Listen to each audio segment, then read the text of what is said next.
Now it's like, I mean, sure, it's still for the love of the game, but back then, like, there were no like kind of future. Like, it was just like because we loved it and we liked the vibes. The obsession. It was like it's the obsession of just, you know, we wanted to compete, but at the same time, it wasn't, you know, a profession. Like, people would show up like, I don't know, half an hour before the game, and like we didn't really prepare. You just played your game, right? There was no like deeper thoughts to it. It's changed. I mean, I even think back to how Katowice, when we got to places go at Katowice, when like we played in this, you know, this like it was like in a gym. Where we usually did the media day after there. We did the media day in there, and then like there was like a setup, and you know, there squares. It was like squares. You were sitting in a square, and someone was playing a game, and then I believe it was in 14 Pasha. He opened like a knife, and we were sitting next to them. I think our game had just started, but they were like, I just opened a knife, and you like focus on the major. Like, what the hell? We're playing a major here, but Pasha's like opening knives, and it was like, oh, everyone's like, oh, you got a knife, and you could just walk behind pretty much any team, and then you know watch them like you couldn't back in the old days. That I loved doing that back in the days, because then you could get like an idea of the communication. But nowadays it's much like if someone walks up behind they don't watch, they let you watch anymore. No, exactly. One time I went for a tournament in 2014, I think, and I saw Get Right playing Peach on Dust 2, and he was playing like a 1v3 or something, 3v3, and I was like, this guy is shooting 3 people and not saying a single word. Like, he doesn't communicate as he's shooting. Like, so maybe I'm talking too much. Like, we're taking those insights, right, from watching people. But that's like the beauty of it, how it's developed and evolved throughout the years, right? I mean, one thing is like all the way from like the local lands that we had fun at, but then also just seeing the tournaments that we are at now, how they were a decade ago. I think it's changed so much. Like that's what I said. Like when we went to the PGL like stadium for Media Day in 17. We had the practice where now everything is built for the groups. It was the tournament area and the practice room were at the same place. Yes. So we had the practice room close to each other. Like, you know, we were like Vitality here, and behind maybe we had this guy. Like, you know, it was in Krakow. Yeah, it was the same as the arena here, and like it's so funny that like I remember Mamo in 17, I think, was like we were in one room all together. Yeah. You were in practice room. You don't have the hotel. You're one room all together. And when you look even before, no practice room. So you were at an event. Better grind before, because during the event you're not gonna do anything. You don't have time. You don't get to play a major. You don't have time to play any deathmatch. You arrive to use setup, you have 20 minutes to warm up. Better play good today. Because if you go back in time and think about it, that was just like normal. Yeah. And everyone was fine with it. You know, that's just how it was. It was the same for everyone, so everyone was fine with it. Imagine if you showed up nowadays and people were just like, we don't have practice rooms, be like, fuck that, we're going home. Yeah, I understand that, but I hope I will not hear the same questions I already heard 7 times last week. Okay. Pressure. What are they if you remember them so well? Ruler out, the angles of the table, the distance, and Zygo doesn't even have a config. He just sits down. Mate, you think I come into these things unprepared? Well, shout out to Smuja. Let us know when we're good to go, and I'll just do a soft intro. We're going. We're going? Yeah. Okay. I feel like my mic is a little bit sideways. Is it fine, or? I'd point it towards your mouth, I reckon. Or you could move your body. Yeah, that's also possible. Yeah, I come closer to you. No, it's nice. Okay, cool. So who's going to get the first shampoo sponsorship? What do you reckon? Shampoo sponsorship? Yeah, like, you know, we were just talking about you getting Coca-Cola sponsorship. Yeah. Who's going to get, like, come on, Zoe, surely your agent's like in your ear with like, you can be the face of pasta in Italy or something. That's not for me. Coming around the corner for Mr. Wu. No, Mezzi's going to get the hair sponsorship though. This mullet's been refined now. I think X-Stars need to. X-Stars need to. Oh, X-Stars, actually, yeah. No. Moisturizer. Yeah, moisturizer, head moisturizer. No, I need a fresh trim now. It's growing up too much. No, I've seen much more egregious Mezzi haircuts. This is actually pretty good by your standards. Yep. Maybe I'll go for the reverse mullet after that. Just Have you heard about the skullet? Have you heard about a skullet? Have you seen it? Yeah, of course you have. I've seen Finnish it. death now. Yeah. I think it would fit Mezzi. Mezzi? Yeah. What about you? An extreme haircut in your future? I don't think I need a haircut. To be honest, I need a haircut. But I don't know what should I get. I don't know, man. I mean, every time my hair gets cut, I feel like I have a bowl cut again. So. The bowl cut, though. What if I look like a refined bowl cut? I think Jimmy's haircut is fitting him. Yeah, I agree. Yeah, I don't know. What do you mean by that? Looks good on him. My favourite question. I'm just waiting for someone to go for like the full Ronaldo R9, just the full shave with just the front. But you should do reversed. Just a little patch. Probably Dan or something for the next bet or the next Grand Slam that you. That's the thing, when you win like 25 tournaments in a year or whatever Vitality won. Looking at whatever haircut you want, man. Like, no one's gonna say anything. Refuse to elaborate. 100%. So, Torji, you feeling sick? Yeah. Okay, guys, there we go. We've got the new news. Torji, do you play better or worse when you're sick? I don't know. Playing decent lately, so decent. I mean, do you see Imma during the tournament when he was feeling unwell? He started shooting Alexi. You see that clip? That was the, like mind control Counter Strike. I've never seen a clip like that in my life. Yeah, I don't know. I have flu for like 10 days already. So seriously, yeah, he's gone. No, he's gone. He's not gone. I mean, I'm getting better now. Today I woke up finally decent. So. But yesterday I was really dead after the 2 BO3s. So. Yeah, it's a legit a part of the lifestyle. I don't think we talk about at all. Whereas like you are going to get sick on the road. Like you will have a day where you wake up, you feel like death, and you have to perform.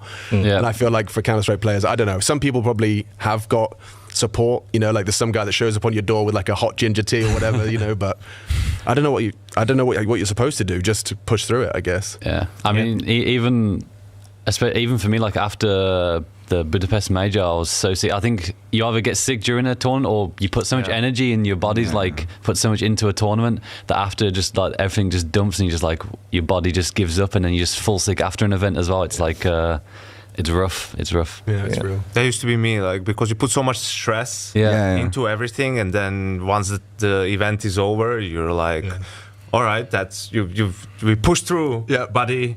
Now here's everything I was holding back. 100%. The post-event blues as well. I don't know about from a player perspective, but after an event goes, like you've just been seeing everyone doing something different every day. You get home and it's all quiet, and you're kind of like, oh. Yeah, it's quiet. I think when you're on a team, it's different because you finally get back home for a little while. These boys are on the road much more than us. Yeah, for real. What would you reckon your like days on the road are in a year, like on average? I think like I think it's close to 200 maybe. I think above easily, like 240, 50 easily. Okay. But that's extreme. I mean, that is extreme. If you think about the amount of humans that are spending that much time away from home every year, there's a very small group of people that are doing that. Yeah. Oil rig workers, they go like 6 months on, 6 months off or something. It's crazy, but you have to do it. Yeah. It's part of the job. Did it take some getting used to, like when you kind of first picked up that kind of calendar? I think for me last year, I mean, 2024 is a bit different, but 2025, because we went to the end of pretty much every single tournament. Like, I mean, I was so used to like in Fnatic, like we go for a week, we get out in groups, okay, and back home after a week. But now it's like to the end of every single tournament, like a few days at home, like this block we have. I think we had Bounty, few days, few days, Cluj or something, and then it's like, it's crazy. You almost have time to rest when you go back home. You rest one day, go back already playing, and you start the tournaments. You look at the calendar, and then you finish. You're already at the end of February, going into March, and you're like, okay. Time travel. It goes fast. It goes fast. Yeah. Was that why you guys decided to skip Bounty?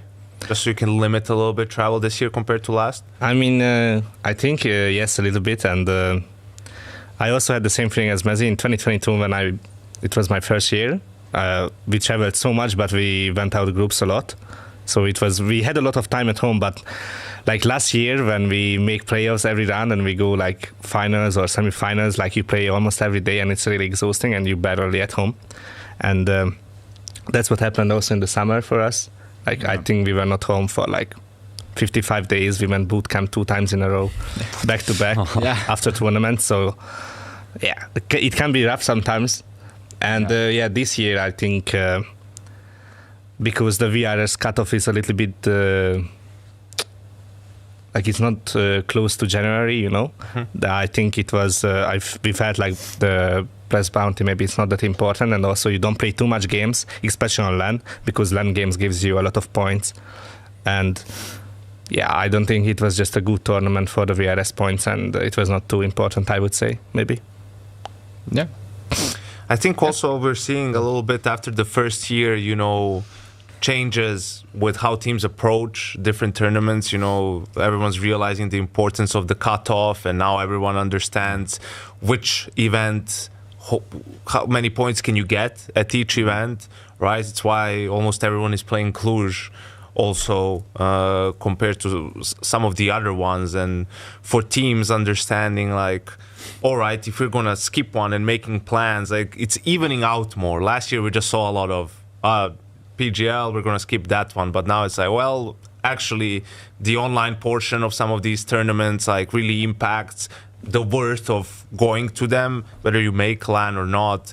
And I think it's cool to see like how it has been developing. I guess from your guys' standpoint, how much do you care like who the TO is really in a way, or you just care if like all the good teams are going to be there and that sort of thing? I think it's just more that what teams are participating, not really the TOs, and also I don't think it's really the players' decisions what we play. So yeah, that's my take. Yeah, so. Actually, we don't have any choice about the tournament. We're gonna play, and also for anything. Yeah, I was just thinking, I don't know, they popped into my head when you were saying that, Yenko, about like 3D Max last year, where they did like, oh my god, when they go to China, go back to Europe, China, America, they went back China. They did the world tour. It was crazy. In like 30 days, they went to China 3 times. Yeah, I don't know. But that's mismanagement. I guess the role of a manager is actually even more so in this, the choosing of the tournaments, or if that's not even. That's also hard when you want to gain point with VRS. You have to play a lot more than usually. So you need to take some risks sometimes. We also had a close call with the Bucharest for the major invites. Like we were doing pretty good, and we were like top. I don't know. Like we were in the stage 3 invites, and then we decided to skip Bucharest. The Hong Kong. No? Yeah, I mean we didn't play Hong Kong because we made it in the end. Oh yeah. And then we also didn't play Bucharest because we declined the invite because we thought we would be good, and it was just before the cutoff, and it was like 1-2 points between us and Aurora for stage 3 invite or 2. So it goes so quick. Like the VRS is I'd say interesting. Just I think we won. Obviously, after we won like the 6 or 7 tournaments in a row, I think after a few losses or a few wins, I think Falcons overtook us or FURIA overtook us. Also, Pyrovision in Blast Bounty, they won it, and they're already top 3 or top 2. It goes really quick, and I think I think that's why it's important as well. Like, or why so many teams are playing like the Cluj or the other tournaments. Just like I say, it's so important to have the games on LAN because the points and it can change so quick. Like for us last year, obviously we played both bounties, and you have like teams like I guess Falcons skipped 1 or 2 or something and playing more LAN events like in the PGL tournaments, and then all of a sudden they get a few wins there or a few extra points, and then it can switch so quickly as well. Yeah. I wanted to ask, I remember talking to Snappy years ago when he was on ENCE and when they had that good run when they were, top 2 and stuff, and he said one of the big reasons for them being in playoffs a lot more isn't that they're like playing a lot better CS or anything, it's that once they got a couple of wins, they became the higher seed, so they didn't have to face always the top 3-4 team in the first round, and then you have to go through the lower bracket. Like they just got to face teams that are a little bit closer to them, not always the number 1 team. So do you guys feel with all this talk about how quickly you can go up and down, do you put any stock in that where it matters which seed you are as well within the group, so that your run doesn't have to be as hard potentially up until the playoffs? I don't think so anyway, because anyway if you want to win tournament you need to beat anyone. So if you have to face them at the beginning or at the end, you have to beat them. So that's my thought. Yeah, makes sense. Yeah, that checks out. So if you play anyone in front of you, there's got. I think most players must have one team that they really don't enjoy playing against, though. Surely, just like psychologically. You know what I'm saying? See where I'm going? I don't know if you can see where I'm going. It was a long year. It was a long year. Yeah, you've got to have a liquid to someone's Astralis, I mean. Yeah, we faced so many times. Yeah. Some of them were closer, some of them were not so close, but regardless, I think it was always, like we knew it was coming. Whenever we went to the playoffs, we knew I think it will be Vitality at some point. And now it's looking similar as well if we get through G2. So yeah, I'm looking forward to it. It's a new year, 2026. Get to see how that head-to-head looks in the new year. Yeah, Excited. I mean, it always changes so quickly as well. I mean, like we had last year, it's we have these streaks against a lot of teams, like against MOUZ, against Mongols, and then, I mean, it's never guaranteed the next game that you're going to beat them, and they beat us Cologne, and then obviously Mongols beat us as well at some point. I think it was EWC as well. Yeah. So it's like, it doesn't really matter how long you have this streak or how many wins you have against a certain team. I think once a team gets over that barrier of beating them once, then the next game always becomes a little bit harder. And yeah, I think it's always tough going up against these guys, and it's going to be exciting if they can get through G2 anyway. I wanted to ask you guys, how difficult was this off season? Because first half of last year, obviously great run. Unfortunately, these guys stood in the way of a couple of trophies for you. But then second half of the year, they sort of start stumbling. You even beat them right in Cologne, but don't end up lifting the trophy. And, you know, a bunch of other teams won different tournaments, and you just weren't able to get over that hump. So how difficult were the conversations in the off season and sort of laying out the plan for this year, considering you obviously didn't make any changes to the roster? Yeah, I mean, I think if we talk about the last year, it was a lot of like up and downs. We made a lot of deep runs, but still in the end, like, of course, we wanted to lift the trophies. Of course, like Vitality, they had a really great period, start of the year especially. Like they won every single tournament, I believe, like almost at least. So yeah, I think the start of the year, it was just that like they were playing really good. I think we were also in a pretty good shape, but yeah, it was always a little bit of mental battle when we went against Vitality, I would say. And then I think in the second half of the year, the first tournament, I think it was Cologne, right? Mm-hmm. We beat Vitality in the semifinal. Yeah. And then we go into the final versus Spirit, and then we like completely play shit basically, which is really disappointing because we were of course like super happy that like we beat Vitality after the like coming back to the season. But yeah, I think that's about it. I think coming to this year now, one of the reasons why we just kept the same roster is that we believe in the roster still. We knew like we are always so close. It's not a lot that is missing, and yeah, we trust everyone. We know like we are capable of doing it, but we just need to. It's so close, you know. We just need to put it a little bit higher, and something we look for this year. We really want to win the trophies, and nothing else really matters. So. Father, I have a problem. An addiction. I can't stop myself. The Cathedral of Counter-Strike, and it's full of sinners. But speak openly. Then I shall. I know nothing about Counter-Strike. Fear not. Your colleagues doesn't know much either. But what if I call an ace a pentakill? Or even worse, a deagle a sheriff? All will be forgotten.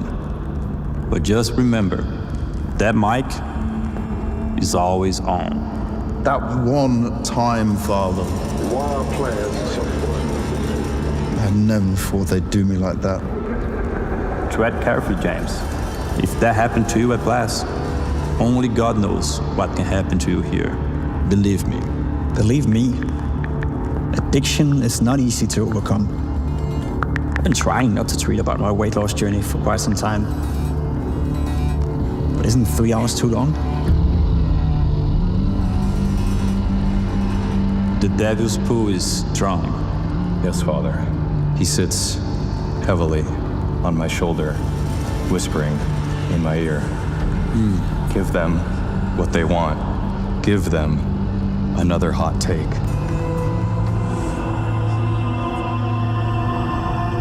Gluttony. The worst of all my sins. I've taken the ESL bag. I've taken the HLTV org bag. The Valve bag. I've even taken the Blast bag. Am I a sellout, Father? Should I give up the bag? Fool. I'm sorry, Father. I really am. Never give up the bag. Father? Here. Please. Thank you, Father. Son, if you ever need me, you can always reach out to me at sponsorships@fallinggear.com.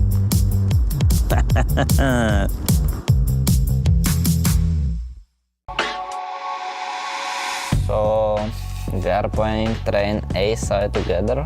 I choose this position in Heroic because it's a very good position because you can help a lot on A side and also you have optional for rotation on B side and you can be mobility on the map, yeah.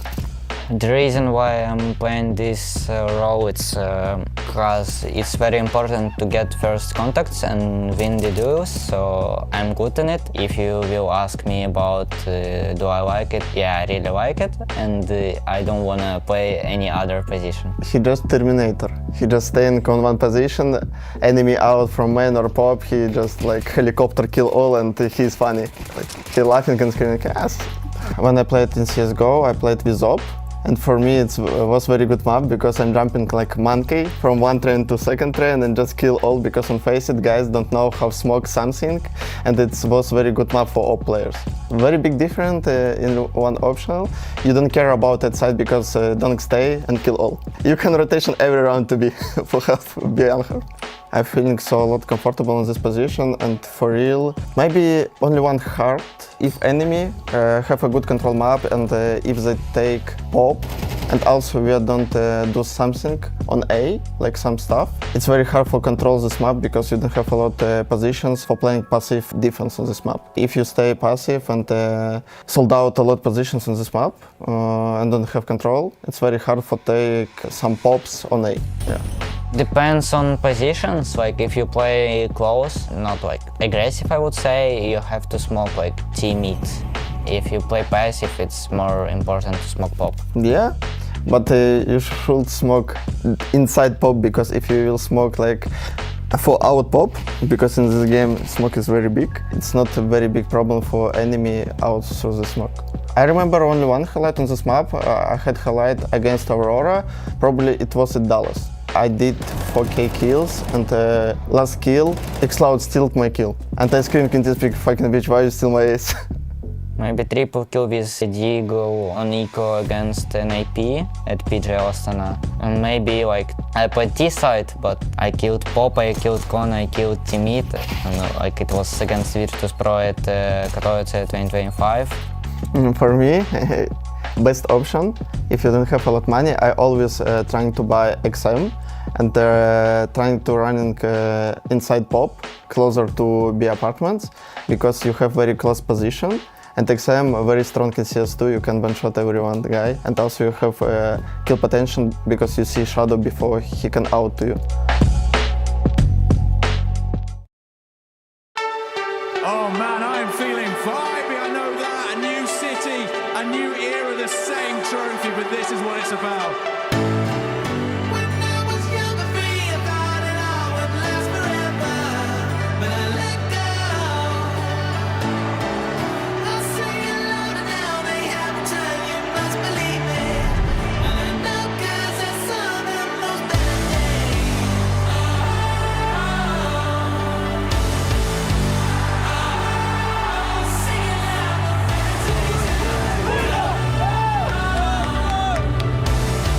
Surely Woxic isn't ready for this. Swing on out and Molyneux takes him down a peg. That round was getting nerve-wracking while Molyneux answers in the clutch. He answers everything we've already said coming into this game. He doesn't know when to quit. Nice, guys. Yakindar with an opening. There's the surprise to Xantares, but it was only good for one. Soulfly really feeling the burn as they're all around him and FURIA break through. Barely even breaking a sweat. Oh!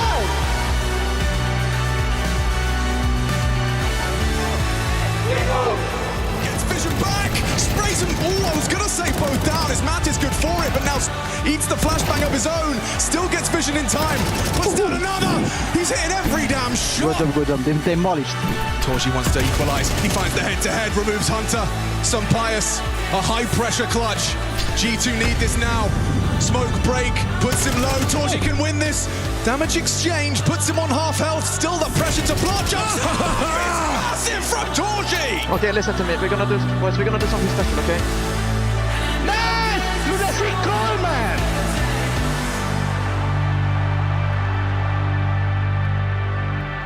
Just checking, your resolution is still the same? Yeah, same. Awesome. Good luck. Thank you. 11 years ago, a professor and his team of Brazilians, well, they managed to qualify for IEM Katowice. Thanks to Flusha and the community, they crowdfunded their way all the way to Poland. That team, which was Luminosity, later became SK. Well, they won 2 majors and a Cologne, but they never won in Katowice. That trophy, she a cruel mistress. Today, Fallen, well, he and his team have another chance to win here, to lift this trophy. That is our first matchup. It is FURIA taking on Team Spirit. Heartbreak, man. It's such a brutal word, and it's nothing new to Torzi and Team MOUZ either. In 2024, they made it through to the semi-finals, eventually falling to FaZe. It was actually Donk and Team Spirit who lifted the trophy that year. This time, they've got another chance to make it through to a final. They take on the 2025 Team of the Year and the reigning champions, the last team to lift that trophy. In Vitality, it's going to be an absolute banger. Welcome to the Intel Extreme Masters Krakow. I'm feeling vibey.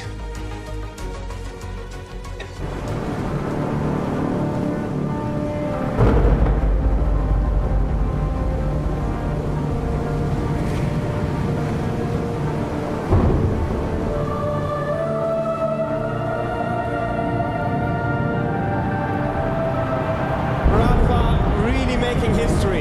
Absolutely phenomenal. And Ace is the champion of the Intel Extreme Masters World Finals. Storm's still not quite done. MC is going to take this fight, though. 3 seconds left. Last 2 rounds of matches got to start it well for ESC. And this is a massive move for Zez, but he's not content with just a Nexus kill. He wants to win. And it's all done. And Strollins with it. Unbelievable Rogue with a 4-0 victory over Classic. And they did it again in the grand finals. It's MOUZ! Give it up for your Intel Extreme Masters World Champion!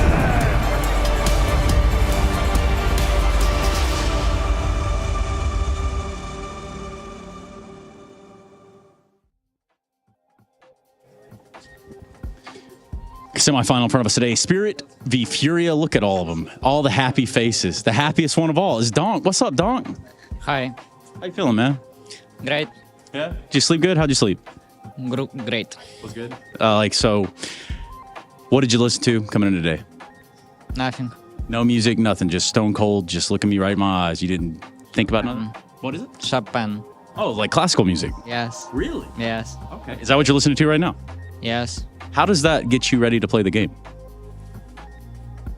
Not getting me ready to play.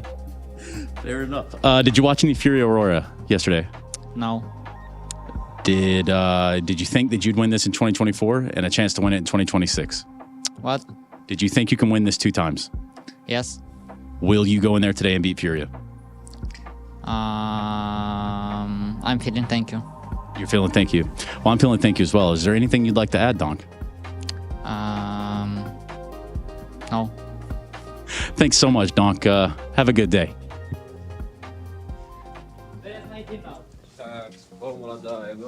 Yeah, bro. Hello, Molodai. Oh. So I want to ask you if you're feeling better, because last week you weren't feeling too well, right? Yeah, I'm feeling better today. I have days for chilling before playoffs and better. Okay, I'm glad to hear it. I was wondering what you guys listen to in the shuttle over here, because you have a couple of Brazilians, right? So do they make you listen to Brazilian funk? Yeah. And how do you find it? Sometimes it's good, but sometimes little bit bad. Maybe. What was good was you on stage yesterday, and you guys in FURIA. It was your first time here in this arena playing the IEM Krakow playoffs. How was it? For me, it's good. Arena very good, very big, and I like play every time in arena. For me, it's interesting to play. Yeah. I know there's a lot changing in your team and the roles of people around you. Is that affecting you at all or not? No. That's good. No. Today you're up versus Spirit, and I feel like Shiro is a completely different opper than you are. How do you feel about this matchup? Maybe he have style same game, and he don't like to play aggressive, but it's hard to play against him. Yeah. But we'll see how. Okay. Good luck. Thank you.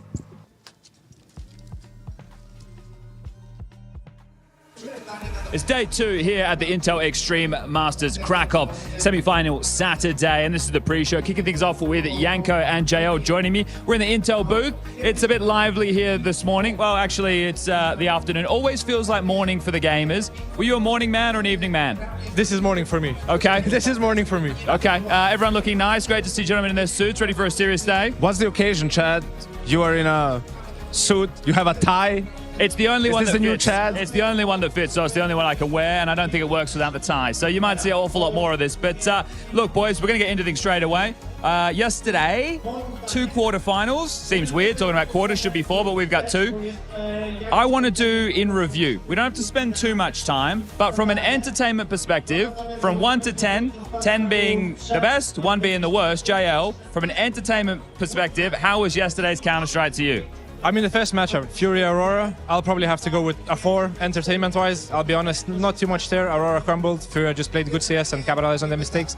But G2 MOUZ, I'm going to rate it 8, and the 2 that's missing is because it was not a free mapper.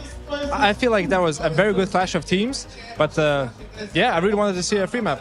Okay, an 8. The crowd not on MOUZ's side, Yanko. There never will be, Chad. I don't feel they just lack aura. You saw them aura farming. Did you see Torji and Jimmy? Aura farming. In this. Yeah, but we're going to manufacture that aura. Yesterday it felt kind of outside of overpass. Felt pretty mid. Felt like a 4 out of 10. I thought 8 was generous. Yeah. I thought he's being generous here. If I had to describe yesterday, I would title it Taking Care of Business. Okay. Right? FURIA took care of Aurora. MOUZ took care of G2. It was a bit more exciting than the first one. That was to be expected. G2 fumbling some key rounds on stage, especially that first map that seemed to translate to Dust 2 somewhat as well. And MOUZ showing all that experience they got last year really come to fruition. I mean, the reason I gave it an 8 is because I love a good game of Counter-Strike with no star players. For me, that's the most exciting. For me, it's exciting to see who's going to step up and who's going to be the kind of carry for the team. Yeah, it's true. It's also those teams are the teams you watch if you want to steal like opening moves for protocols. Good flashes. Hunter had plenty of those. Right, so that's the only thing he had yesterday. But yeah, that's like from that side of things, definitely worth a watch. Well, this is it, right? So I said entertainment perspective. I think it was quite low in terms of arena Counter-Strike. It's not like a phase, draw you into the mud, back and forth, 3v3s clutch. But from a Counter-Strike perspective, I'm with you. I think it was a high-level game. It was what I like to see from MOUZ. Look, people think that I'm a MOUZ hater. I'm just a MOUZ realist, right? They're a very good team. They're a consistent team. They're constantly making playoffs. However, they can't lift the silverware, and that's what it's all about. Yesterday, I agree. Sentiment taking care of business. So from a Counter-Strike perspective in the second one, I think an 8's pretty good. First series, we'll forget about it. We'll give Aurora more reps on the stage. Yeah. Yeah, right? Turkish Counter-Strike. Yeah. I mean, hey, they beat MOUZ and Falcons in the tournament. I think that's more that you can ask for from Aurora at this point in time, and that's what they should focus on, and not so much about the FURIA game. What about G2 in review, though? Because Overpass, I feel like they could have won that map. Dust 2, though, it felt like they were playing behind the entire time. So, Jail, you're G2. What do you take away from this? I think when you look at a series where Hunter had more flash assists than Sampaias had AWP shots, people are definitely looking at one man and kind of putting it on him, but what do you put it down to? I mean, if I'm G2, I'm probably focusing on my own map pick, so I can just get the win, because I feel like they tried harder on Overpass than they did on Dust 2. And of course, MOUZ picked Overpass as a punish pick in a way.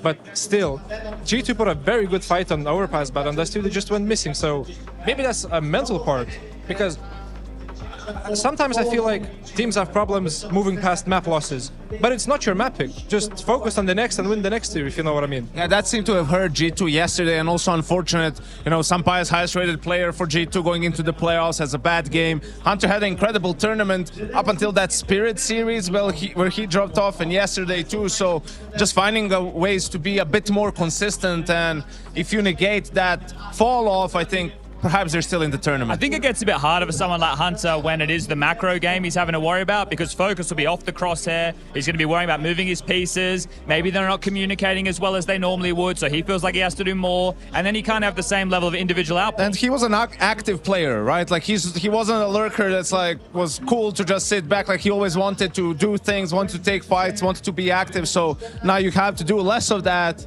to do more controlling of your teammates and calling. So that's why it's an adjustment period. Yeah, okay, and look, that's the matches. In terms of the arena, there's been a good turnout. The crowd was in there. Not a lot for them to cheer for in the second series because they are anti-MOUZ, apparently everywhere. That's just the state of the nation. I don't think we're ever going to get past that. Today, it's going to be a whole lot more exciting. We obviously have Vitality and Spirit going to be in the building.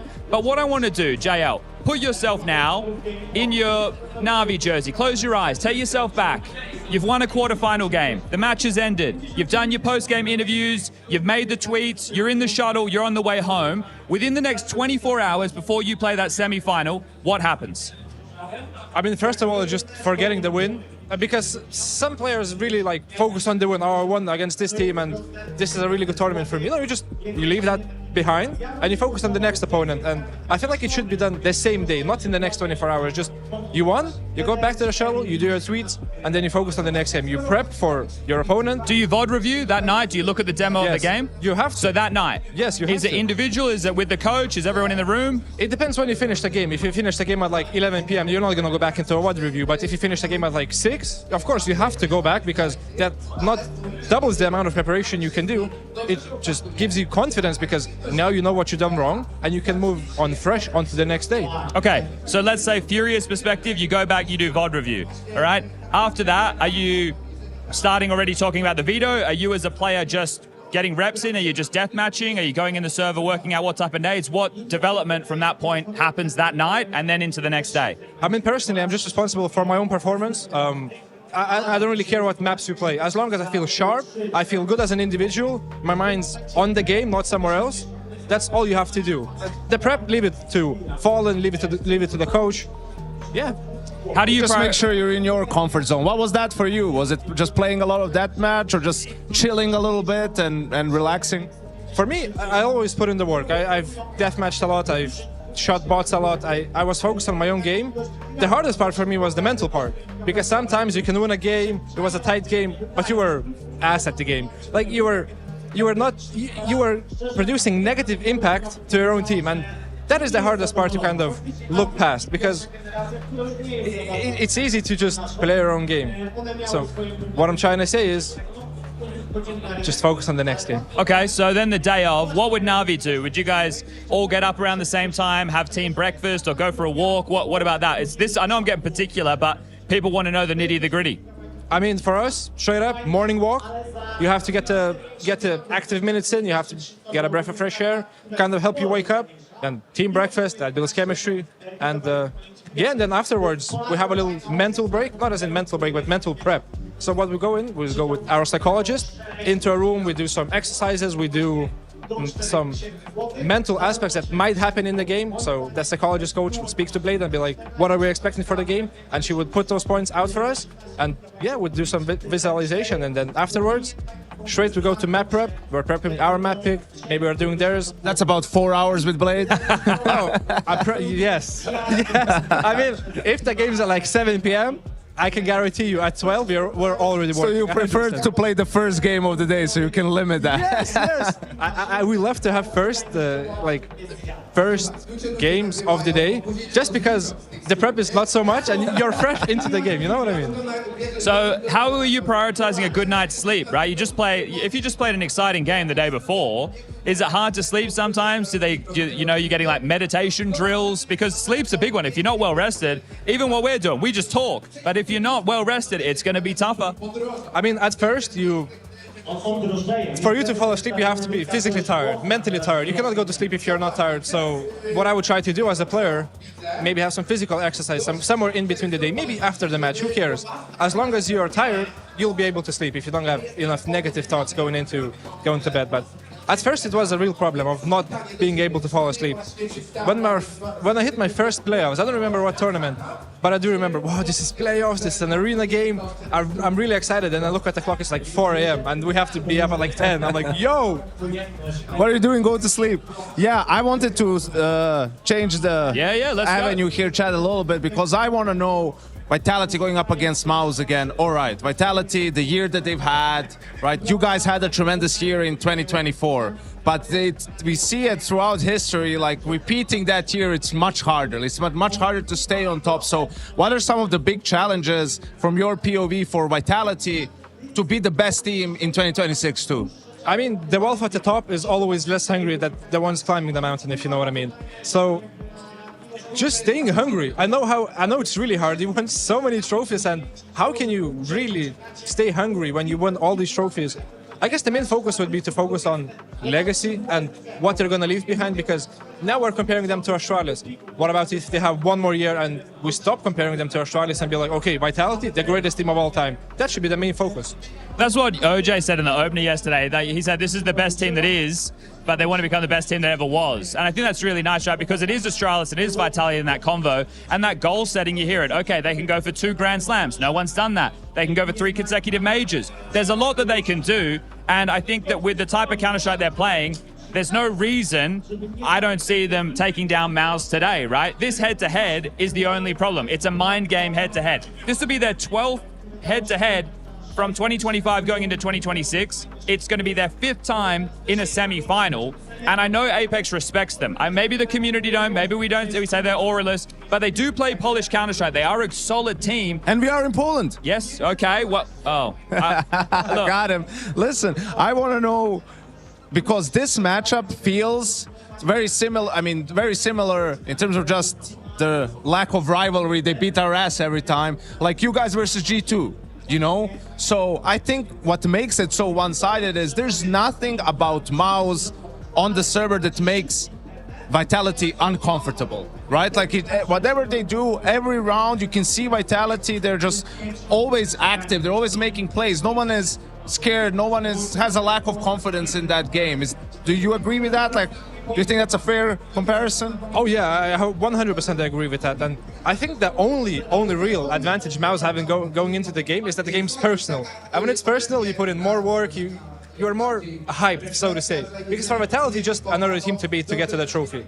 And for MOUZ, it's Vitality, the team that stopped them from getting so many trophies in 2025. So what I won't want to happen is that MOUZ take Vitality so serious that they somehow manage to get the win, and we see them lose against Spirit of Fear. The Cologne script. The Cologne script again, right? And that's the worry right there. I think what the record right now is 2-9 in terms of series, but in the last season it's 2-2. Yes. So it's a bit more interesting if you look at it from that. Yes, but one of those 2 games is a seeding game in Chengdu, where then they played again in the semi, and Vitality beat them. So even in the same tournament, right? Like the one that matters out of all the games that they played is the Cologne semifinal, right? But it's an exception to the rule, really, when you look at the history. So I know they're saying all these things to instill confidence in themselves, really. Hey, guys, actually, we're 2-2. Don't think about the first 9 times, right? And that's what you have to do if you're MOUZ. But at the end of the day, they'll have to get it done on the server, and the players will have to do better than they have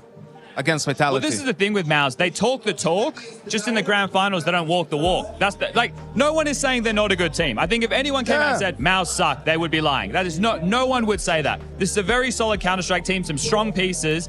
It's just this, it's not even stage fright. It's not living up to the occasion when we know that this is a consistent force. And look, I want to try and dive a little bit deeper here if we could, because when you play an opponent so many times, you learn a lot about them, and the game is constantly evolving in a different way as opposed to an opponent that you don't play often. So are there any players that you played against all the time who you knew he's going to go for this type of pick, he's going to stick the defuse, he's always going to fake? Was there anybody like that you just always had a read on because of the amount of head-to-head? Ooh. I mean, against G2, I knew. When I played G2 and Nico was in G2 at that time, no matter how bad he felt about the game, no matter how bad of a performance he has or what's the head-to-head, he will always go for the same confidence peaks, where he would just, we mirrored a lot of positions. He would always try to go and duel me, but I mean, in the end, I feel like I came out, I know I came out on top on many duels, but in the next round, he would still go and do the same thing because he feels like that's right. But he never saw a fight he didn't like, Nico, I feel. And yeah, I don't know. But besides that, I don't have that much. Okay, but you definitely start to get a feel for the tone of an opponent or the tempo of an opponent. You have a good, like, you're playing ahead of like, well, I did this last time, their adjustment's going to be this, my adjustment needs to be this. Sometimes that's very negative. Yeah? Because, yes, in 2024, I remember I was like, I'm gonna glaze myself a little bit. I was one of the best ancient. You're a major MVP, it's fine. You can do it. I was one of the best ancient B players, and multiple pro players came out and said that, some analysts, and I'm like, okay, I'm the best ancient B player, so for sure people are watching me what I'm doing. Let me switch it up. And then I switch it up, and I'm ass. All of a sudden, I'm like, and like some players don't even care what you do on the map. They're like, I'm gonna play my own stuff. I'm gonna do what the team says. I'm gonna do what we prep. I'm not even gonna go into the intricacies of beating you on your side. And that's what kind of led me to not trusting in my ancient B side, is because I kept switching things up. I kept failing, and maybe I should have just stuck to what I know and to what I trust and just keep doing that.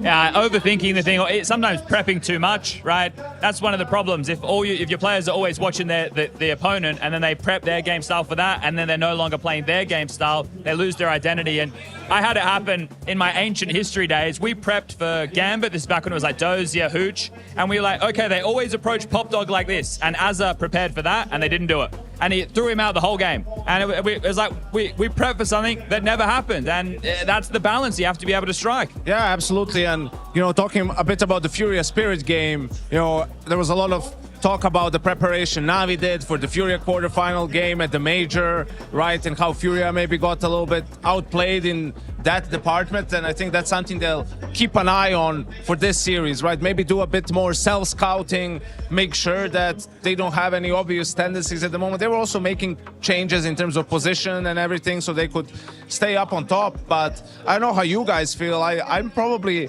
leaning towards FURIA a little bit in that game. Okay. Look, obviously the donk factor, that's where the analysis almost starts and stops with Spirit, but it's still a relatively new team, right? Who have you got? You think it's FURIA, you think it's Spirit? I honestly think it's a 50-50 game. I know a lot of people hold Spirit as the favorites, but I don't know, for me it's like a 50-50 game. Whoever shows up, whoever has the best mental resilience, or whoever's going to put their foot on the gas and not stop and don't look back, I think that's the team that's going to come out on top, because in terms of CS, they're pretty similar teams. I mean, of course, they don't have donk, and I feel like they're both very versatile, and they can change things up in the middle of the game. And if they manage to do that, that team's going to come out on top. FURIA is starting to warm into things, right? They're looking better and better. Yesterday was a nice little taste test. We go against Aurora, who might have a bit of stage fright. We get I don't want to call it a free win, but a win where the pressure might not be as high as it would be otherwise. You acclimatize yourself, you get settled, and you go, this is what we do. Because the tail end of last year, this was the team going into the Major who you were like, oh, Vitality might actually have some competition. And FURIA felt very much in the zone. You know, regardless of how Aurora played, I think they played on a really, really high level as a team. And of course, K-Serat also had a great series individually. And I think it was very important for FURIA to have that extra game in the playoffs on the stage, right? Because it does feel like at some point during this tournament, coming into stage 2, they were turning a corner, right? Even at Bounty, it was shaky, you know, losing maps in all their wins, but it seems like along the way they're figuring things out in regards to the map pool too, and that's what you want. You want to get better with each game within the tournament and for your form to rise. All right, boys, we're about to wrap this one up, and I want to ask a question. It's not who do you think will be the grand final, it's who do you want to be the grand final? I want FURIA Vitality. Okay. I think that will give us the best game probably and the closest final if we get to it. Okay, what about you? I have to agree, 100%. The crowd favors both teams, so it's going to be a really nice atmosphere in the crowd, because if you go for a Vitality Spirit, then you know the crowd's going to be one-sided. It's not that it's going to be unfair, it's just that it's going to be not as interesting, if you know what I mean. Okay, so you're back on the entertainment angle. That's what we want to see. Well, gentlemen, thank you very much for your time. How about you, Chad? Well, Yanko, I want it to be Spirit versus Vitality. I'm going the Grand Slam angle, right? There's a lot to dive into with that. I'm going to throw that on over and hear what they have to say regarding the ESL Grand Slam. The ESL Grand Slam, one of the most coveted achievements in all of esports, and in our playoffs, there are 3 teams vying for it, with Spirit, Vitality, and FURIA all already with a knock on that record. But isn't it incredible, Peter, you as a winner yourself, that Vitality already completed an ESL Grand Slam and they're now vying for their second? It's absolutely incredible. You know, it's also something that's on the speaking cards for themselves. You know, it's something they do want to achieve, because winning a Grand Slam for the second time, that would be historic. And you know, they love to go for the history achievement. So they're looking like doing it. I think it's a team that actually is also capable of doing so. It's going to be exciting to see. It's crazy, right, that they have that special aura. Make me a case for FURIA then. They, of course, were victorious in Chengdu, but they have to win, of course, one of the championship level events as well. Could this be the one? It could. I think that FURIA is very interesting. You know, it's a team that has picked up the pace from last year, now going into this one being a championship event that they have to actually get before they can be in that conversation of actually winning the Grand Slam. So now they're picking up pace, and I think if they win this one, you know, they will have multiple chances. Really getting this championship event under their belt would help them also clinching their chances. True. And finally, we have Spirit, of course, taking Cologne last year. They are in a good position, but it seems like the future is uncertain, right? Is this tournament really a make or break for them? I think with the new team that Spirit is, I still think that there's a lot we still need to learn about them. I think for their sake, you know, they still have the call they won in Cologne, so they're still in contention of winning the Grand Slam. And looking now, the fact that they've already gotten that championship title under their belt, they just need to win the other 3 ones, right? So they're looking good. I mean, and a team that has Dunk in the team will always be able to do some really good damage. So for Spirit to also be in the category, just having 3 out of the 4 fighting out for a trophy, that's quite amazing. It is. But what does your gut tell you? I'm fairly certain that Vitality is the one. I guess it's a safe choice, right? Yeah. I think that Vitality, they're all a very established team. They had a very incredible season as of last one, and I think they're trying to replicate it, and they're trying to make it even better. So I would put my money on Vitality. Yeah, it looks like an unbelievable feat, but if any team can do it, it is Vitality. Thank you so much. And now let's hear what Harry and Hugo have to say. Some players have the dream of walking these steps on their way to lift the trophy, but me, Hugo, my fantasy, it's a little different. We're checking in with our fantasy draft teams from Colex. How's yours looking, and who have you got? I got Flames, Donkey, Kingdom, MOUZ, Tania. I'm feeling pretty good, Harry. I said it was a plus W team. They delivered yesterday, some of them at least. We're going to finally see Flames and Donk take to the server today. And you were clowning on my Tania pick, but it's looking pretty good if Spirit are to beat FURIA today. Okay. See, my roster, I've called them Falcons 2, kind of the sequel to Falcons, if Bigger you will. and better. Bigger and better. I have Flames, I have Donk, I have Molidoy, I have Zywoo, and I have Mezzy. Bit of British beef to round it out. Now, currently, I only have 15 points. 15 points? Yeah. I have 33 points. Yeah, okay. Get it together. Look, Falcons can't afford to take another L. So what I'll say is this. Falcons 2 off to a slow start, but that's because, Hugo, only one of my guys played. Molidoy yesterday wasn't really a game massively about him, right? Instead, we were looking at Serato, who played out of his mind in that series. I think the other 4 are going to rack up some serious mileage today, though. I'm about to overtake you. I like the confidence, Harry, but I'm going to have more teams come those grand finals if things keep up for me. So more players in my team. So you better watch out, okay? I got more points. I got more players. I got more W, more firepower. What have you got? Whole W to win. That's really the stat. That's yeah, bro. Orps get the most kills other than that one rifler who we all know. Zywoo. And I have him too, by the way. Oh, yeah. Donk is on the field. He's a bit of both. Yeah. Either way, I'm not feeling too worried, Harry. I'm believing in my Tania pick. You can keep believing in whatever the hell you've done. And we'll have to see how it turns out by the end of the semi-finals. So make your own fantasy team, Colex.gg/fantasy.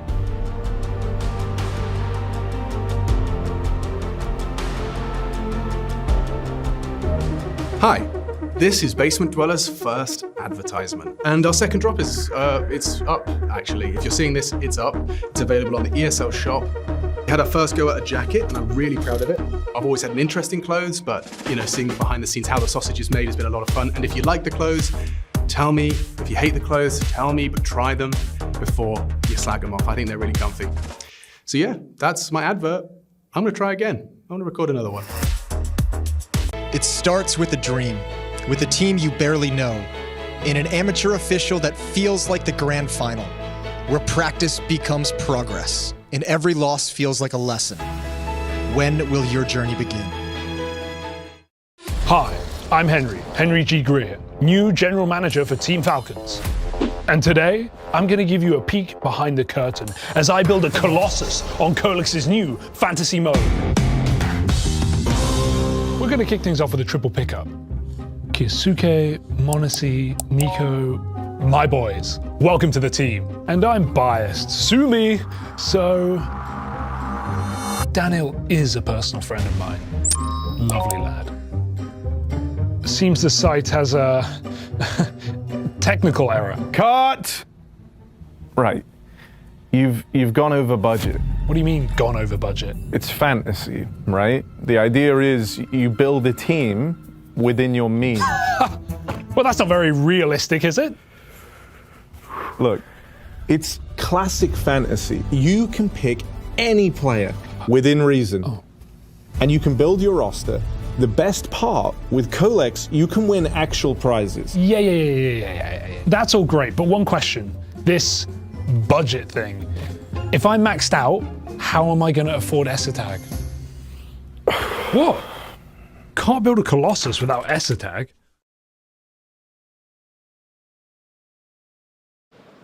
FURIA is playing Spirit, and they had a fantastic opening game yesterday here in Krakow. I've got their coach Sid here with me. It was your birthday, so congratulations. And how happy were you with the performance for your birthday? I was very happy. I was worried because it was my first match during my birthday. It's the first time for me playing a game on my birthday, and I was kind of worried because, you know, we have been struggling a little bit, and arena games for us, it can be either a hit or miss, you know. We can either feel the vibes of the arena and embrace it and make our game even stronger, or we can feel the nerves a little bit. But I think yesterday we had maybe the perfect day, I would say.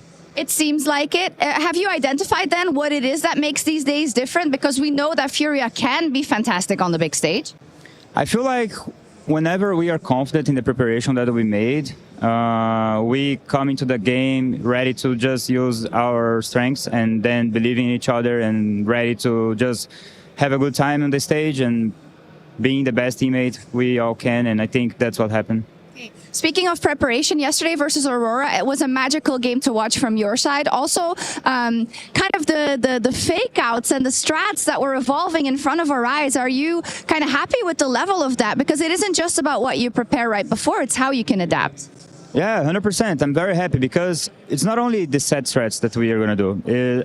A lot of it depends on how the players are going to interact between themselves and how they're going to understand the rounds, because every round is different. We don't know what they're doing on the other side, but we need to adapt, like you said. And that takes a lot of understanding of the game and of the situations. And yesterday, we did that close to perfection. It's true. It almost seems like you say it was so perfect, it was so great. Can that happen twice? I mean, it's Spirit today.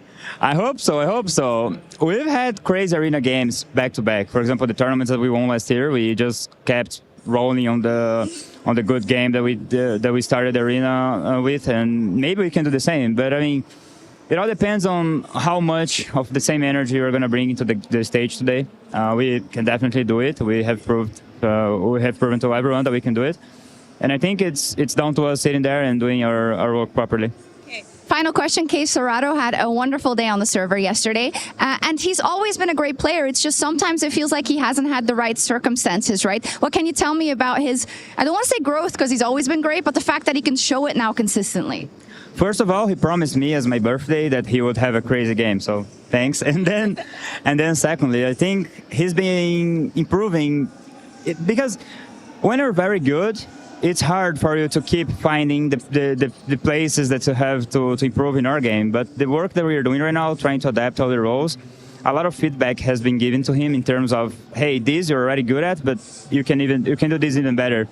So with him, it's more of identifying the areas that he can still grow, because he's already a very good player, and we have been giving him a lot of feedback, and he's been taking them very good.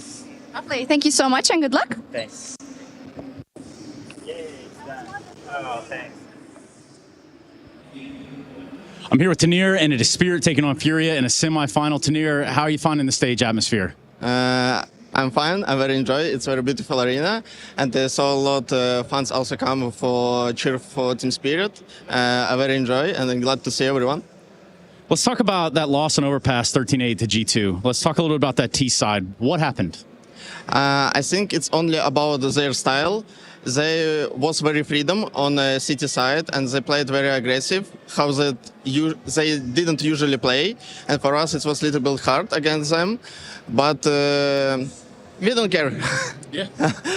we just fix it after this match, our mistakes and how we can change our style during the match for future matches, and that's it.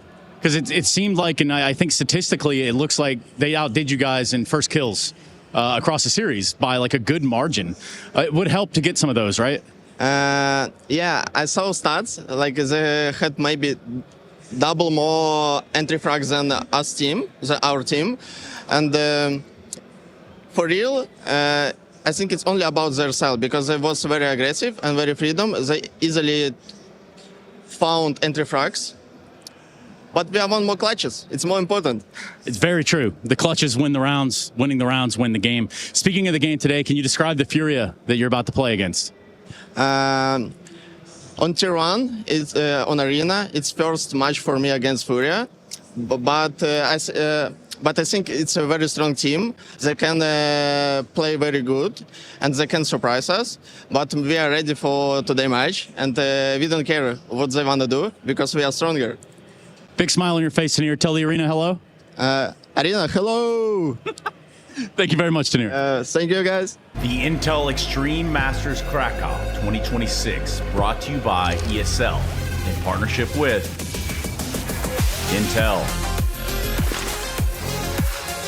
Acer Predator, DHL, Zowie, and the City of Krakow.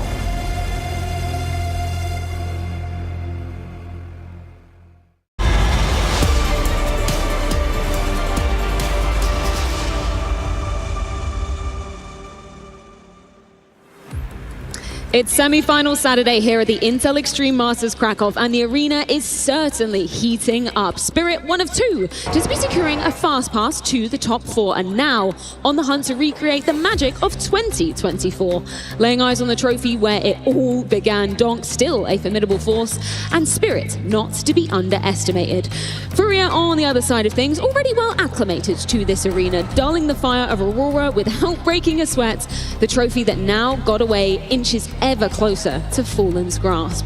We are live from the desk for another day of playoffs in Poland, and over my years of being on the desk, I think I've observed a few things that teams simply cannot live without. Firstly, that is having a key closer, somebody to have a calm hand, reliable in so many high-pressure situations, and that, of course, is the first ever CS2 major winner and MVP, JL. Of course, you need a man with a wealth of experience as well, and that is embodied by Dupree. So many accolades to his name, so many years of wisdom playing at the top, the most decorated Counter-Strike player of all time.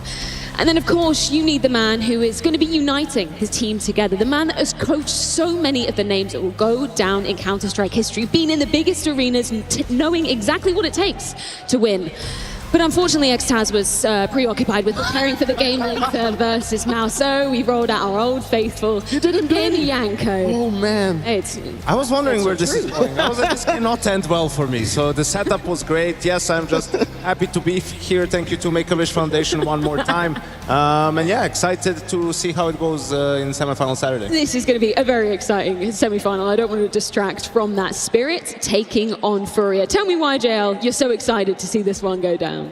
I'm so excited because a lot of people hold Spirit as the favorite to win against FURIA, but I feel like it's the complete opposite. I feel like it's the most 50-50 game that you can get, and it will all boil down to who has the capabilities of not stopping and not looking back. I really feel like this narrative is created that Donk is on Spirit, right? I think everyone is looking at how Donk is performing, and everyone expects this kind of crazy performance from him, because you know he does that like 90%, if not 95% of the time, and I think that usually creates a narrative that you want to be cheering for the guy that just shoots hardest, and that is without a doubt Donk in this situation. But I agree with you. I think FURIA is a team that is, I wouldn't say being underestimated in a big margin, but it's a team that's a little bit overlooked in this semifinal if you compare the two. Just that Donk is a bit of a cheat code, right? And always gives you a chance to win games, especially in MR12, right?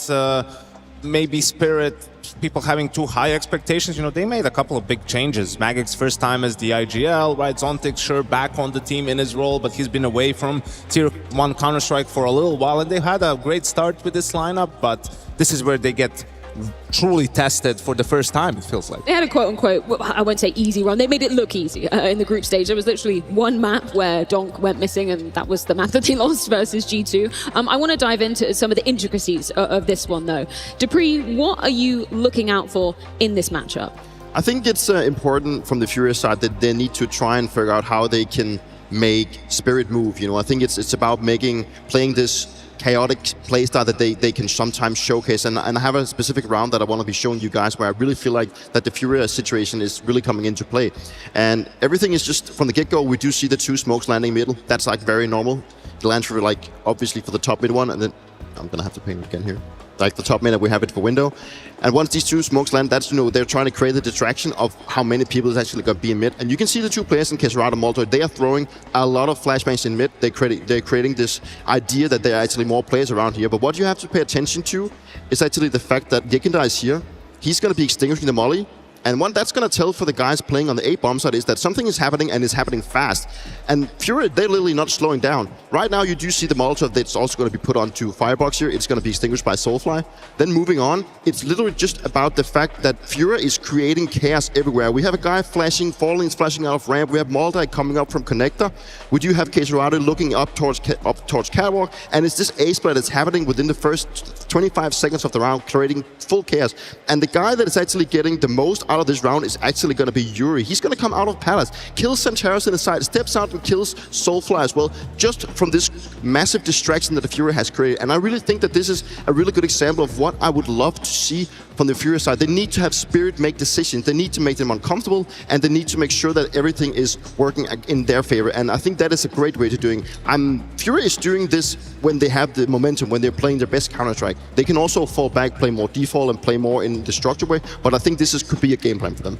There's just so much pressure at the same time, right? It's a fast A split from spawn, but if you're mid, okay, Kesarada's pushing through the smoke, they're running in. A guys are playing fast. Aurora didn't do much in terms of blocking with the smokes to sort of give themselves an easier time, but FURIA was absolutely lights out yesterday. I mean, they were running circles around Aurora, really. 100%. I love that you bring up this example, but it isn't just one trick that FURIA have up their sleeves, right, JL? You've observed something from this very map versus Aurora, but it shows a little bit of a different light. What you got for us? I mean, first of all, FURIA is so versatile. Look, they're gonna throw 3 mid smokes to fake mid control, but they're not gonna throw anything else. No flashes, no molotovs. And now Aurora is thinking, wait, is that maybe a fake? And then Fallen does this util to smoke bench, molly stairs, flash, and that blinds the shadow guy, which kind of denies all the information. When it pops, boom. And now look at the side of Aurora. 3 guys are pulling towards A, and this allows, you can see Voxic move, and this allows Gekindar and the boys to walk up slowly cat, and as soon as the flash pops on A, they're running out and they're gonna catch Major off guard, and this kind of allows them to manipulate with the rotations of their opponents. And you can see 2 guys on B, but it's very chaotic. The comms for Aurora are not going to be there, and these are the sort of rounds I really want FURIA to play in Arena, because these are rounds that actually win you the games. And it's really like these type of scenarios, these type of situations that I think that FURIA needs to be pulling out of their hats, because they need to make sure that Spirit is constantly in a doubt of where they're actually going to be hit. They also need to make sure that they need to make decisions, and they also need to go into a situation where they need to be, cautious about everything. Because if you just allow Spirit to just always, control the pace, control where they know that they get the info, just play out this passive style that they really like, specifically on the CT side, then they will just, slowly squeeze you out, and they will make sure that they're always in the right place. And that's why they are really good, because if you can force them into an uncomfortable situation, that's where the struggle is going to start. Yeah, 100%. I think even for Spirit, that's going to be a tough one to be reading, right? From the other side of things, though, Professor Paunovic, what have you observed about the new philosophy? I think it's interesting talking about Spirit moving and rotations, right? Because I think they've had a little bit of a tendency. We talk about conditioning opponents, right? Spirit seems to have become a team that just refuses to be conditioned. And I don't think we'll see Anubis today, but this is from their game on Anubis against G2, right? In the first gun round, the important thing here is to focus on the radar. they leave mid a lot. Like they left mid almost throughout this half. They're there at the very beginning. Now they move away. They're going to play 2 towards A, 3 towards B, right? G2 is trying to go for a sort of a quick contact play. Zontix does a great job of holding it down. Tanir comes back, right? First gun round. They're just going to mop up here and win fairly easily. So you go a little bit later to the second gun round, really, in this game, and G2 made an adjustment here. They took a timeout, right? They're taking their time. Again, focus on the radar. You will see that they're more passive towards mid one more time. So they're not utilizing at all this new window, trying to make plays around it. You know, they're fine with giving space to their opponents. That's why Magix, when they lose mid, he tries to make a play, dies. 5v4, G2 does a great job of exploiting exactly, you know, the space in mid. They split A through camera, even though it gets a bit labored. Some good shots from Shiro. Rounds end up being maybe closer than it's supposed to be, but G2 gets their first gun round, right? So following this, you're thinking, okay, Spirit surely is going to focus more on mid and fight for mid. No, it's the exact same opening again, right? 2 guys towards A. Mid is being watched passively by the third player.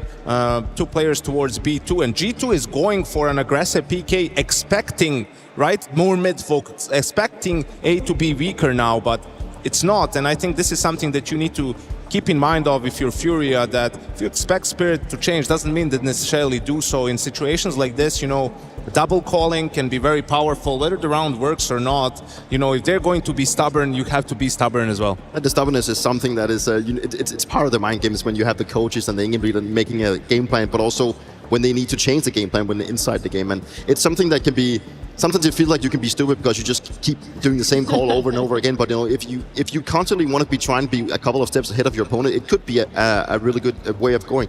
I think the whole stubbornness is maybe it's going to hunt or hurt maybe Spirit a little bit in this one, because they are a team that usually just likes to play the passive style. You just mentioned a couple of good examples here where they just stick to what they feel like is in their comfort zone. And instead of changing up things or trying to make something aggressive or try, you know, really scoot or try to get like this perfect read, they're relying on the backbone of their playbook and how they want to play. And I think that is something that is potential up for FURIA to abuse. Yeah, it's a really interesting observation from both sides of the coin. I think, you know, there's no guarantees of exactly how this will play out.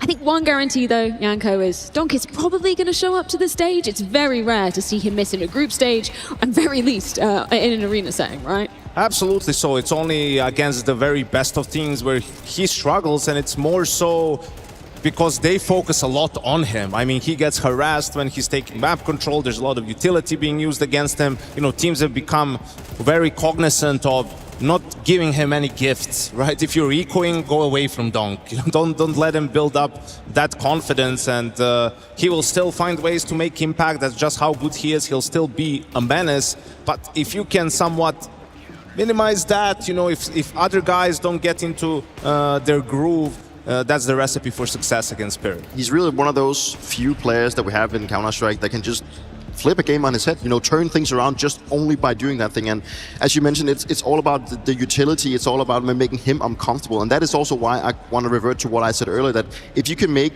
his team players or even himself doubt himself, or at least put him in a position where he's uncomfortable, where he doesn't get to be the one that actually picks the duel. He's the one that's actually put inside uncomfortable duels. That could put Donk in a situation that he's probably been in before, but at least where he's not feeling as comfortable to go out for all these fights. Did you guys or Na'Vi ever manage to master the art of making Donk feel uncomfortable? We had a simple rule: do not face Donk on eco. Always flash him, always molly him, and if you're gonna face him, do it as 2, sometimes as 3, because if he has an AK, I'm pretty sure he's killing 2. No matter how well you face him, if there's no flash, he's gonna kill 1, kill the second one, and probably do half HP to the other guy, so never face him. I feel like it would be unfair to do a comparison from the FURIA side of the equation for this, so let's skip to the all-ping discussion, because there's quite a big contrast when we look at Molodoi and Shiro, right? Yeah, 2 completely different play styles, right? Molodoi being an aggressive opper, going for a lot of openings, liking the re-peek to very flamboyant, and Shiro on the other side, really just a safe pair of hands. Much more passive, doesn't go for aggressive plays, very often, if at all, but incredible at clutching. You know, when he's left alive at the end of these rounds, that's where he has the most impact for Team Spirit. That's exactly what I think Zero is doing so well, and why he works, why his playstyle actually works inside this Spirit team. That when Dong and Magix or Sunseas, wherever goes for these aggressive, like they're like the door kickers of the team. Like they go in, they open up the door, and then they will open the floodgates. That's where Zero, that's where he starts to perform. That's where he becomes even better. Whether that's with an AWP, pistols, or an AK, that's where he really thrives. And it is so important to look at the dynamics of the team, that you have the guys that will create the space, and you also have the ones that are really good at closing out the round.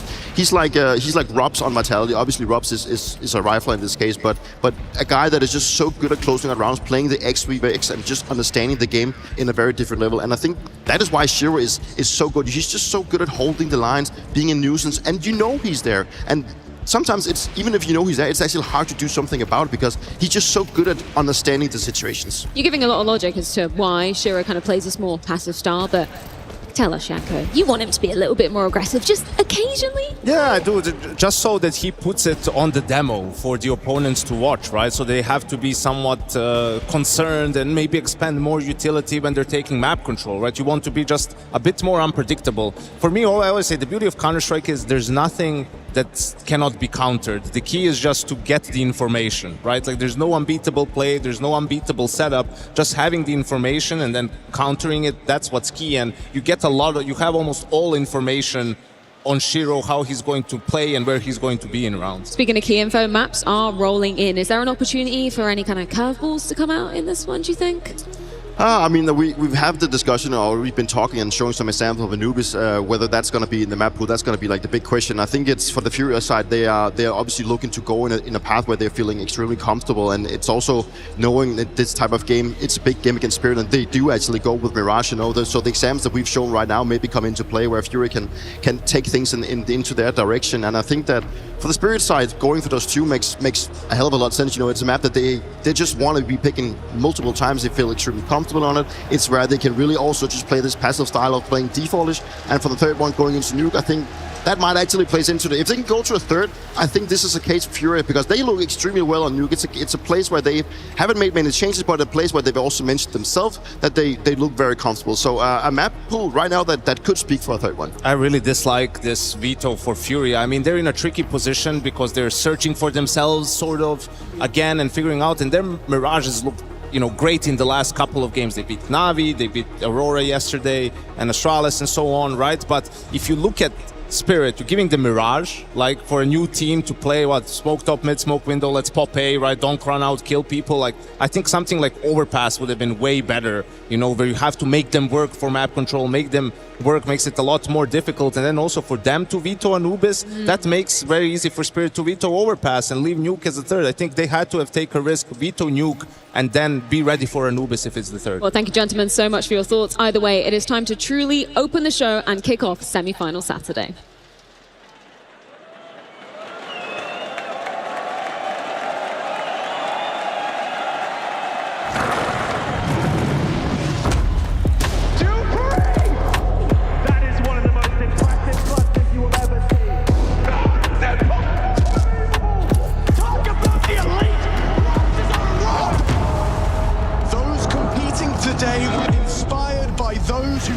For them. Now it is their turn.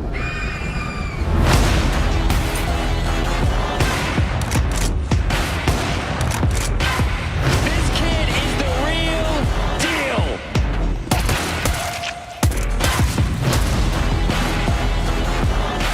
The confines of what's possible being brought into question.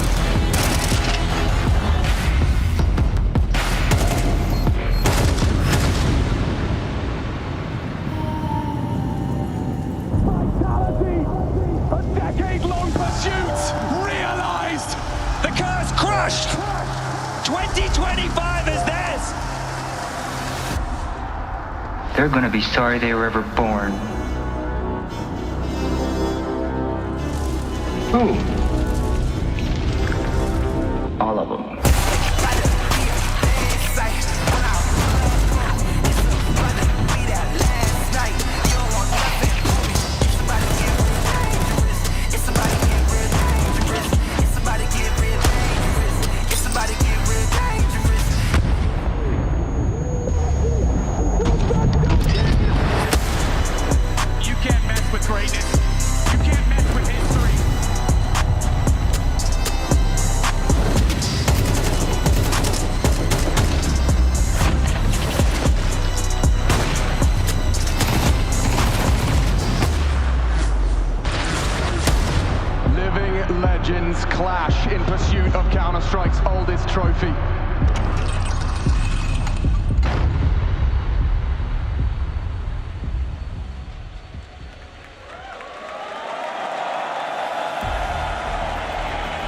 Well, here we go. Intel Extreme Masters 2026 here in Krakow. A question: who's ready for Counter-Strike? Oh yeah, our second day here in our new home. This fabulous stadium, the same trophy, but what a great new place. Yesterday, we got it simmering nicely. Today, well, it's gonna be lit. Oh, now I'm feeling excited. What have we got for you? We have got 2 semi-finals today. 4 teams that want to get one step closer to this trophy, to have their names in history. A trophy, you'll agree, is becoming a bit of a classic, maybe the classic. What of those teams? Well, one wants to win. One can win. One should win. One expects to win. But which one is it? Who's gonna win here today? Who? All right, well, let's get these teams out. First to walk out to this stage, please welcome, it's Team Spirits.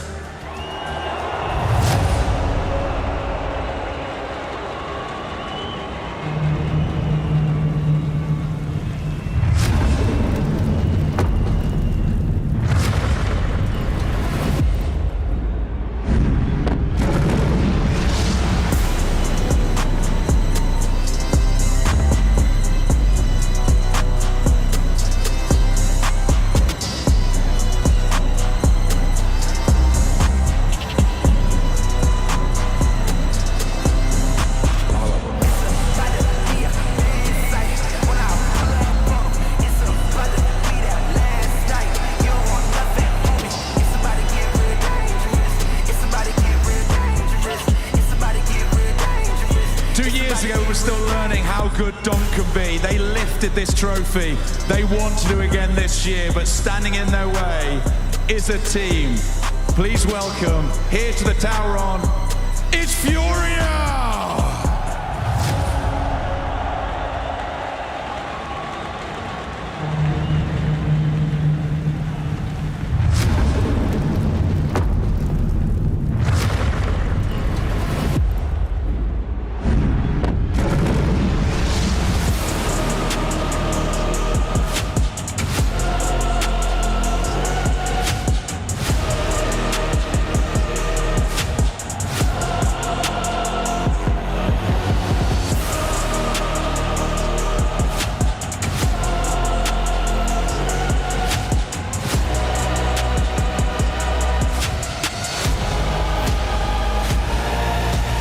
He's won everything before and has never won this trophy. Is this his last chance? Knowing him, who knows?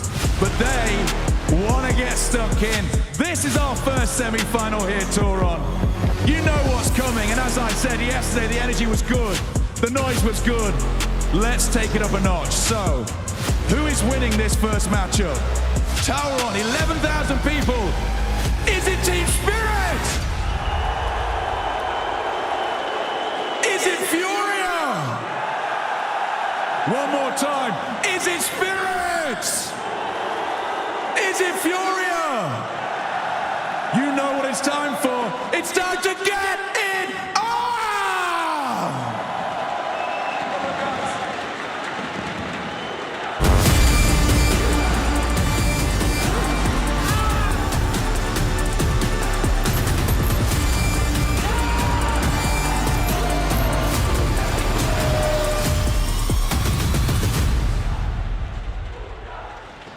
FURIA and Spirit ready to collide in the semi-finals. Not just a clash in the server, but a clash of generations and a clash of styles. We cannot underestimate, JL, the pressure that both these teams are feeling on this stage.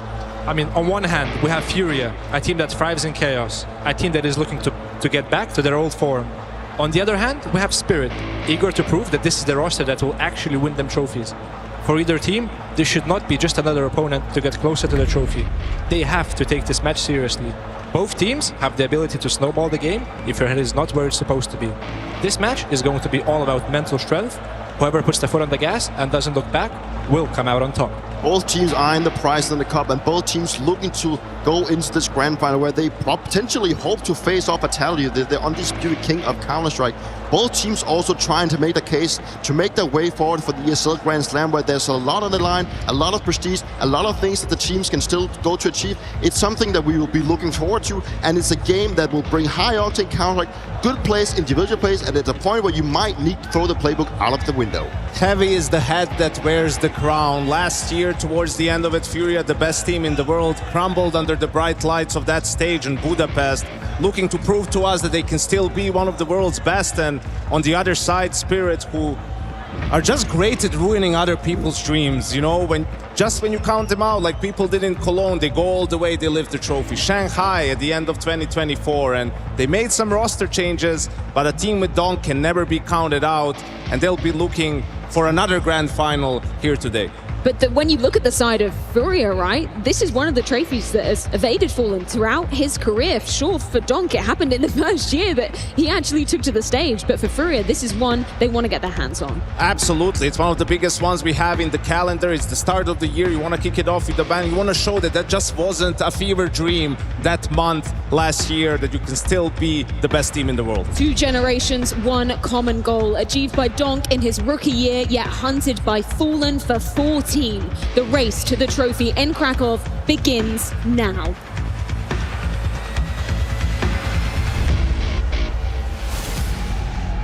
One step closer towards that classic Counter-Strike trophy. A championship older than some of the players on this very stage. An all too familiar feeling for Team Spirit. Former victors looking to reclaim their title against a FURIA that have proven you cannot write them off. Does Donk deny Molodoi another grand final? Or will Fallen show Magics that experience must be earned? We've been denied this head-to-head on LAN for 9 months. So Krakow, it's time to get some answers. It is time for a semi-final.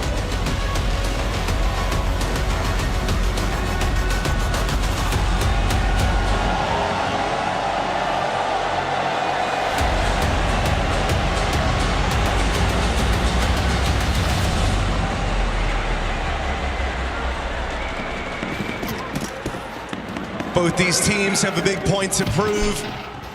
And I hope for the case of Molodoi, this is one where he feels like it's personal. You're dead on. 9 months ago at his debut tournament out in Kazakhstan, denied the right to play that final in front of his home crowd by this Spirit squad. Only new face is Tanir since then, as far as Molodoi is concerned. And I want him coming in feeling fired up. Magic's going to be the first guy in the feed in this pistol round. FURIA, they'll get the bomb down and they're going to be left scrapping for this control out towards the spawn. Deep smoke, does Donk beat it?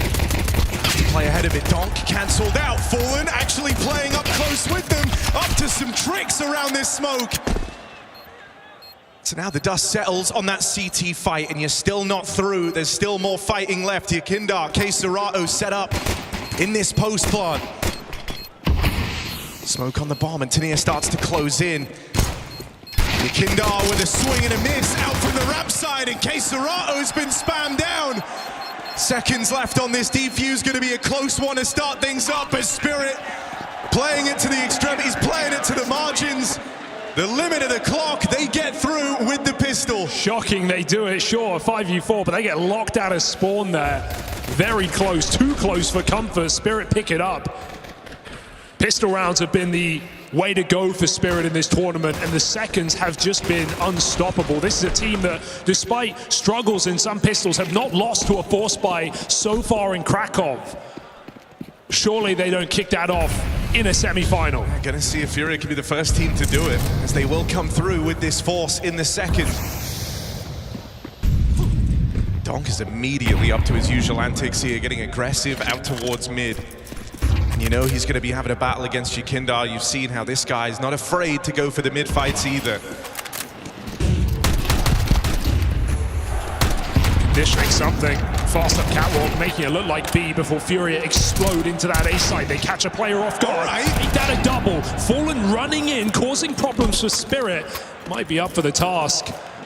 Bomb control planted and rifles handed to FURIA. Are they really better armed?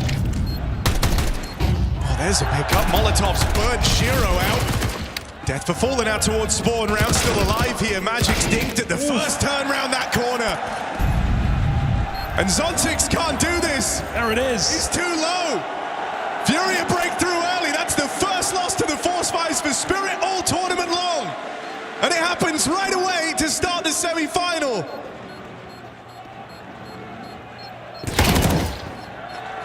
Save is all he can muster. And that's not a sign Spirit want. In fact, we look at some of their best events, some of the trophies they lifted, Katowice 2024. Spirit, in those events, never lost against Force Spies. Had 100% conversion after pistols. So FURIA already throwing something into the mix, making this start of Mirage a little more difficult than anticipated. A FURIA map pick. Desk worried about whether it'd be too easy for this new Spirit. Apparently not.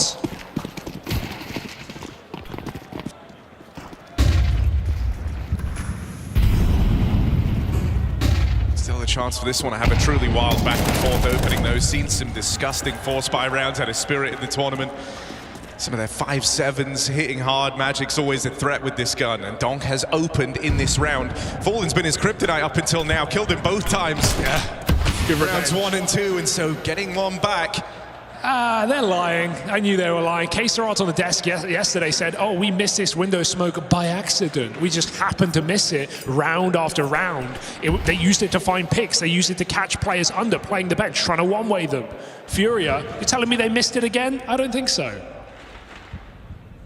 Trying to use that mid-smoke to their advantage. Spirit get a bit of a gamble going. 5v4. They read this right.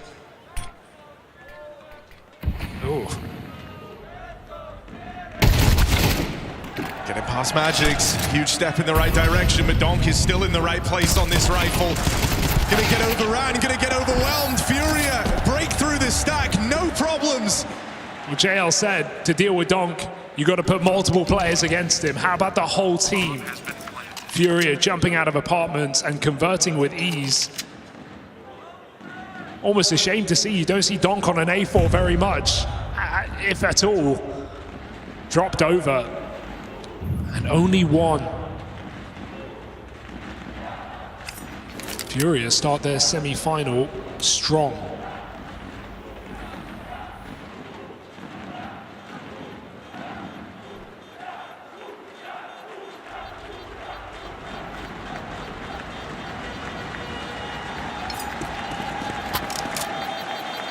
So these are the two teams who, you know, as has been highlighted, haven't got to play each other a lot. Been 9 months since they last went up against each other on LAN. So there's not that huge degree of familiarity. They've both been in their vacuums working. Yeah, I think one of the difficulties for FURIA is when they played them last at Astana, it was a new FURIA, of course, but they still beat them in a map in that series. It was Train, of course, now removed. No longer an exploitable for many teams here at this tournament, MOUZ included. And so FURIA going for Mirage, but man, their Mirage has looked lights out. Game yesterday, just dragging Aurora into all the wrong places. Even that's kind of an interesting talking point though, because right at the dawn of the tournament, Yakinda was saying in interviews how they don't feel comfortable on this map. They've been on a bit of a losing streak. They finally break through here in Krakow, and through getting so many reps in here on Mirage, it's gone back to being a bit of a favorite for FURIA. Feeling like they've just got a lot of recent playing experience at this tournament. They found their comfort again on Mirage. That's why the veto is so much fun. I mean, we have Mirage and Dust, and we have Donk in both those games. Like, it's going to be a wild match here for FURIA. Win or loss, they're going to have to work for it today. Looking at this B split, Spirit on the wrong end of the map. And so a third round is brewing here for FURIA. Oh, catching Zontix through the smoke. Donk trying to spam, whittle down. Magix has played through, gonna catch one guy by surprise. Doesn't get out with the kill though. They all belong to FURIA. AK would be nice. Tanir has some Kevlar. Maybe run away. Donk's begging for it right now. Give me that gun. And FURIA know the value, by the way. They don't even rush top mid. They've gone straight for Palace and Ramp. They are focused on taking this weapon away. Yeah, if there's one team out there you really want to remove this gun from, it's Team Spirit. Just deny Donk the ability to play with his weapon of choice. Look, we've not seen a proper rifle-on-rifle round yet in this game, but this is all the makings of a strong start for FURIA. They've done their job, and they've done it very well. Building money, back-to-back 4 alive rounds, removing the save. Team Spirit are coming in with a 4 by now. They've got the AWP. They've got rifles as well. Molodoy will meet them there in the middle with the spawn. Ooh, taking that AWP out towards B. Maybe going to try his hand at a quick pick in through the apartments. Just a sit back round from Molodoy. His teamwork in the mid control. FURIA going through their usual staging. And now Molodoy looks for this opener. Magix has just departed from the apartments, no longer trying his hand at the jump spot, so Molodoy might be waiting for quite some time. This is a really default round for FURIA. There's no cool, it's just to let Molodoy work. Mid control patience pays off. Shiro gets pushed down low. So FURIA don't need to call something out of the gates. The kills have come to them.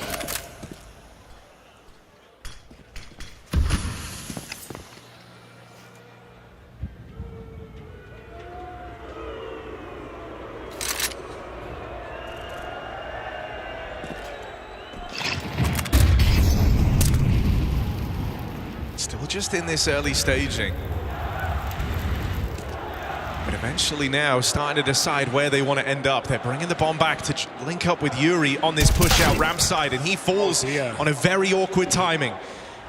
If you did want to change your mind, you're quickly running out of room to do so. Only 30 seconds left in the round, and FURIA are very spread out. They're hoping that this fake over towards B can catch Spirit a little twitchy, a little nervous. Shiro nailing the shot. Well, it's not going to pull everyone away. Tanir still here and still standing, causing problems for FURIA. Battling for every inch of ground. He's eventually run down. It's a low HP Fallen and Serato left up in this one. Shiro arrives, but a second too late. And now Serato's secondary AWP holding for the cross. Only gets this because he's low on health. Can Serato deliver? Had a phenomenal tournament as this guy. Holding for that next swing. Tap first, trying to bait him wide. And then Magix can shut this all down. Defuse being held. Shot connects. They're off the bomb. Shiro had to hit that. No second chances on this fight. And even now, it's so close to call. Shiro leaves it to seconds and collects that clutch. Stealing it away. Oh, it's terrifying watching Shiro there stick the bomb, get off with 2 or 3 seconds remaining. I think he probably has it anyway, but high risk, high reward. Picks the repeat from Serato. It is pixel perfect. And Shiro gets it with just enough time. There was no kit in the round there for Team Spirit. And I mean, you want to kind of talk about getting exactly what you're looking for. Shiro is supposed to be the clutch factor. Oh, you saw they were all stressed there. I think you get stressed when you see him get off the bomb. You know he's got it. There's a player at ramp. You're on default. Shiro. Hey, he takes the AWP with him at least. Good patience from Tanir. I think if you're game planning for this map, and if you're on Spirit, you're telling Tanir, you can't rotate. Same with Magix. You have to hold your sights. You have to stay in position. FURIA's util is going to be fakey. It's going to keep you guessing. There's going to be double pumps. You're not going to know where the bomb is going. We see Soulfly make those mistakes yesterday, running out of Palace, flustered communication from his team, and getting faked on by FURIA. Spirit know what they're up against. And so Tanir, holding valiantly in the last round, has to do so again. But might leave him out of play for this one. B hit coming in.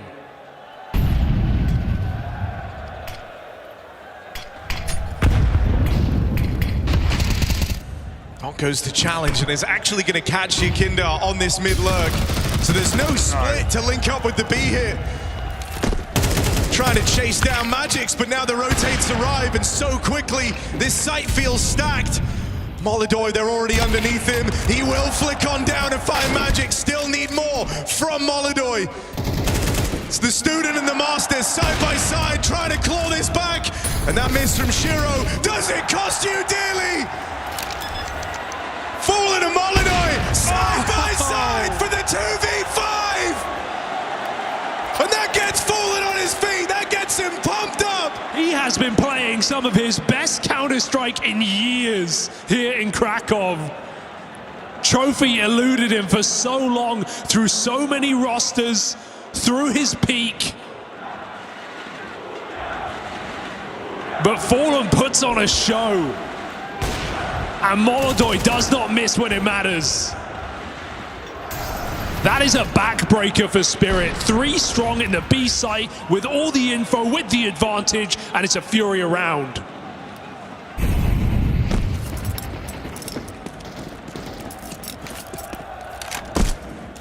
Spirit shaken up early in this series. I think you just also have this expectation of your Spirit. You know, those are the rounds that you're meant to be winning. Those crazy man disadvantages, those insane clawbacks, that's where you're meant to be unlocking players like Donk and winning those impossible rounds. It's not meant to be going the other way. And FURIA now have a 5th just rolled out right in front of them. You said that that one feels like a bit of a backbreaker, and you weren't kidding. Spirit have no money to go on. They've got a Deagle for Donk, a P250 on Tania. That is it in this buy. That and the stack, that's all they've got to work with. Oh, and Donk. Not a bad way to start, even a dink down range. Donk goes fishing for a little bit more, and the rest of FURIA spring into life. AK picked up for Zontix. Don't get ahead of yourselves here, boys. There's still more fight in this site. Molidoy's looking to get rid of it. Space taken by Yakinda.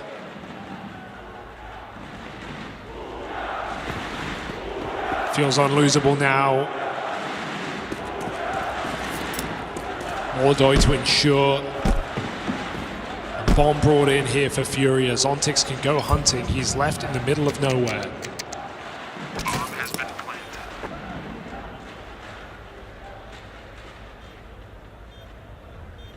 What's he up to? Saving that up would be nice, but too far away for now.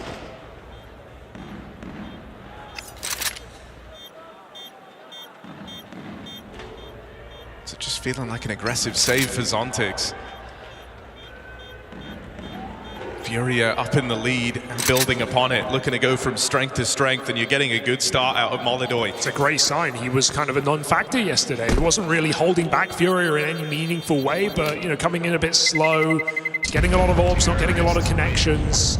Not in this game. When we talk about Molidoy, we say he's always been remarkably calm under pressure, and he only really has a couple of blotches on his record. It's both majors, which do stand out and do matter, and the other one would have been in that semi-final game versus Spirit, the last time they played on LAN. You remember, it was in Kazakhstan. It was Molidoy's first big LAN event, first time in the FURIA jersey, getting to play in front of his home crowd, facing off against Spirit, and Spirit bested them. Molidoy looked distraught. He looked like he was on the verge of tears as they got bested in that semi-final. But this is him 9 months on now, 9 months of growth and a chance at revenge to try and deny Spirit the chance at another final in this tournament. And 9 months feels like not a long time, but he has aged like the finest of wines here, leading FURIA to multiple trophies, to stage runs, yes, the major blotches, but other than that, FURIA have had an incredible 6 months, last 6 months of last year. Looking to build on that now in 2026, when they were one of the few expected to threaten Vitality in that Budapest major, unable to do so. And yeah, you know, I'm never gonna worry about a rookie struggling to beat Donk in their debut. But you know Molidoy wants more.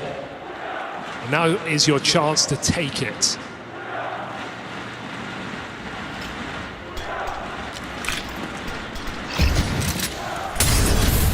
Oh, that molly forces Tania wide. Keserato was unable to punish.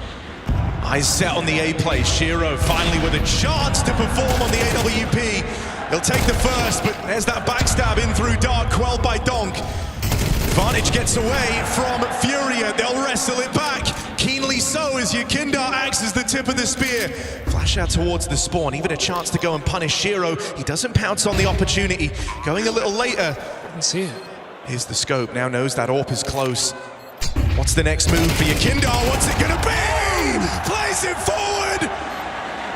And sweetens the deal with a double! They butchered their own nades. Spirit sell themselves. They throw a grenade, it bounces back in their face. Yakinda pounces.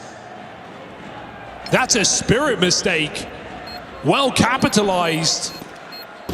But one that will leave you in a devastating position. CT side Mirage, down 6-2.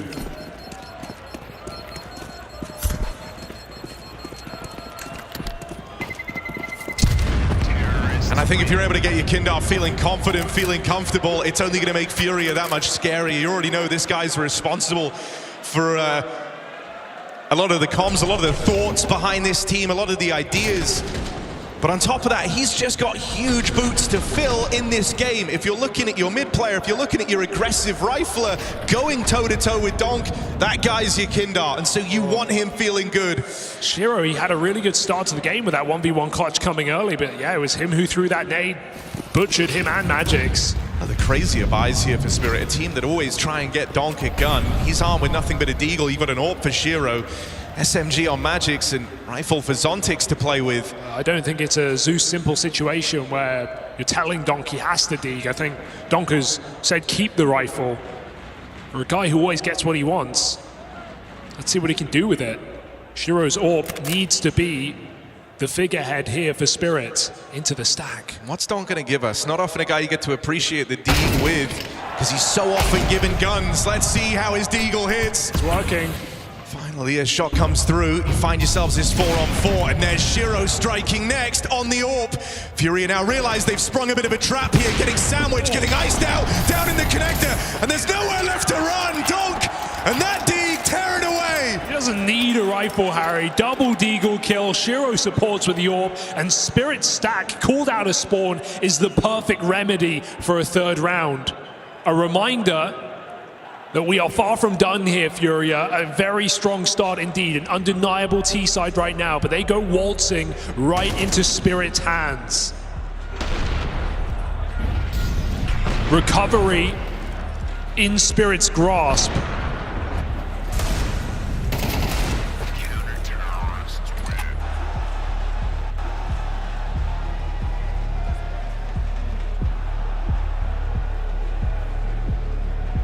An instant timeout from FURIA on the back of that one. They know that out of all the rounds you could have given away, that was maybe the worst time to do it. Not just if you handed them a low econ round win, suddenly giving them a chance in the half all over again, but your own money is now at breaking point. That's the round that could give way to a split half, and with how strong this started, that is the last thing FURIA want.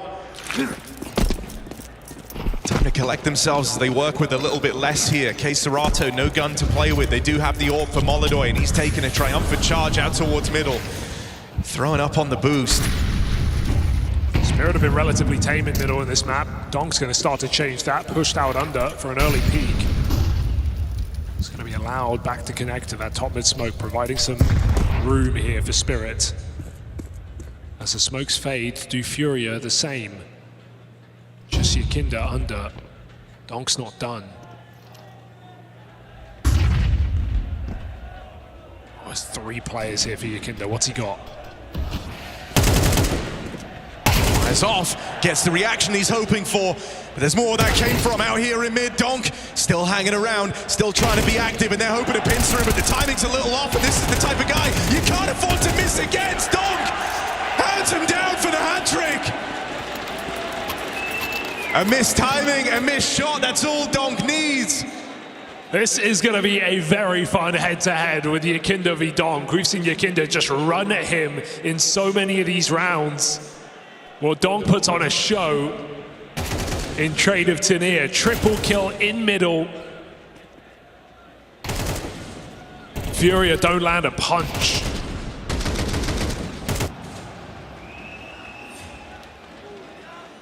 And suddenly what felt like the chance for a dominant T-side here on their map pick is looking like an even half. That one stack for Spirit, that one surprising buy of the AWP.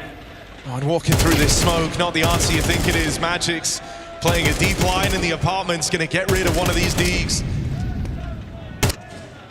I see Molotov there. You don't think he's alone, right? Gonna get run at. Nades ready. FURIA, maybe cancel. Let that util come down. Yakinda calling. Got a he lot has of space. You would love to catch Donk. You would love to get a freebie on Donk of all players. You might not be given the choice. I think Tania just saw him. There's the spot. And the man that was behind enemy lines, he's been ruffled. The cover found out, and now you're rotating into a lost bomb site. A couple of times FURIA have been in this position. It wasn't what happened against Aurora, right? We saw just earlier in this game, Yuri get deep into A. Then he dies as the bomb is coming in. Same things happen for Yakinda. FURIA have no ground right now, and Spirit have picked new positions. Tania watching on. You can get a bomb plant, FURIA, if you're lucky, but Shiro's coming in spawn. Yeah, Donk even here to boot. There should be no getting through the apartments. That's a boatload of damage done as soon as you come round the corner. And just a slaughter in the palace. 3 in a row as Spirit look for one hell of a recovery. All started with that low econ round, and from there they've gone from strength to strength. FURIA's final swing for the king here. K-Serato scout. Oh, he's using it for lineup. Sell it back. And FURIA. Oh my goodness, he just can't hit that mid smoke. I actually think he's telling the truth now. I've come around. At least that one.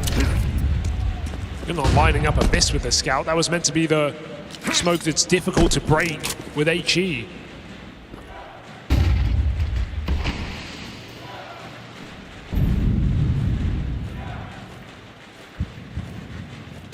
Old habits die hard here for FURIA.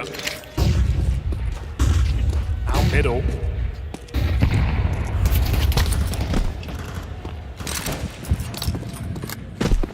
And a bit of pressure in mid before they go back to a bomb site. This is looking like an early hit in the final round of the half. Magic's in position. Pressure's going to be on for Spirit's new captain to deliver here. But no stranger to putting up numbers in these games is Magic's. He's got himself a rifle, playing it close. All of FURIA about to come his way. All of Spirit too. Rotate's already on its way over, and Donk in position, nails that opening shot. Now leaves it down at the B hold. I almost don't believe it, but Magic's deposited back into Car. That Molly falls short. He just catches him falling in. Fallen needs another multi-kill on the rifle, and it's too much to ask as Donk comes in and bandages the round. Another 3-kill from Donk to seal the half. FURIA starts strong, Spirit recover. We've got a semi-final.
FURIA might have started strong, but now even they hear the faint rumblings of the dragon waking up. Donk gets his first multi-kill with the Deeg in round 9 of this game, and from that point onwards proceeds to multi-kill every single round till that half closes out. Spirit are right back in the conversation here on Mirage. And a T-side now rolled out in front of them.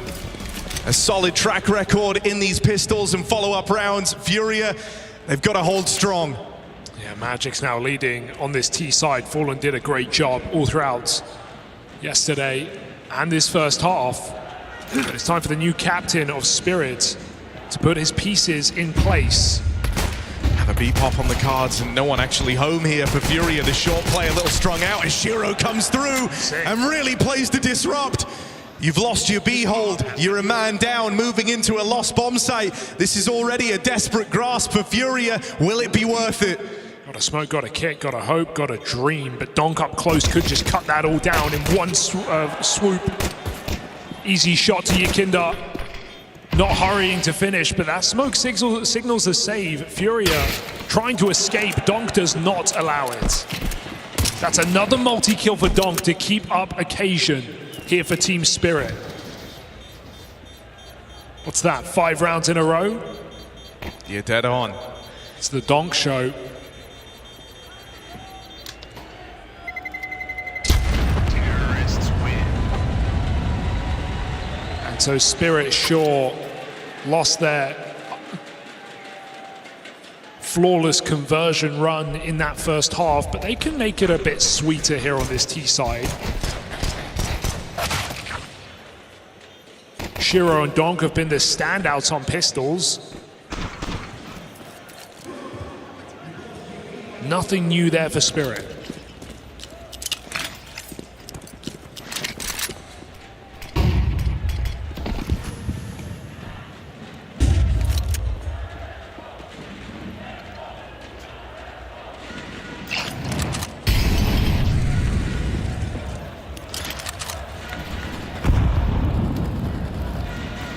Tanea keeping them occupied.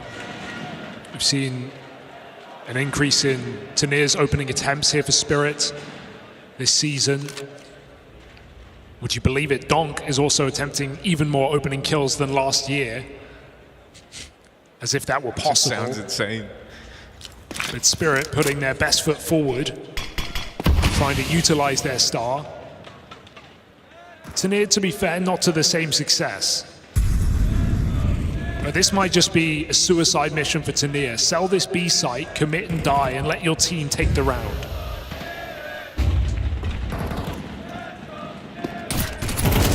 Oh, something realized they walked into someone in this smoke. Donk keeping that multi-kill stat looking real clean. He's got to get the ecos just for the numbers at this point. 6 in a row. We'll keep track.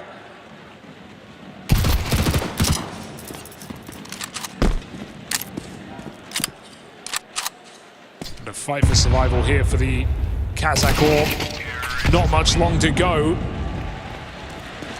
First gun round for FURIA. And you feel like you have no margin of error on this if you're FURIA. Yeah, this game will disappear quickly.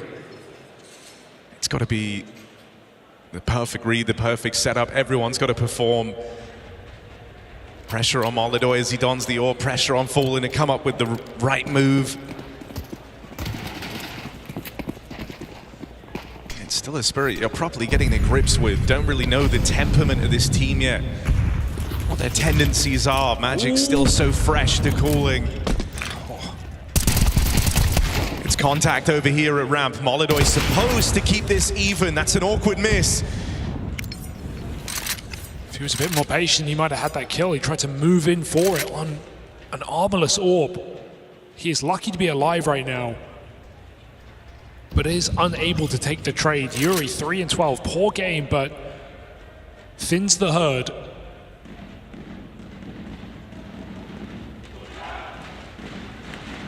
When the whole map goes quiet, down to the mind of the captain to try and piece together what's going on. And Fallen, safe to say, he's got a lot of experience to draw upon. He's anticipating a B hit here. That's exactly where the bomb is headed. It's the right read for FURIA. Their pieces in the right place, but now you've got to stop the unstoppable force. Donk through. K-Serato immediately shuts him down. 40 seconds left on this, and Spirit feels so committed. They might just have to try and brave this. Going back with the bomb is Magic's. Are there really other options open? Are they really going to make this room? With Shiro dead out in middle, that option is closed up. Back to B. Playing it forward is the only option. And with Yakindar here, second piece over towards B, there's no road left to run for Team Spirit. Spirit just get thrown round the ring off of each rope. Head hits the floor. Save for Magic's on the MP7. And it's all because of that early rotate. We see 3B for FURIA in the quiet, in the downtime, leaving Molodoi. And as Shiro tries to fake mid, they think that provides the room for Donk to get out apps. But there's a second short player covering Fallen's back. K-Serato dropping Donk ruins that round. And the multi-kills come to a close. It's all on the positions taken there by FURIA. Putting that third player on B gives them so much more room. Even Shiro fails to allow their plan B. All comes unbuttoned here for Team Spirit. I mean, it's nice to have rounds like that thrown in there for FURIA. The idea that you don't win it necessarily with the brawn, without dueling them. You use your brain. In this semi-final, you've got the youngest v the oldest player still in the tournament, right? In Donk versus Fallen, and Fallen there able to just draw on his read of the game to stay one step ahead of Team Spirit. And one round behind.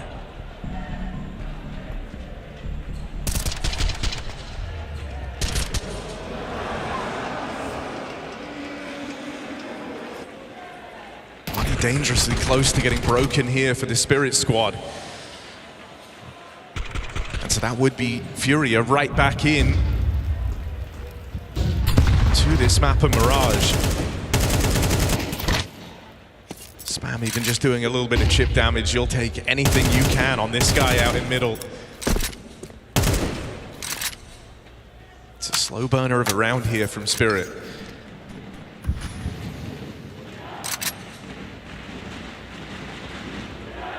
Molodoi's been tame, waiting for the rounds to come to him.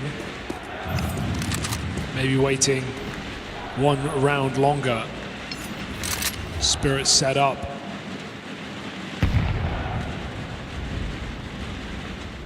Fallen has to keep him cordoned off. We've got Tanir out middle, kicking up a fuss. Keeping eyes primed to the wrong position. Good grenade into the apartments. Fallen doing damage. This could be a problem. Yakinda's pushed out of position. Fallen's got a lot on his plate.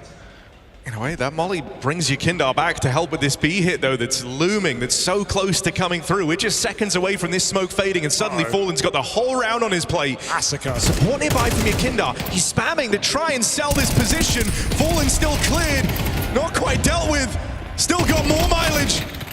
Good for one more. Zontix gonna get that trade, but are they ready? As FURIA have had a few more seconds to bring bodies around. They hear Yakindar burning. Zontix there to shut him down. The orbs played in, and Molodoi leaving it to chance. Not gonna happen. You end up in this 2v2. K-Serato and Yuri quick on the scene as they group together out on the catwalk, and it falls to K-Serato. It's Clutcher v Clutcher, and Shiro gonna take it all. High impact round for Shiro here on this T side. 3 kill, clutch up, important trade on low health. We've seen him go missing in stage games in the biggest arenas when Spirit need him the most. Shows up late in the game with another high impact clutch here for Team Spirit. It is messy, but it is enough here to put FURIA's money into a spot of danger. They've got to figure out this buy.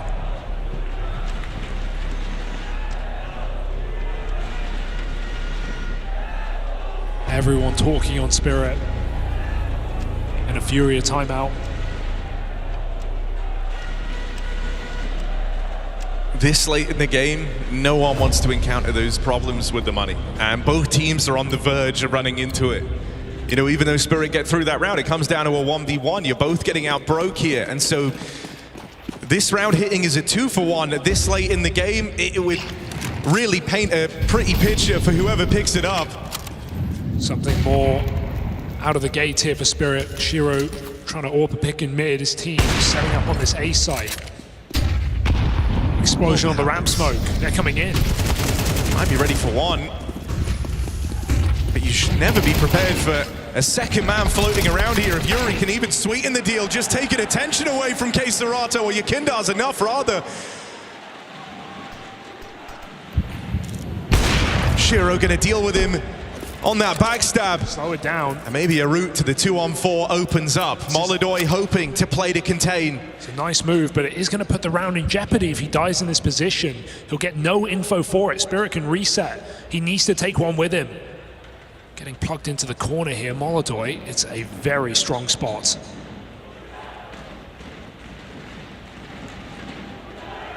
See them at least.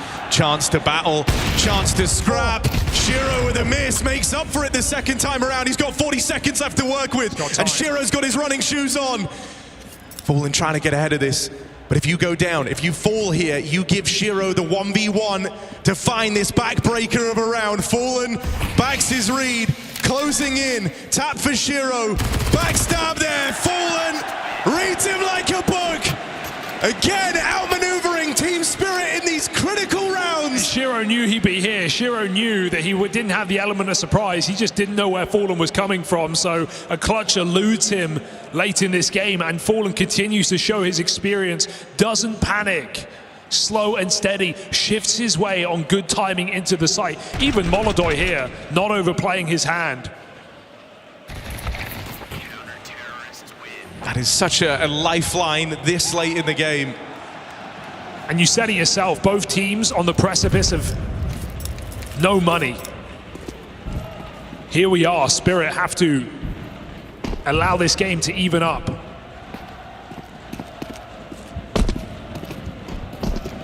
Yeah, Spirit talking about this next rifle round, trying to get everything in order ahead of this huge task that now stands in front of them. A more entrenched Furia that should be getting out of this round, making some money as well, just making themselves that much harder to dislodge in these final few rounds. I said earlier that this is a series that you hope that Molodoi is taking personally almost, right? Has a chance at revenge versus Spirit, because we talk about that loss out in Kazakhstan and when he fell in front of the home crowd. The thing I think that makes it stand out is, if you remember, when Spirit won that event, they didn't care. Yeah. You know, like that's an opportunity that Molodoi would have killed for, literally did in those quarters, in those group stages to get that far. Yeah, Molodoi wants revenge, and Spirit say, I don't even think about you, bro. Yeah.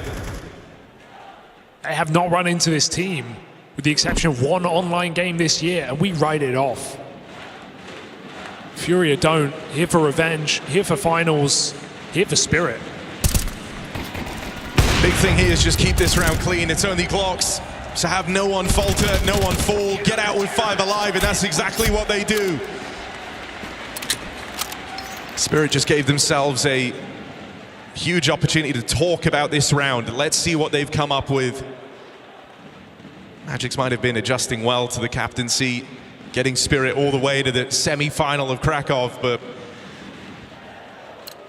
pressure's even higher now, pressure to perform. It's always been hard to characterize this team, because any team with Donk, you know, can win any single event. Look at a Cologne, for example, right? Not exactly a front runner coming in. Donk just gets them there, even with a new player's way in. And so it's hard to ever write off Spirit. They certainly aren't writing off themselves. Back-to-back grand finals in the Winter Championship, looking for a third. Really looking for an opener, and he's going to get it. Zontix trying to clear out Palace, learns about that AWP the hard way. Tia now spotted and Fallen. Not the type to go and give you another chance on that jump check. Yeah, Fallen not making those mistakes, not re-peeking, just blocking, keeping the door shut, keeping the advantage held here for Furia. 5v4, pressure really is put on someone like Magix in a round like this. Halley can't help you. How do you call your team out of this hole? Ooh, it's a little deep. Or is it just enough for Donk to swarm through. Molodoi sees the gap. He says, come and take it. Feels like it's got to be Molodoi's round. Feels like it's got to be his moment. Second shot for Molodoi connects, and now just going through the motions. He's very, very comfortable. All down to Shiro.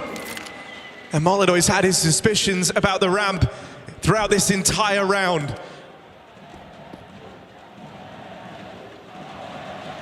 Shiro hoping that he just goes unnoticed, that he can keep this AK in play. FURIA really going to let him get away with it, because the lead's now been conceded. FURIA on to double digits. 3 in a row to get here. Back-to-back flawless rounds. At the dawn of this second half, it felt like it was going to be a game decided by money, where both teams were working with less, while FURIA are now rolling in cash. And the same cannot be said for Spirit. Look, it was a hard round anyway, provided by the opening kill, but this smoke lets Spirit down. Don gets done in by his team. Coming through that, Molodoi has a huge gap. Don can't get to bench safely. So punished by misutility again, our Spirit. A slap on the wrist. And maybe a map to be stolen away. Shiro hands Donk the AK. Position not exactly synonymous with Donk either. He's taken it in towards the palace. Used to seeing this guy roam mid. You've got a bit of a fake out here towards B. Tanir, if he gets a kill there, you're going to start drawing rotates. Instead, you're left hoping that Donk can provide the way, breaking through with a double. And that's why they give him the big guns. That's why he gets the AK. Donk continues moving forward. Reign of Terror brought to a close, but he's done his part in the round. Now it's on to the rest of Spirit to finish what he started. Fallen looking for a way in. Molodoi still floating around close by. Fallen finds that kill to beckon them in, to call them forward. Then Molodoi can play another round, but nothing's being provided yet, and it won't come for free. You're caught with Util out in the open. And even though Molodoi gets his, this is not a round for him to attempt. Too much time gone. Spirit had 1 gun into this round, and they run back a classic. Donk sets them up for success. And ice cold from Zontix on the side, doesn't move. He's getting spammed. A bullet can finish this round. He lets Fallen walk in with a smoke out. It's also a big miss for Yuri. That's Donk walking through the palace. Gray screen. Yuri had the drop on him. He's holding from triple. He got body shots. He put Donk low. Low is not enough. Donk goes on with a double kill, and him and Zontix combine for a third. Yuri, having a really poor game, is feeling consequential when you lose a round like that. That's a round that could set FURIA up for Mirage. Instead, it is still a conversation. Something interesting here. Double Orb makes an appearance for FURIA this late in the day, this late in the game. Is it the right time to do so, though, as they're getting handed a fast B play? Molodoi has to hit some shots here. B players put a stop to it. Fallen rings out with 1 on the AWP, and in the blink of an eye, it's only Shiro. Round unraveled. Orb's too strong. And Shiro put in a box with nowhere left to run. They know they've got him boxed in, and they know it's only a matter of time. 3 players ready to swing in. They're getting Molodoi set up for the backstab. Shiro has nowhere left to turn. And so it's only a matter of time. A ballsy call for the double orbs. But boy, do they deliver. FURIA. And they are just not making this easy. They've taken all the space away. There they are. They make it long. They make it painful and slow. That's the death they deal to Spirit. All that hard work for Spirit to bang their head up against a double orb on a B rush.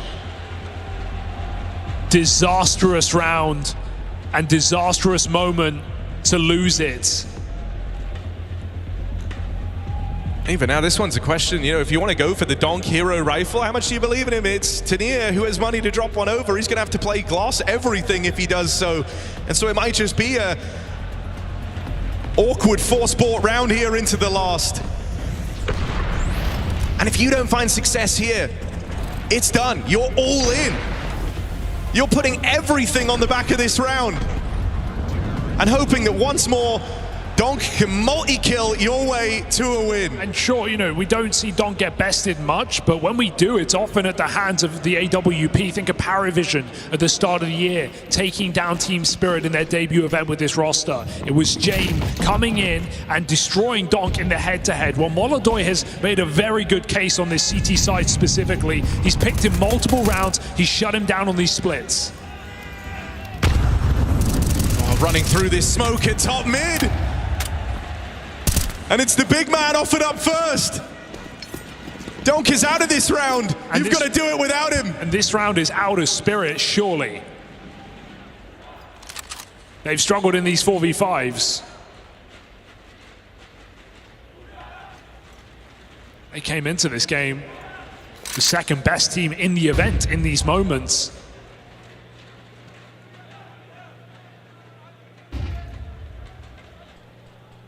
But with Donk gone, who can provide the hope? Tanir attempts a pick. Yakinda gets a second chance. Spirit just walk it back, but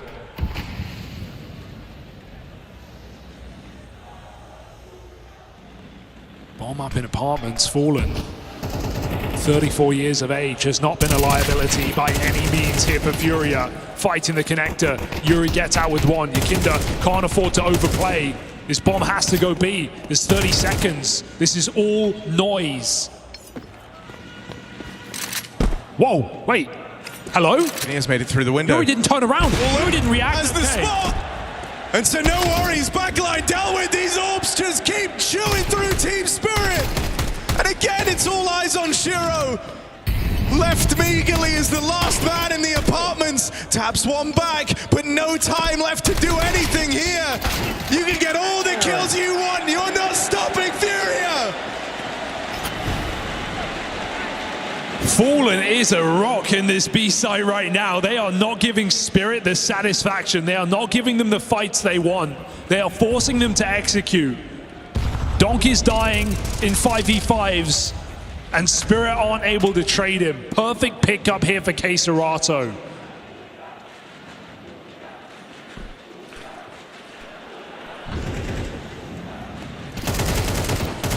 That's Donk's first opening death in the game to the 5 kills he has. And still FURIA sit one round from their map. On a map they've had their struggles on a map they had to build their confidence up on in real time. You were left wondering, was this a grim mistake? Putting Donk, putting Spirit on Mirage. But they've now got a chance to grab at glory. Keiserato, is he up to reeling this in? Push through the smoke. Donk gets hard cancelled there. And so Spirit were playing with real gusto here. They were playing with real confidence. They found themselves in a 5v3. They've lost the point man. With it, they lose the confidence. Now they slow things down. Full rotate here as once again Fallen has outmaneuvered the opponents. All 3 players ready to receive the A-side play. 2 of them AWPs, Molodoi up in Palace. Chance at a free kill, just swing wide and bite down.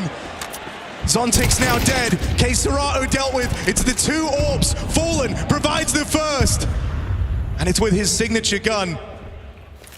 At AWP, the red line of Fallen could well be in a museum. An artifact of its own right. Missed shot there, and Molodoi cleaned up too. Spirit braved their way through a round that was rapidly getting away from them, as they now have a swing at overtime on Mirage. This is a stressful game for Spirit. It's going to take everything from them. It's going to take 24 rounds. It's going to take overtime if they're going to win it. FURIA fighting tooth and nail in every position. 3v5 down to a 2v2. But missed shots is all it takes to allow Tanir in. 3 kills and another timeout. The final timeout for FURIA in the final round. And that double AWP that had felt so lucrative, that had found a bunch of success for the FURIA squad, well, that's gone.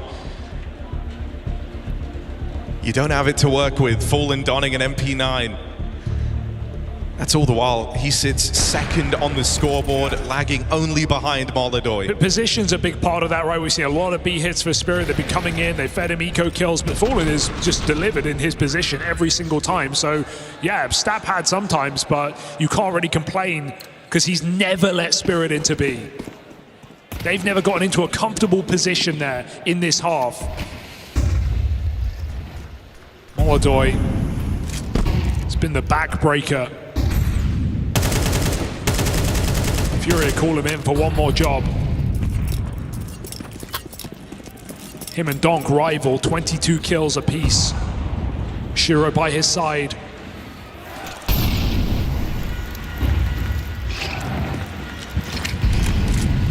There's a real pressure in the air. No one wants to be that first player to fall. Shiro takes a bit of a risk on the cross out into middle. I want to see Shiro put it all out there in this round. Play for the win. Oh, Flash is perfect! And FURIA actually bring the fight to Spirit. Now they know it's not the B play. All game long, you've been met with these B hits. You had the chance to fake one here. Well, Fallen has uprooted that plan. Leaves you with really only one option. The Magics might be going back at the 40-second mark, might be hoping to clear out the apartments, but he's in that battle all alone as his teammates have moved out into the A site. He's got the bomb on this rotate. Shiro gets out after a kill. He can join up with Magics. There's no way you're ready for this to be a lurk. Spirit barely are. Don getting whittled down. Yuri chases him from spawn. All in the meantime, Magics is taking space alone. The game relies on the captain of Team Spirit in this site, and FURIA don't know. You would have no reason to suspect this. There is nothing happening in this round to say that the bomb is going down at B. And so now you're out of position. Now you've got to go for this one late. Missed shot for Shiro. He'll make up for it. Queserato throwing into a clutch. And everything feels uneasy. Everything feels awkward. There's a lot of time ticked off this bomb already. Zontic's playing for info. He'll be able to hear these footsteps. They'll know exactly where Queserato is coming from. This one's got overtime written all over it. Tag connects for Queserato, but Time's his real enemy here. Time's the one thing he can't outrun, can't get away from. Spirit bring us into extra time. How the hell do you have the balls to make that call when you have 5 kills in the map? Ice cold for Magics, his entire team in the A site. He takes that bomb through murky waters and puts it down.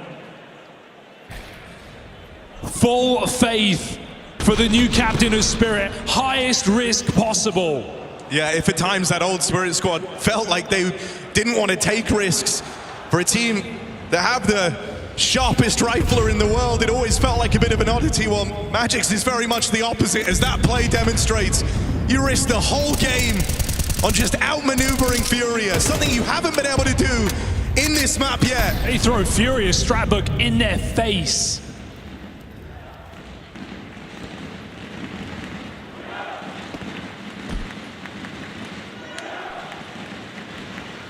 That's not a fake, it's a straight up falsehood here for Spirit.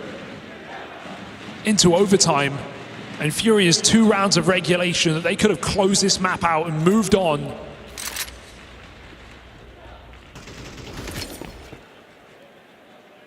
Gone in the wind.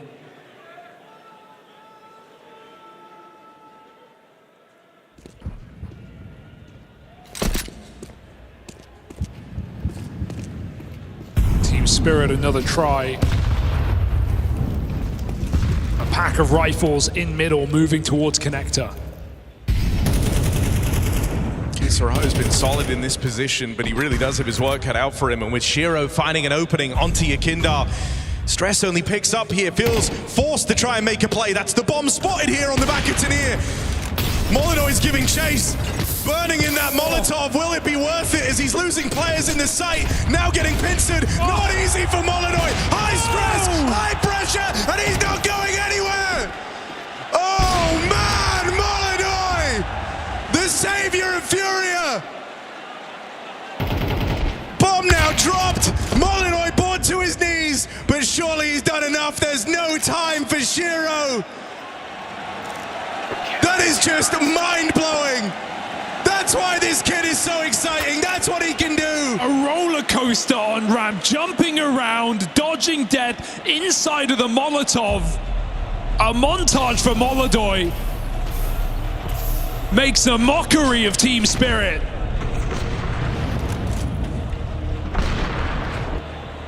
Outpositions Donk like that.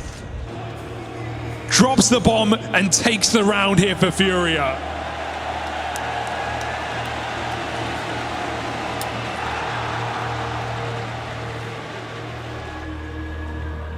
Even just seeing, you know, a play like that, how precise every move, every decision, you're doing it under tremendous pressure, tremendous stress, you're getting split by Team Spirit, you've got Donk, the best rifler in the world, chasing you down. And we said, you know, just how far Molodoi wants to show he's come in the 9 months since these teams last played on LAN. Him rising to his feet, basking in the moment with a heroic play, that shows exactly that. Oh, double molly. Shiro getting burnt out, has to fight in middle, but there's no punish here for FURIA. They've been pretty lax in this mid control, breaking smokes with nades. That's about as far as it gets here on this CT side. Looking to bleed out the round against Team Spirit. Multiple of these coming down to the clock on FURIA's defense. Showing patience and composure in these high pressure moments. A litany of flashes here for Magics. Suggests Spirit are gonna have to rotate. Have they done enough in middle right now? Have they caused enough concern? Because FURIA have 2 B players both looking towards the apartments. Fallen 20 kills in this game, bringing out the AWP once more. It's a big nade. Always good to see this AWP not collecting dust. Oh, no. Fallen getting to don it here because we're into the overtimes. Had an AWP highlight last round. Fallen unable to match up to it. Backstab will get denied. Yuri's had a quiet map here. They take their eyes off the cross. They let Yuri get in towards the market. Looking to dance with him here out in the open. Dangerous. Don't go giving Yuri fights. Don't go begging to give him a reason to try this clutch. Keep him cold, honestly. Don't take this engagement. You don't need to. It's going to save nothing. Cross for Magic's contained, and so the round comes through for Spirit. Some ugly whiffs on the short side. Let Donk jump in, and you live to regret it.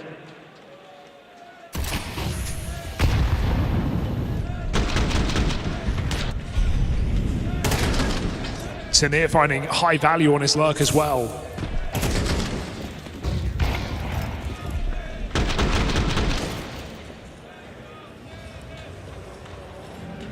Only room for one AWP here.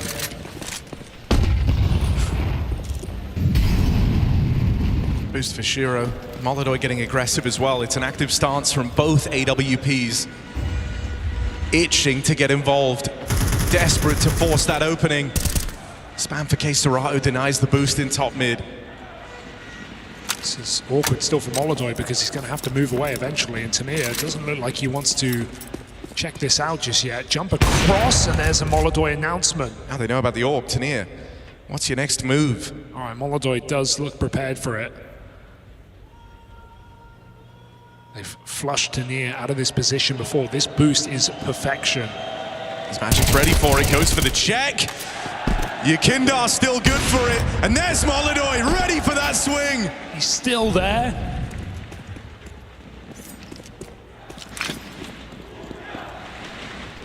5v3, great spot to win out the half. But you look at who's still alive.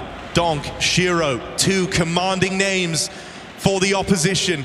Serato catches a tag in that mid-fight, lives to tell the tale only for a moment. It's Donk powering through, caught by flashes. Yakindar will find him, cover in, and there's Yakindar lining them up, knocking them down, seeing FURIA through to a winning half. All 5 kills from the imports of FURIA to keep overtime in their favor. They've been leading this game every single step of the way. It's Spirit continually playing catch up.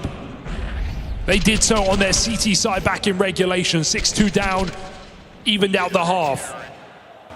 There is no room for slow starts now. Spirit still facing a favored FURIA.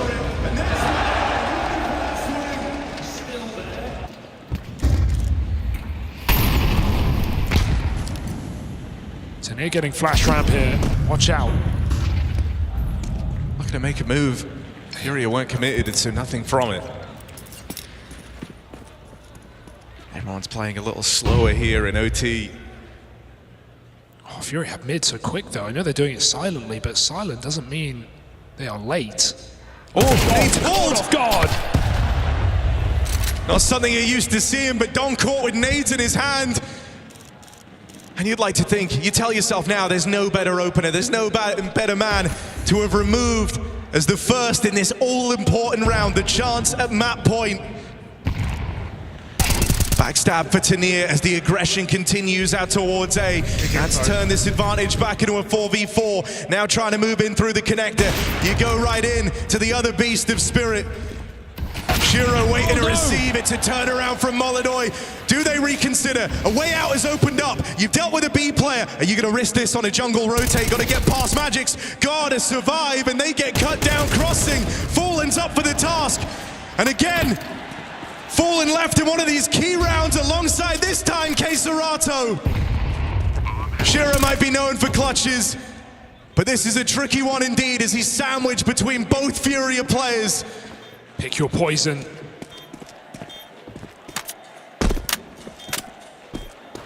No easy route to this 1v2, but then again, there never is. Time's quickly getting away from Shiro. You only have so long to be diligent. You only have so long to clear everything. And if you miss Fallen, if you miss him in this position, there's no win in this round. With the clear not coming, oh, he's nailed it! But Keserato set up to play around this bomb, and he's not going to give you a second chance.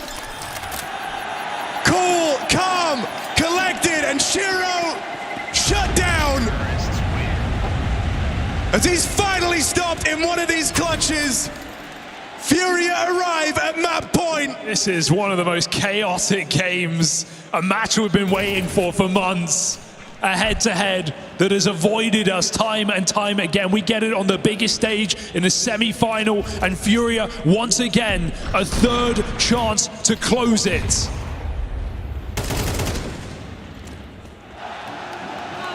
Their map for the taking. Two more opportunities.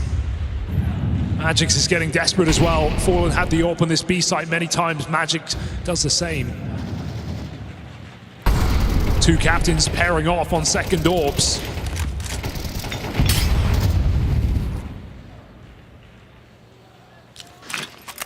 Molodoy v Donk, yet again, and a miss on the flick. They sent AWPs out there to either side of the map to roam, to go looking. Magix also has a second AWP. Safe to say, you know which captain holds the edge in regard to wielding the big green. And they both call it off. Neither captain wants this round to be decided by them. Let your stars shine bright. FURIA execute. Tania under balcony. Zontix in position to support. And Donk is never far from the action. 40 seconds, this is the commitment. Donk on the spam, leaves it to chance there, does a bit of chip damage, but the opening kill goes the way of Yuri. And now you're feeling emboldened. Util forces Zontix into a very tricky position. And Spirit, this is rapidly getting away from them. They need a hero, they need it now. Bomb planted, low health on a couple of guys here for FURIA, but time to get comfortable, time to get set up. Caught one on the swing, and Shiro out in the open is Fallen. Looks to drive this one home. And now they know where Magix is. These AWPs are lusting. They are homed in on his position. And as you go wide, you go to your death. The double AWP of FURIA cuts the head of Spirit clean off. The Dragon has been defeated for now. FURIA victorious on map 1 in the semi-final. They may drag their feet in regulation, but they pick it up in overtime, taking that step, that one step closer to that trophy, to that final, to revenge over Team Spirit from Astana. Molodoy leaves his mark on the server.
High-octane Counter-Strike was promised, and high-octane Counter-Strike was certainly delivered. Chaos on all fronts, and FURIA, they thrive in it.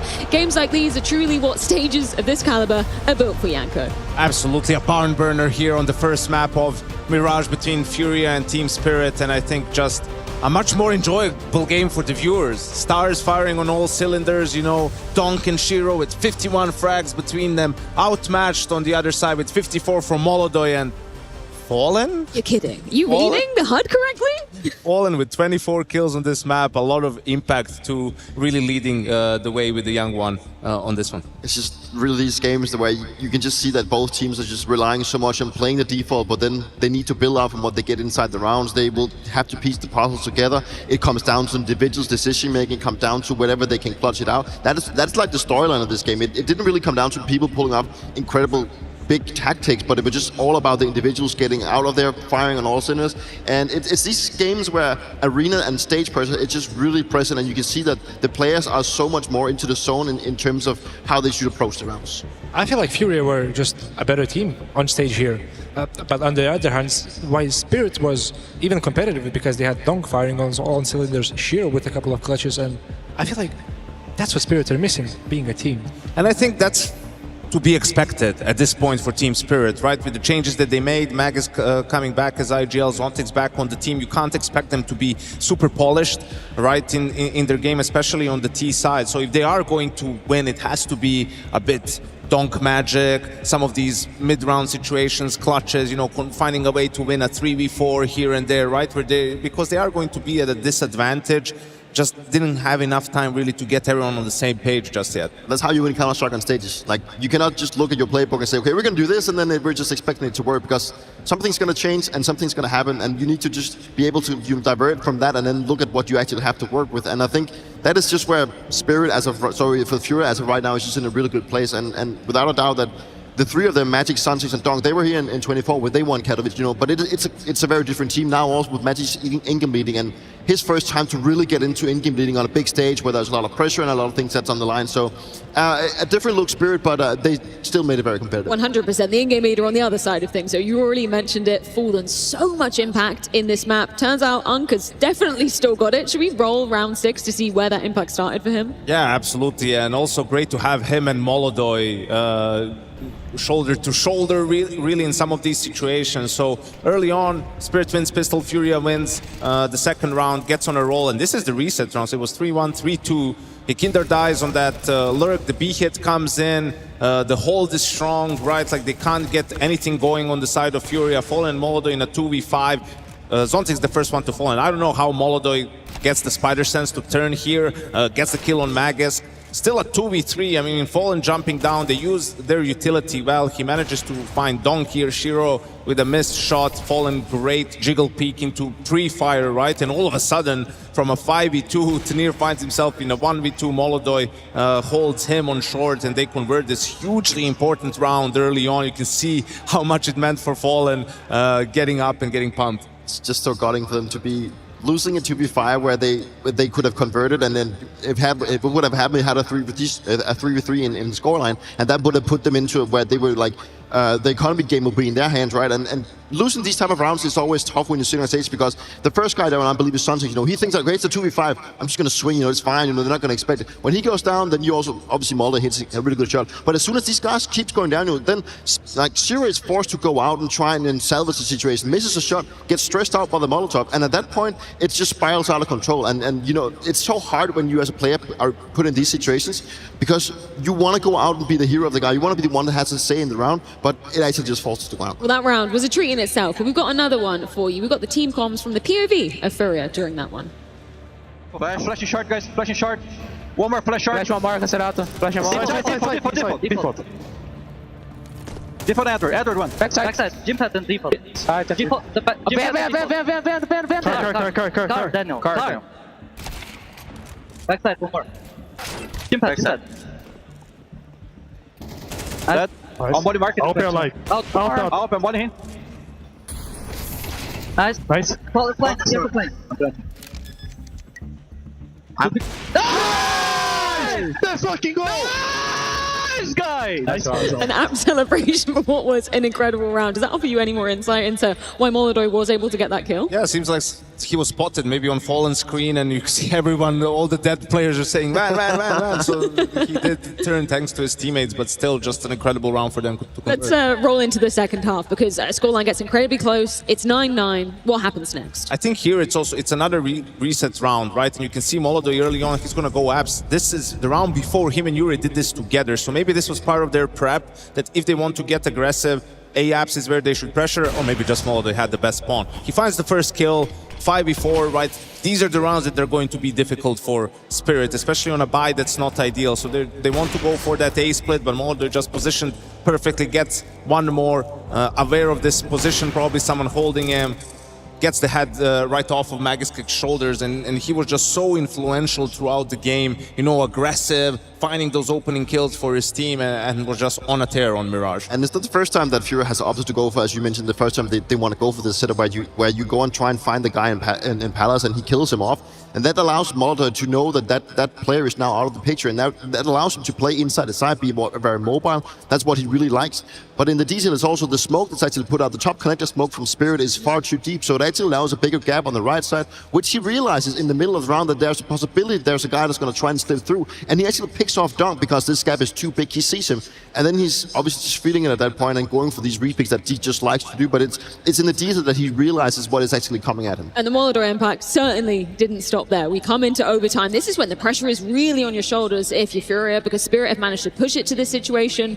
We were in the arena to watch this one go down, Janko, and the crowd went absolutely wild. This had JL making some weird noises, you know, and everyone in the arena was on their feet, right? He's getting split from both sides, right? He sees the shadow, gets one more kill, time is running out, he gets the third player, like completely dismantling this sort of attack for Spirit in a 3v5 situation. And in overtime, you know, momentum is so big on stage. I'm sure you guys can speak to it more than I can, but this just really felt like it was the backbreaker for Spirit. And just let it sink in that this guy is Rookie of the Year.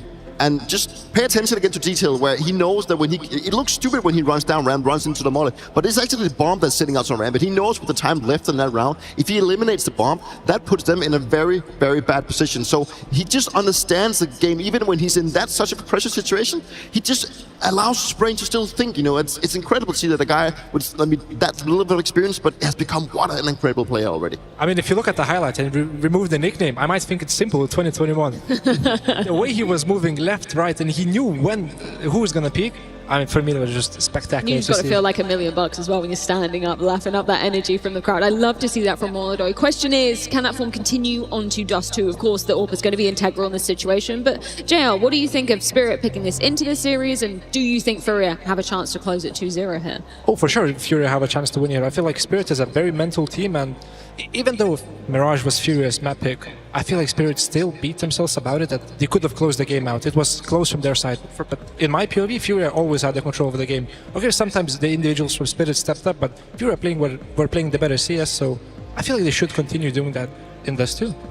I think also FURIA, they would have expected this pick, right? So I'm interested to see what their approach is on the CT side. I think they'll try to be disruptive like they were on Mirage in a lot of these situations, you know, not let Spirit just take map control and sort of play these 5v5 situations. And for Spirit, you know, they have to play a bit better in some of the, you know, Zontic so-and-so, Magix, like, because you're going to be pressured everywhere. You can't just rely on Donk. He can't be everywhere at the same time, or Shiro. So you need to really do well in some of these first couple of aggressive moves from FURIA. If you can shut them down, make them play a little bit further back, give yourself some space, I think that's the recipe for success. Well, we are going to be diving into it, but not before we head things to a quick break. FURIA just about managing to get Mirage over the line, but now the choice of Spirit lays in wait. It's Dust 2 in just a few.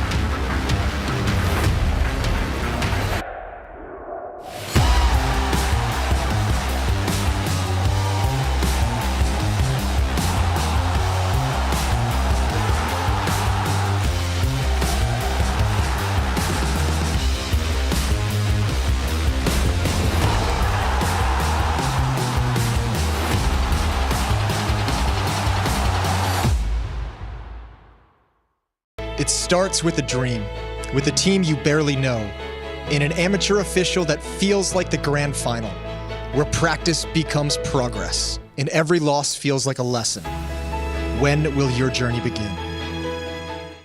To be like Nico. Yeah, man. It's not working.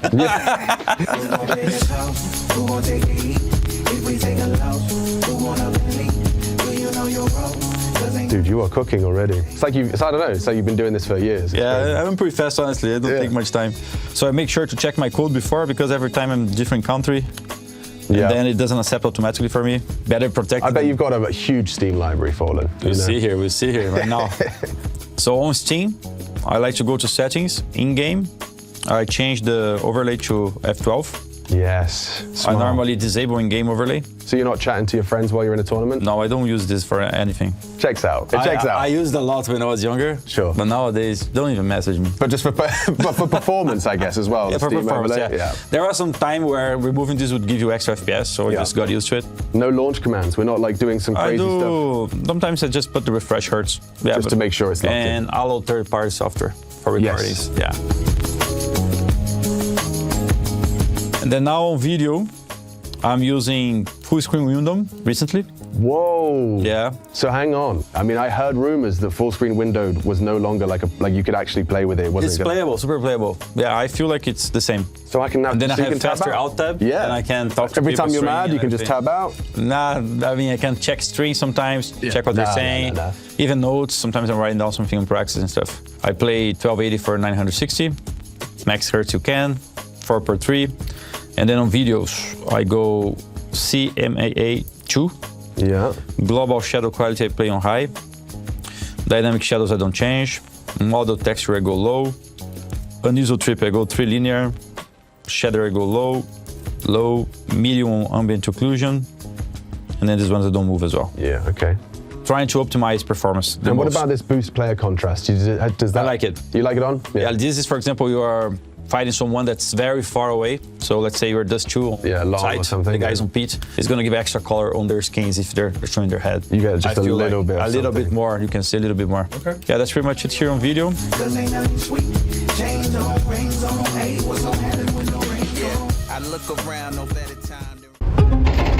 Info. One close sight, and one... Taku. One close, one ramp. Один близко, другой рампа. Ele tava rampa, ele tem perna. Vamos, caralho, vamos. Nice. Damn, he was 24. I should have finished him off. Pause. Ele. Galera, bora fazer aquela tática do SK, lembram? Malek, you go con smoke left side. Make sure to go short. We're gonna be going monster. We're gonna be spamming the smoke. Castratus is gonna cross it. Bolodoy has the cross. Okay, you got it? Make sure he understands. Короче, иди Б. Ele vive o jogo.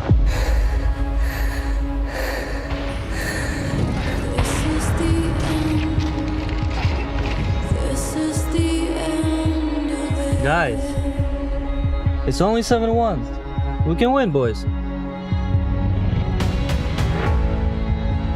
It's just Molodoy and Yuri in a 2v4 now. And this is where you wonder if that communication will come into play. Eu vou flashar pra você. He'll flash for him. Vamos dar flash, tia. Ok, давай. Ok, go. Ok, vamos. Flashei. Boom.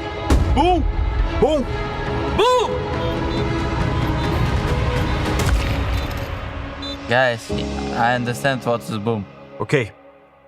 It can still work. It can still work.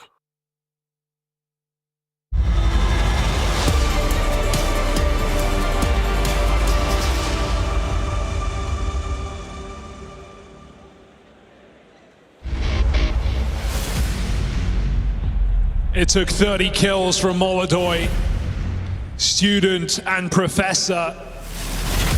Him and Fallen, a map up in this semi-final. And Fallen chasing a trophy that eluded him for so many years. Didn't feel like a reality.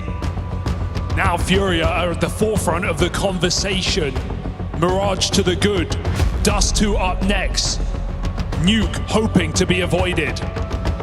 While they're chasing the trophy, with it they're chasing a dragon, and that dragon, well, it was defeated but far from vanquished, and now it's retreated back to its fiery reprieve of Dust 2. The first battle, well, it was on home ground for FURIA. Now battered, bruised, maybe a little wiser, they enter the dragon's lair, the belly of the beast, and this is where every facet of your game will be tested. It's all on the line as they seek that killing blow. Toron, are you ready? We've got dragons to slay!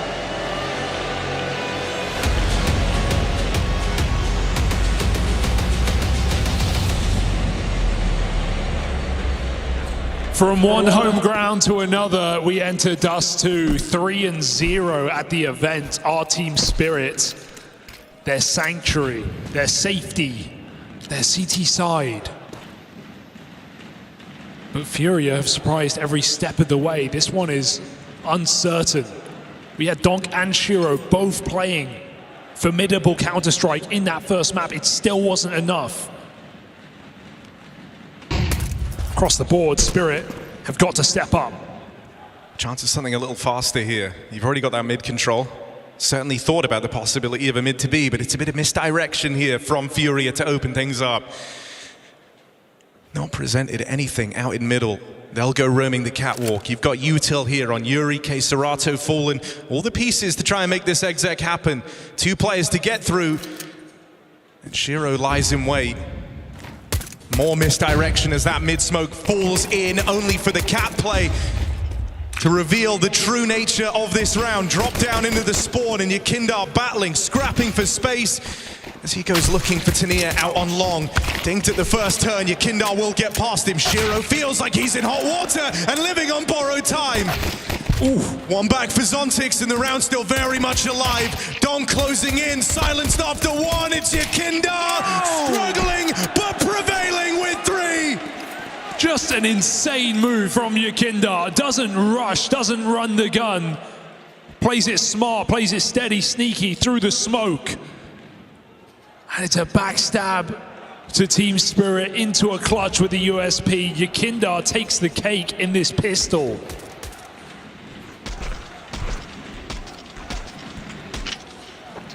Seen some insanely, or just some incredible games from Yakindar on stages, right? I think back to Hong Kong, that final versus Falcons. It took everything for FURIA to take the trophy. Yakindar, he was a monster on T-sides in that match. He beat every player on Falcons in the head-to-head except Kixon.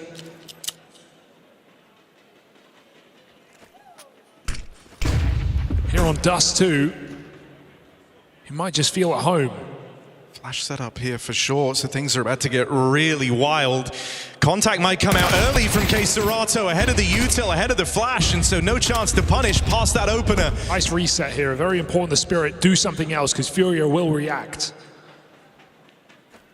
Oh, and trying to get ahead of any type of a mid to be here. A move that FURIA quite like pulling out already and attempted the pressure there with that smoke. Donk will be able to confirm that no one's moving in behind it. Cheeky. And are they really just going to come through this? They'll catch Zontix. Nade's out in the open. Tania's in no fighting position, trying to scrap from the spawn as they envelop him on this catwalk. And so bomb planted, FURIA might see this one through. After all, they're in a strong position here. With 3 players in CT, this is going to be tricky for Team Spirit. Shifting in. Headshot angles and better guns for FURIA. You think they should profit. All the kills come through in the blink of an eye. And dude, this is why it's so much fun to watch Yakindar, because while he can be so intelligent and showcase just very smart, small moves, he's also just a blunt object. Walks through the smoke, leads his entire team to victory, catches Zontix with nades in hand in a 4v5. FURIA feeling fearless right now. Spirit are gonna have to watch out.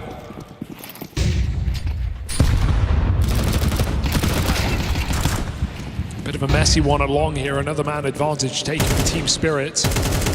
All 3 of these rounds have been.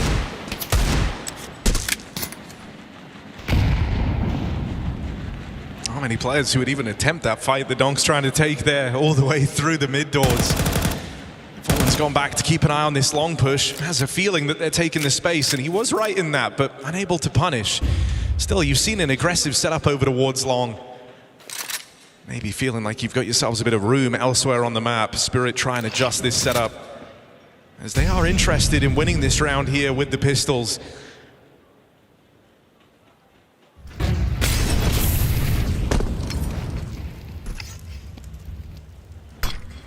Making a case for it right now, but it's the third player. Where is Donk going to be? Does he get dragged back to the A site? Will he be there in time? Spirit need him.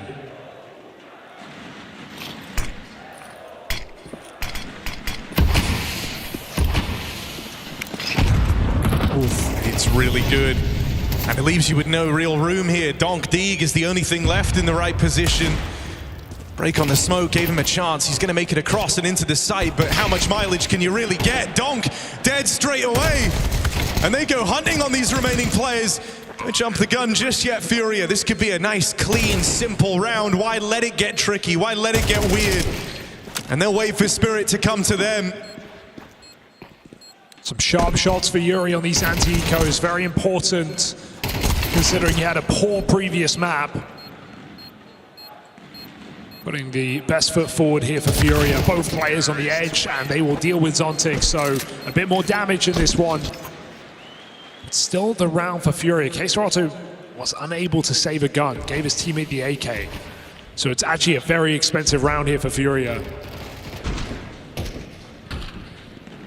But lead control by them. CT side, gun rounds, Shiro's AWP.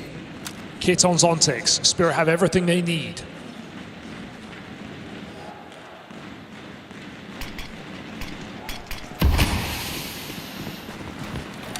Trust Fallen to try and provide an opening, had the spawn, given the orb, and they might just walk in while he holds this line. If you give him a jump, Fallen not in a forgiving mood. They'll play through with that orb meant to cover. Fallen left looking for trade, forced by the molly into the maws of this behold.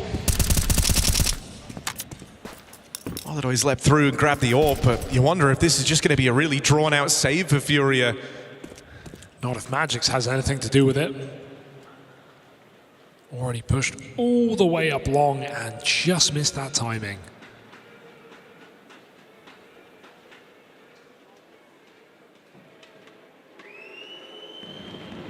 A cautious FURIA on a lengthy save indeed. And nothing would set Spirit up better on their map pick than a 5 alive first gun round.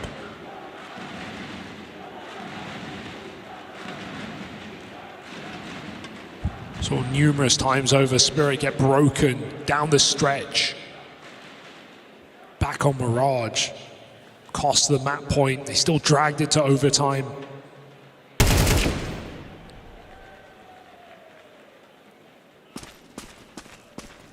So money is the aim of the game here, and Spirit just back out, confirming the round.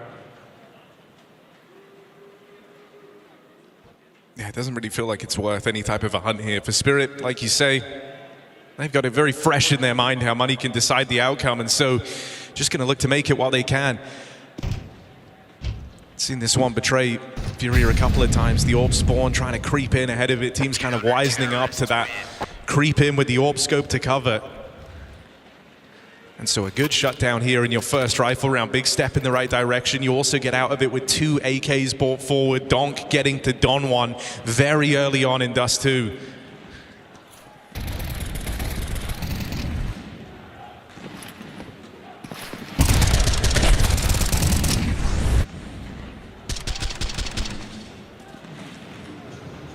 Might be a similar looking round here again. Molidoy was blessed with this B spawn, and I'm wondering if you're going to expect them to do it back to back. It's just so risky walking in. Spirit are using a lot of util early here to set a precedent. You can't just charge this bomb site. Orb revealed.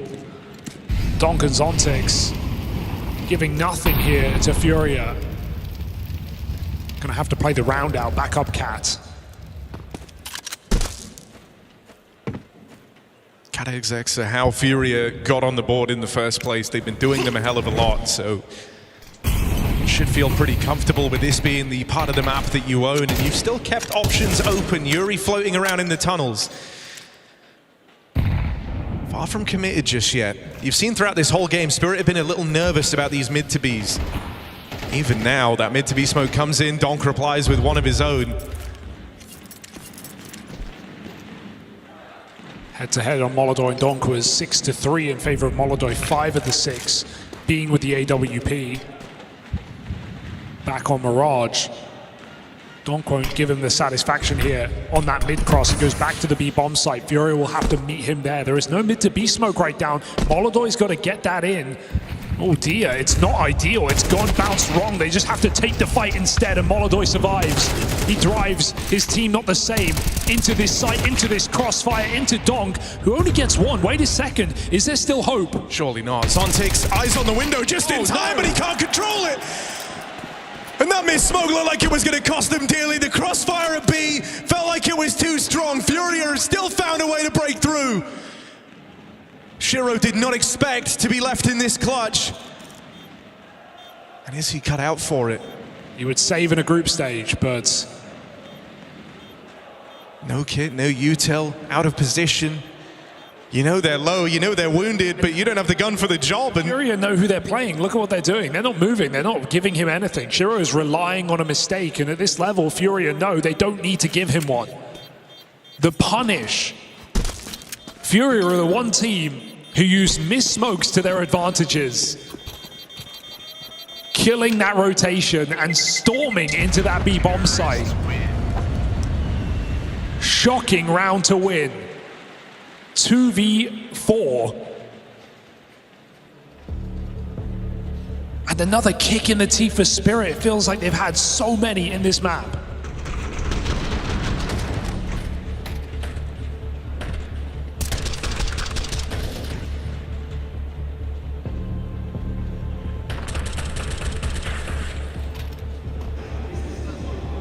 Hallie wants to weigh in early. I mean, that B site's meant to be your rock. You know, you have two fantastic players over towards that side of the map. You've got Donk and Zontix. Zontix who,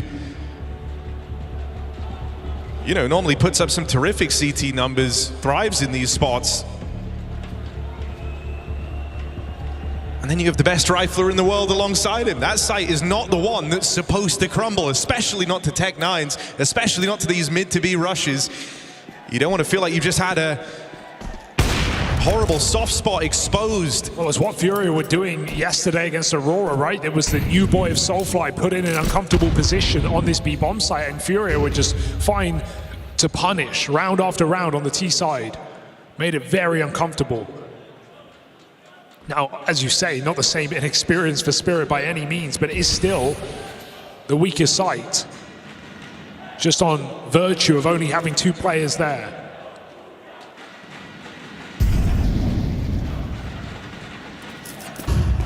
And you know, in the big picture of Dust right now, you feel like you can't win in any position. You've lost B. You've lost to these cat splits countless times. That was how the game started. Nowhere feels super safe, and so it's a big problem for Spirit. It's a problem that Magix has got to try and have some answers to. This map can just feel so constricting. Spirit, strong setup though. Leaning back over, Donk the Joker.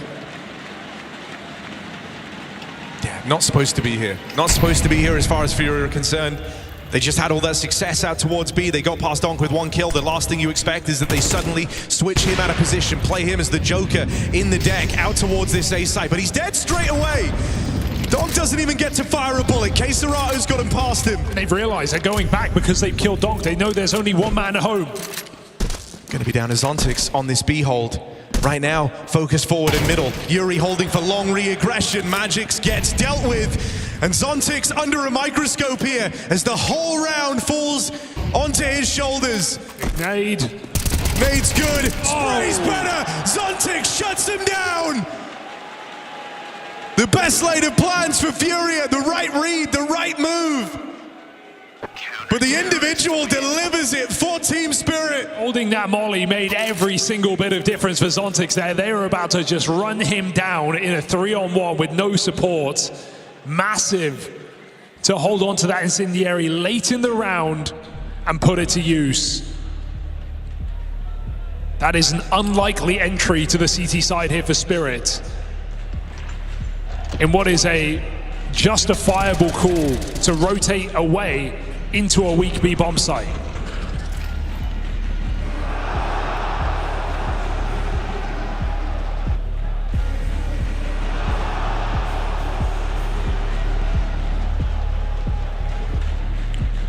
Can FURIA keep their cool?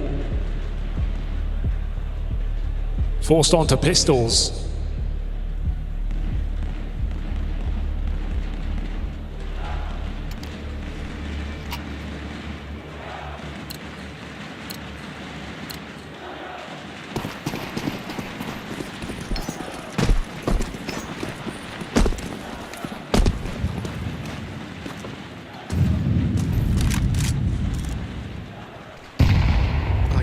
Wondering, you know, when are you going to get a bit of a pace change from FURIA?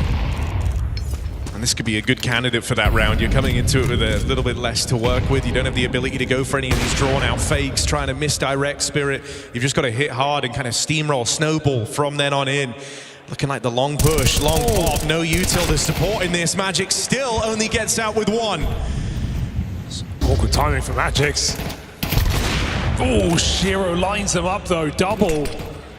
Putting Yuri on his last legs, 4v3, timed his set back up.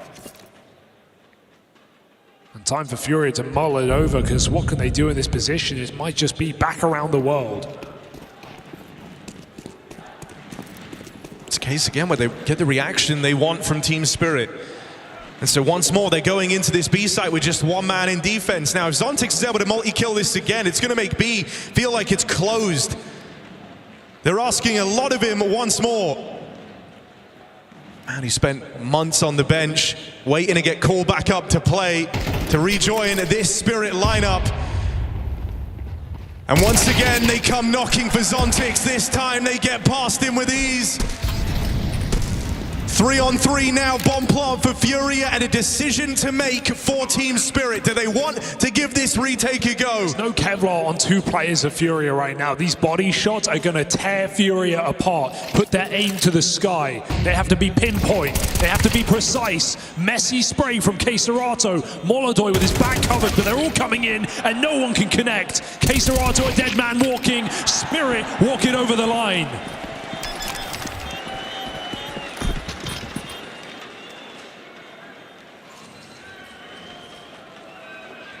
Game tightening up, you're starting to feel like you're losing that grasp you had in the first couple of rounds. Spirit now making retakes happen. Haven't been able to stop you in these sight hits till now. You had the big multi-kill round from Zontix, followed up now a successful 3v3 retake. No longer relying on those big heroic moments, getting it done as a team. Oh, Fallen's forgotten his gun. They'll realize that too late. So out lower they go. Tenier on Cat with a great grenade. Ooh, out in the open, Donk has cover for his AWP, and that one AK thrown forward. Can they pick it back up? Take it away from FURIA. This round is just disappearing in front of your very eyes. The eco, no interest for FURIA.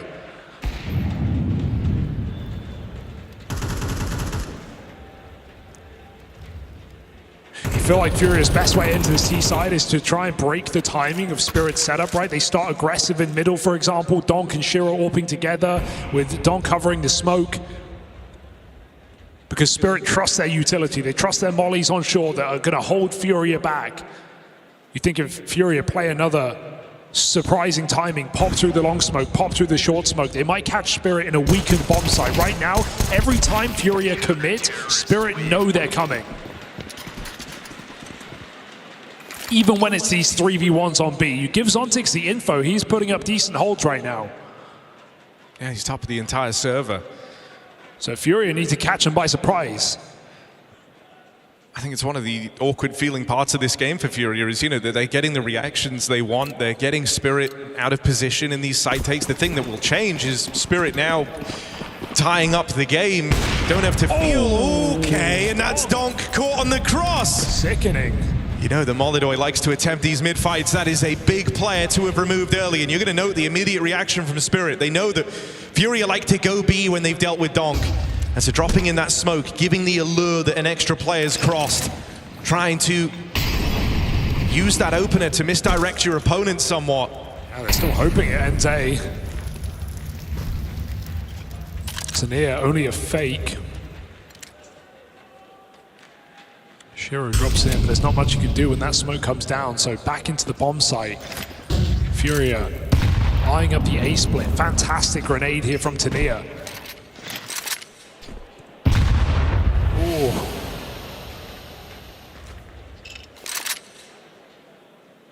And a couple of nades later, B feeling a lot more tempting.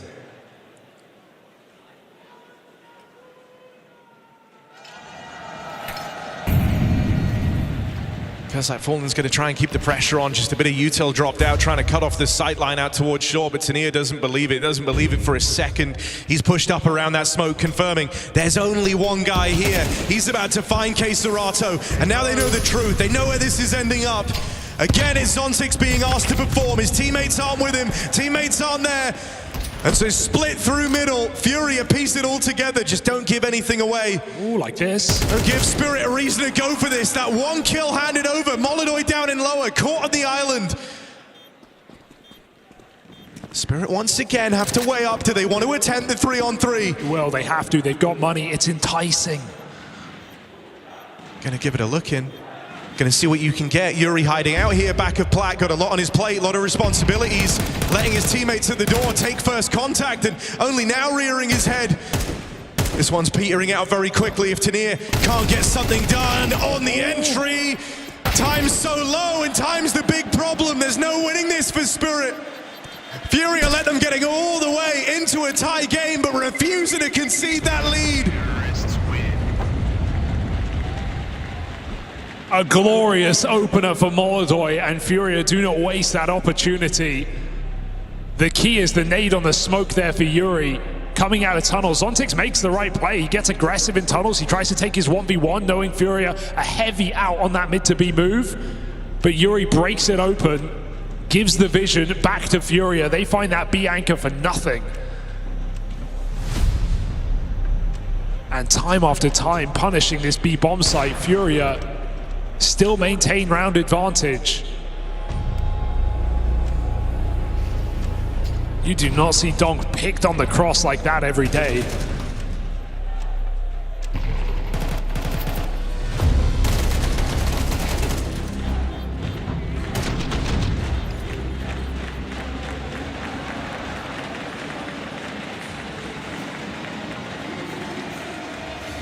Shiro is sending. Yeah, pressure's far from gone. Oh my it's God. Not like you're teed up for instant rush. success. It's all in at B. Trying to charge down Zontix. This time, bit of distance between himself and the tunnels. Big damage done early. Down to the pistol. Desperately needs some help. Desperately needs support. And in come the cavalry. Spirit meant to recover this. Tania's made it in deep. Far deeper than anyone's ready for. All the way out of the car. They clear him. They can't deal with him.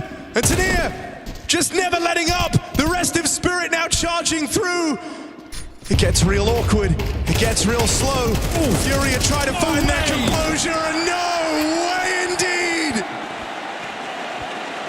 No one you're supposed to win. Spirit are all over the site, and FURIA just freeze. How are they allowed the fights they want? Yakinda with 2 players in the car lets the window player go first. Spirit are begging for the fights. They are forcing the fights. And still FURIA take the round. That is the first Donk whiff of the year. Back turned, spraying out the door, misses his chance. And that might cost you your half. How do FURIA profit in that round? It was such a unique round anyway. You had so little to work with if you're FURIA. You kind of can't believe that that's where you've just broken through, but you have. And yeah, this is your chance now to really deliver on a solid T-half. That's what I mean when I say you got to catch him off guard, right? I didn't necessarily think it would come in the form of the B rush because Donk is late. He's playing extra safe after getting caught on the cross. FURIA catch him off guard. Could still get weird. Could still get weird though. This double long setup, hard to get past at the best of times. Fallen! He makes that look way too easy. It Every moment where you feel like FURIA can't get a multi-kill, they somehow do. Oh, and this time Zontix, the immovable object at B, well, it started moving. Seen it. Out of position, sees them on the cross, and he knows what's transpiring, he knows what's going on. You're too late to mop this one up in lower tunnels. Oh, don't die. It's not worth it. Molidoy learned his lesson from the last round to a degree, falling back, but still very much in the fight. Chased down, will give them that 3-on-3 again. Donk in hot pursuit. Will it serve as a kill that gives away the promise of a strong T side, or does this entice Spirit to play in, sending them to their doom if they come up short? Shiro wants his mistake. Zontix looking. Up close is K-Serato. That Molly's going to force a reaction. Gets him back, gets him moving into the spray. K-Serato wins it out.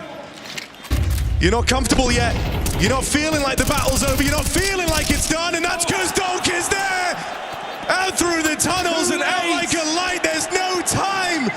All the kills for Donk, but none of the glory.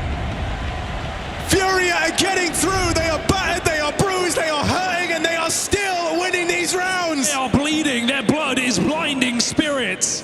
There's smoke used against them. K-Serato wins the spray to Zontix.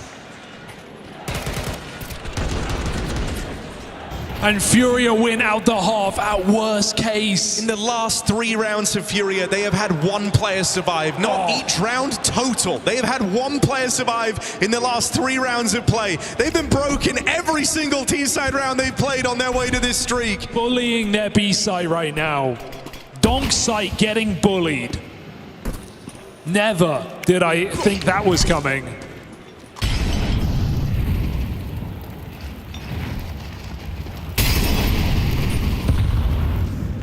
They don't avoid him. They just take him out of the conversation. Shiro walking in, Molidoy, another pick. Oh, and you weren't expecting that. Surprise, surprise. Quick reaction out through the catwalk. They've been ready every time they've come A for a player tucked in here. Late at Goose, you saw Donk get bested in that position once already. Magix, how's he gonna fare? Only on with the MP9. It's a big ask. Tries to battle on forward, has support from the ramp, and now things are getting a little strung out for FURIA. They've got K-Serato out in no man's land. Backstab from Fallen was meant to save the day. He only gets out with 1. You're battling from the deficit, trying to claw back numbers. You just can't regain control. And so 30 seconds. Molidoy doesn't have time to be cautious, time to be considered, time to play this perfectly. Got to make a mad dash, and Spirit just aren't budging. 15 seconds for Molidoy to do the impossible, and he's shut down. Spirit, it's something. 1 solitary round at the end of the half, breaking that streak from an in-form FURIA. Dust 2 still up for debate.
FURIA started strong on Dust 2. Bit of resistance in here from Spirit. It's left them with something to go on, something to play for as they look to try and make this a 3-map semi-final.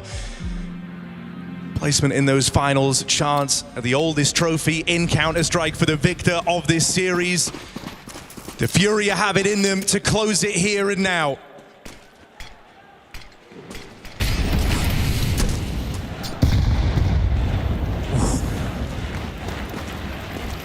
Every step has been treacherous here for Team Spirit. Nades continue for FURIA. Block it long, focus on the short. Fallen pushed off. Spirit come running through. Oh, fallen low on ammo, still gets out with one. Yakindar, that's not a good place to be. And the backstab for Keserato. Oh, but falls apart, still good for one. It's Shiro toying with them on a smoke push that holds the promise of ending this pistol round. Aggressive in their face, that's the style adopted from the word go for Team Spirit. 4 out of 4 pistols in this series for Team Spirit. Still down at the start of the second half. They lost to the Force Spy at the dawn of Mirage. First time in this tournament.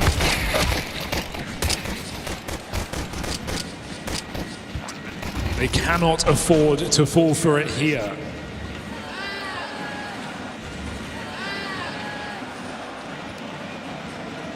Clean conversion paves the way to a strong T side for Team Spirit.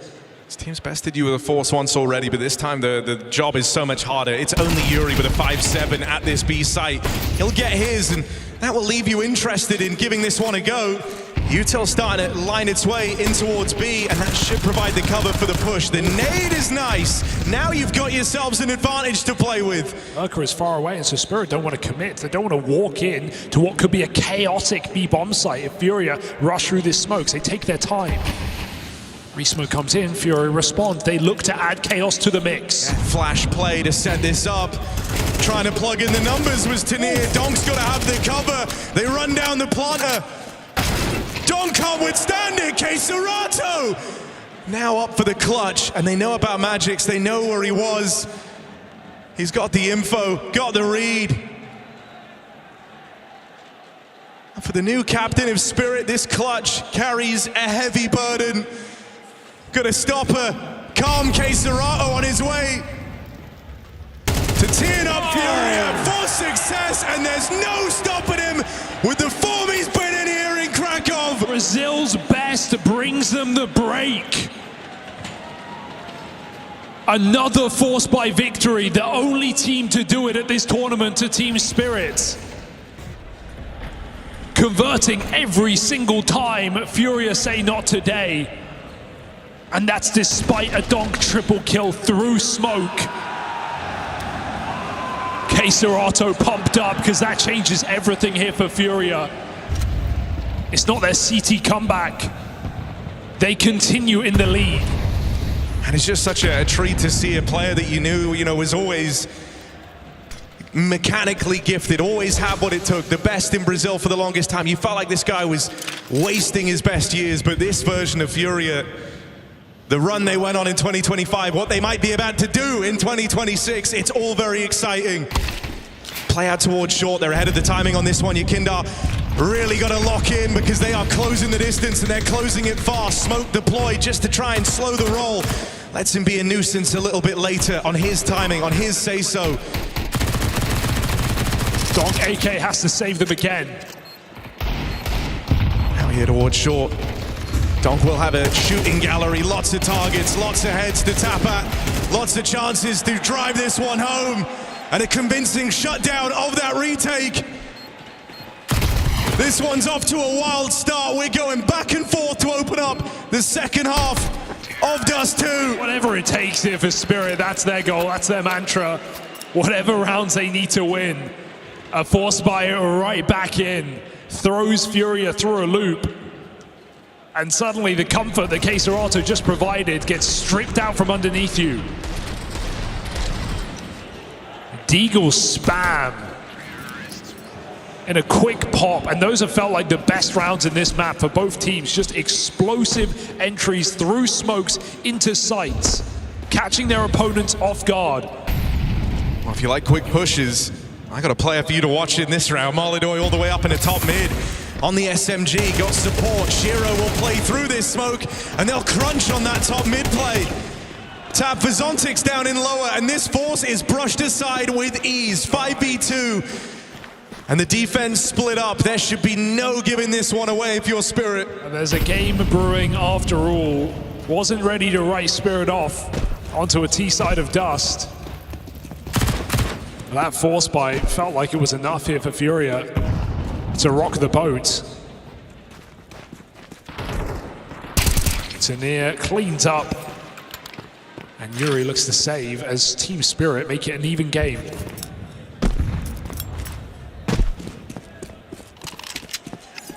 Can Spirit get in the lead for the first time in this map? And they're already hunting here. I like this move from Magix, getting ahead of this, trying to play to stop this save. Not doing it in the most aggressive way, but if Yuri brings the gun to him, who's he to argue? Waits for his teammate to join him. They really want to remove this one AK, the one bit of loot that FURIA were hoping to part ways with on this round. And you can't deal with Donk there in the hunt. Save denied, and a tie game. As an eco looms over FURIA, they might be about to concede this lead they fought so hard for. Edward in the flash. We got champions on both sides of the stage.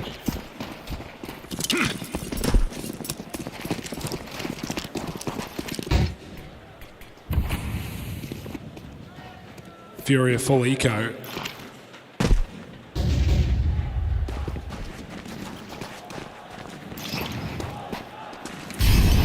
Spirit's lead destined. Been fighting from behind the entire time of Dust 2. That's kind of the first notable change, right? It's been a series in which Spirit have always been the guys playing catch-up. Always the ones lagging slightly behind. That kept up even into overtime map 1. And so finally, Donk lusting for blood here, kills his teammate. I mean, he's been jumping into spawn to hunt these exit kills. He just wants them out of here.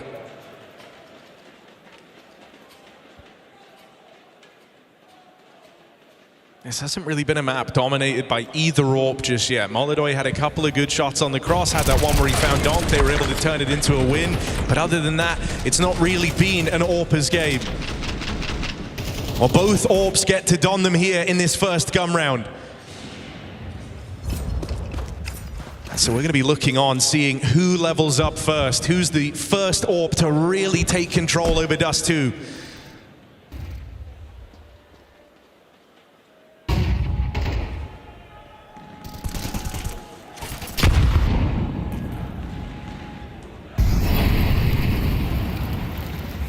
FURIA leading B, trying to get ahead of this play. Spirit still very spread, no clear finish planned.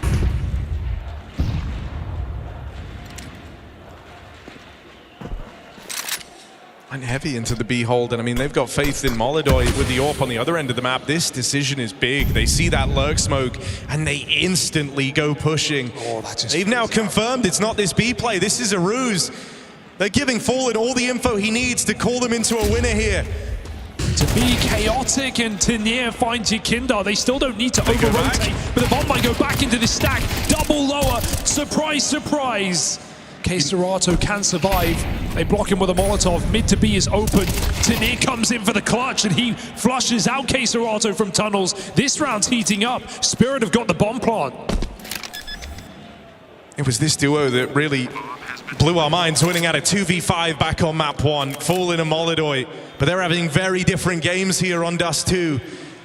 It's a round where if you go for it, you come up short. You've really given away this lead. You've let Spirit make a mad dash towards the finish line. Thinking about all of that as you move in closer. You want to tango. You want to give this one a try. Molly is going to displace Tanier at the car, forces him into the AWP, but a missed shot, and as Fallen tries to move in and punish, that's when he's caught in the crossfire. Spirit see this one through. They get on a 10. They break the money of FURIA. They finally find themselves in the lead, and they're looking to do good with it. Oh, Molodoi even dies. He doesn't even get away with that AWP. Low health, Upcat can't survive. Going for that one extra kill, that one bit of punish, does more damage to him than Spirit. They have a 2-round lead and the money advantage. It's FURIA timeout to figure out how the hell they can win this round. You could argue it shouldn't be a buy, not to any meaningful degree. Maybe a hero gun. But right now this feels destined for a third as Spirit slowly but steadily walking the walk back into this T side.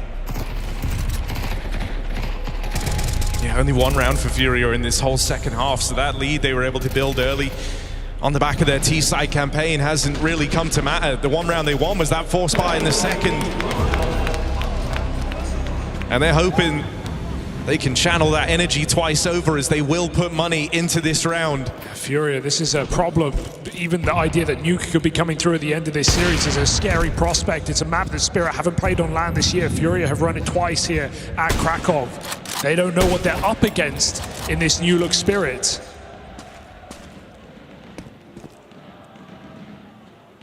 And so the odds flip back if Spirit take their map. These are good tags for Molodoi down in middle. Only matters if you can finish them off.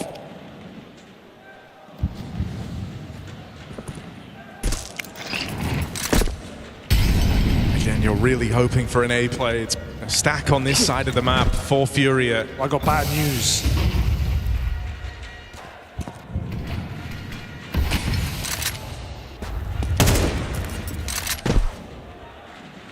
What's Yuri supposed to do?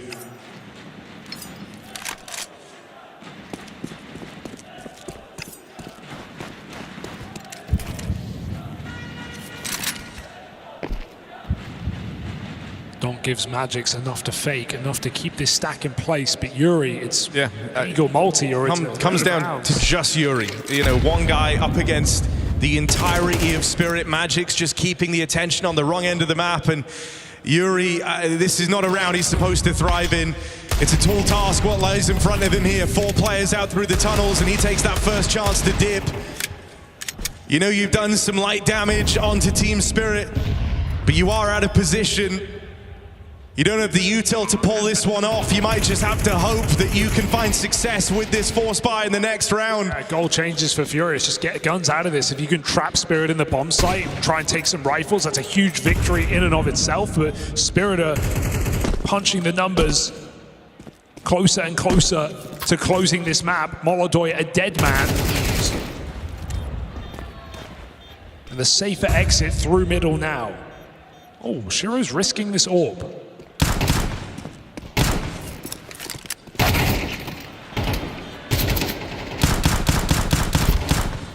I think Shiro might die. Yuri makes sure of it. There are weapons to retrieve here. Good damage into the close. Ooh. A punishing hunt after all. You get out with an AWP, you get out with an AK. Something to look forward to here in the next.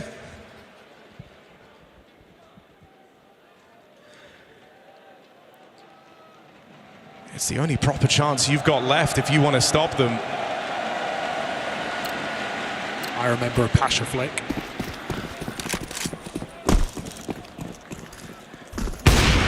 Oh, Shiro's barely been attempting these, but connects that one there on a Yuri. It's an audacious play for Molodoi. These are the moves that he's known for, this aggressive style. Plays it in towards lower. He's squaring off against Donk. Thinks better of it with the molly coming out. It's a good util there to deny Molodoi that opening move. Respect from both sides. Respect from Donk to get the util in, to know what he could be up against, and Molodoi respecting Donk all the same. Looking to clash later in the round. Molodoi knowing this B site has been abused on both halves, and it will be once again, so his AWP in the right place, Lurk Smoke, it makes it very uncomfortable though. Could come out on either side. Molodoi trying to look over. Oh, scary, almost caught jumping. So reposition forced. Spirit doing the dance, throwing util, but it's all going to culminate in just a B explosion. There is no third rotation, there is no support, there is no one coming to save you. FURIA keep telling themselves there's got to be more layers to it than this. They can't just end the game with these continual B hits, but that is what they're being dealt again. Molodoi caught by the mid lurk. Cover wasn't there. They closed the distance and they sandwiched this B site. FURIA move in the middle, but it's corrupted. Magic sits here atop his perch, covering from the window, shutting down these routes to retake. You just see the impatience from Molodoi, right? He's trying to do too much. He's peeking, he's jumping, he's checking, he's nading, he's doing everything, but all in the meantime, there's a lurker coming up close mid. That left side smoke lets him sneak through the door, and Yuri does not have the cover. It's an ugly round for FURIA. Because wherever they gamble, Spirit go the other way.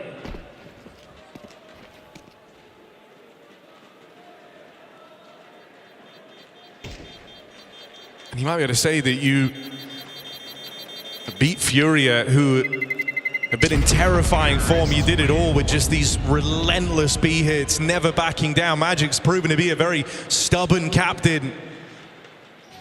3 B plants in a row here for Team Spirit, and that's map point rather, locked in. FURIA get another buy, but it's not the weapons that has let them down in this half. It is the simplicity, the brutality of Team Spirit's T-side on Dust 2, feeling right at home. And so now you finally make the concession, you finally play an extra player over towards B, and what happens? Shiro goes for the long pick. Had the spawn set up for that, Yakinda fed to the AWP. Feels meant to be here for Spirit. Yuri Iran just competing now to try and save themselves from this horrifying scoreline. But they've got to do it from the back foot, a man down.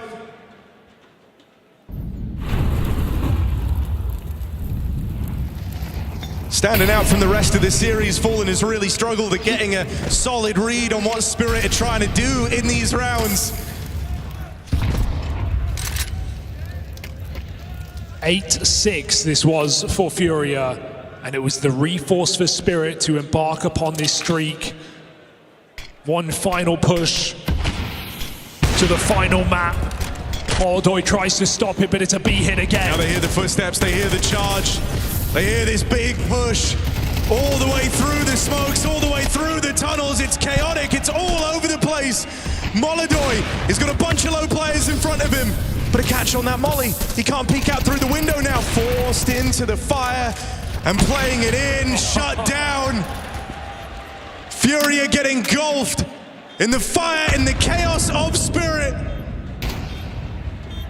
Unable to best them, unable to quench their thirst for a final placing here and now. Fallen left in what should be an unwinnable clutch. Spirit just a kill away from leaving it wide open, and now going the distance. The Dragon hits hard, collects itself in time for Dust 2. And now it's all in the air. Nuke as the final battleground. That's where we find our finalist.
side where it felt like Spirit were in the driver's seat, and unfortunately FURIA could find none of the solutions. Dupree, this was an excellent rebound by Spirit, and you get to see why we regard them as still one of the best teams in the world. There's a reason why they go for those two at time and time again, and it's because they can just make it work even from the most simple playbook. It's literally just as long as they can stay alive, as long as they don't get disrupted in their playbook, as long as they don't get to the point where they lose too much HP by utility, they will always find a way to either execute onto the catwalk just as a group or just revert back to the B-bomb side, which was the main character of this storyline. Spirit once again showing that it doesn't always have to be like a genius move. It's all about having the fundamentals and just doing things correct, and that is what was really the playbook here. Yeah, I completely agree. They did nothing crazy, nothing out of the ordinary, but it's the little details that they flash where they need to, or maybe staying silent where they're walking up catwalk. And these were the details that actually won them the game against FURIA. And winning the early rounds in the second half, right? So they get ahead in the economy battle. We were talking about what will FURIA have in store to try and disrupt Spirit, where that's much harder to do when you don't have a good economy, right? You don't have the op on Molodoi, you don't have all your utility, so that really forces you in a bit of a box. You know, we saw FURIA a couple of times go for some stacks. There were close rounds, but they just weren't able to clutch them out in the end, and Spirit rolled through that second half. When you talk about those small details, JL, correct me if I'm wrong, but that's extra impressive considering the restructure that Spirit have had, right? It's no small feat getting a new in-game leader, albeit previously in your roster, but taking up this new role and having those small looks, that's pretty impressive. Oh yes, 100%. I'm pretty sure most rounds that they've played, it's not like structured, oh, Zontix you have to flash there, or Donk you have to go out here and peek. Most of the rounds that they've played were discussed prior in the round, not something they said in the preparation, and I feel like that's one of the strongest parts of Spirit, is that they can have kind of not the best playbook, but they'll still make it work. It's because they have really good players that understand how to play in the moment and what is needed of them. And it's not like, Dust 2 is not like the most, like the, you know, too much into detail. Like, it's not the map that is the hardest to figure out. No, that's not the most tactical map that you have to go in as an in-game leader. And obviously also with Magix being the new in-game leader, it's also a map that Spirit has loved for a long time. You know, it's they have the fundamentals right. It's not because he's gonna take over that they're just gonna scrap everything they had, or like their ideas is just gonna fall flat. So it was just like this basic Counter-Strike that they're just really good at utilizing. Also, I don't know what happened to my Dust 2, where it became this B-side simulator all the time, like this obsession with B openings, B pops, B rushes. We said for Spirit, what's going to have to change is, you know, across the board, they have to play well. It can't just be one or two guys, you know, and Zontix definitely did step up. I mean, in this game, both halves, but especially in that first half, with how much attention FURIA was putting on that B bomb site. I mean, whether they were trying to go fast, whether they were trying to go slow, he was just very well prepared for them every single time. As somebody used to play in that position, JL, can you give me some maybe praise to Zontix? What was he doing so well in terms of handling that side? I just know the most practice you get on B side is playing official games. But because when you practice the map against other teams, they never go towards B. Like, they have the set pops, they're never gonna come. But a true good B player will only shine in the officials, because that's when they actually come to you. I really think that Zontix really jumps off the page in the fact that he's just good at using his utility. For a vast majority of the time, he will usually have an HE left, you know, and that one HE will just do a lot of damage. And one of the rounds, he even had both his molly, his flash, and his HE left, you know, when they actually reverted away from the A-bomb side. And he just used that to perfection, you know. We were even surprised that he would have that, but if you not put enough pressure on the B-bomb side, there's no need for him to use it. And then he used it at the exact time in the correct way, and that HE will just do so much damage since the players are all stacked up in tunnels. Yeah, it feels so cerebral coming from Zontix. Moving to the second half, though, that T side for Spirit. There's a lot of rounds you could have chosen. Why did round 15s jump off the page for you, Yanko? Because it's the one that won the economy battle for them, right? And it's very straightforward. Magus has a full utility set. You could have seen him outside B. He's going to fake basically a B split or a B pop rather with that utility. The rest of the team is just walking A, right? That's it. And I think the problem here for FURIA, look at their guns. They have 3 MP9s. And Fallen and Yakindar are A with MP9s, you know, going up against Donk, who's there with the AK, so they're afraid to take some of those fights. Then they give the site away, and now it becomes a difficult retake. I mean, Donk is elbow with the AK. They're peeking together from sight with the pistols. They just completely, you know, the defense completely crumbles for FURIA in this round. And sure, they got pulled away a little bit by the fake, but I think this is where they messed up in freeze time, not discussing, you know, you can't have, I don't feel like 3 MP9s, right? Like either Molodoi gives someone an M4, he gets a scout, you buy a FAMAS, right? There's just so many long range fights that could potentially happen.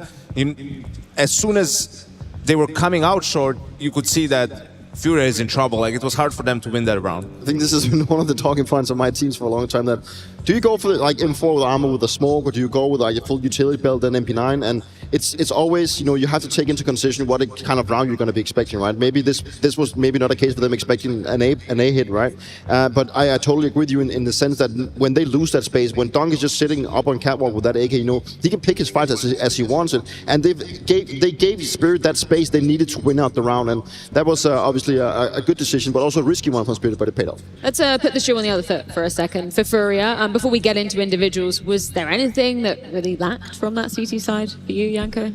I mean, it was a difficult side to play. This round a little bit, it ended up being huge. After that, in the gun rounds, they tried to play. They had that round where there were 3B, pushed tunnels. It was back and forth. It was a very close round. And after that, Spirit just has a lot of momentum, and it's difficult for you to find a solution because everything is open to them. Whatever they tried so far has worked, and then you haven't conditioned them in any way whatsoever. So I can't necessarily say that they've made some glaring mistakes or there were things they could go for that they didn't go for. I think Spirit just played a very solid T side, and not much FURIA could have done about it. Molotov did try to go. He went lower once or twice to try and get a kill. You also saw the round you just talked about, them pushing to tunnels, trying being in front of the lurk smoke, trying to catch and puzzle things together before they were hit. And it literally just came down to also maybe a little bit of an unfortunate stacks. They also had the force buy where they had 4 guys on A and Yuri alone on B. And let's just be honest, the B side was that weak point. That's what they constantly kept hitting. They were being stubborn about going back to B. That's what really worked for them.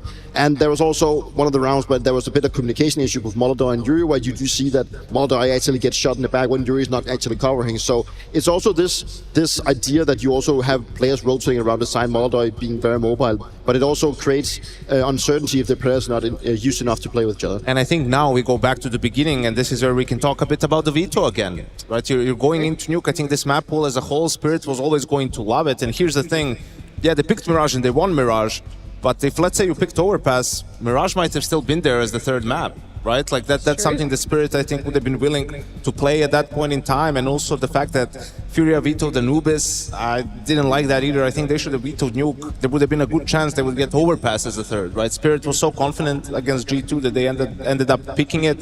I'm not sure they would have been willing to play Anubis again on this stage. When you have good players, you want to go to a map where they're going to feel a bit more confident, right? So now I feel like the pendulum swings a bit over to the side of Spirit after they've been able to recover on Dust 2.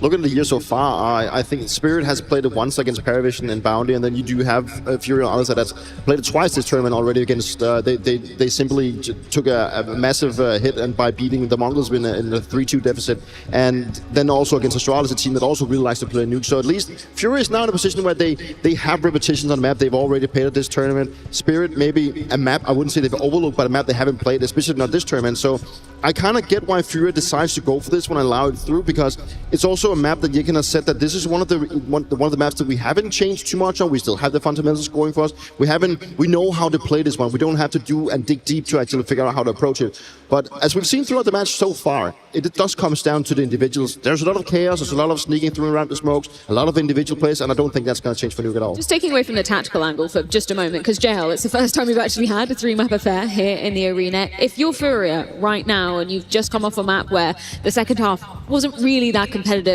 what are you talking about in this break between going into a third?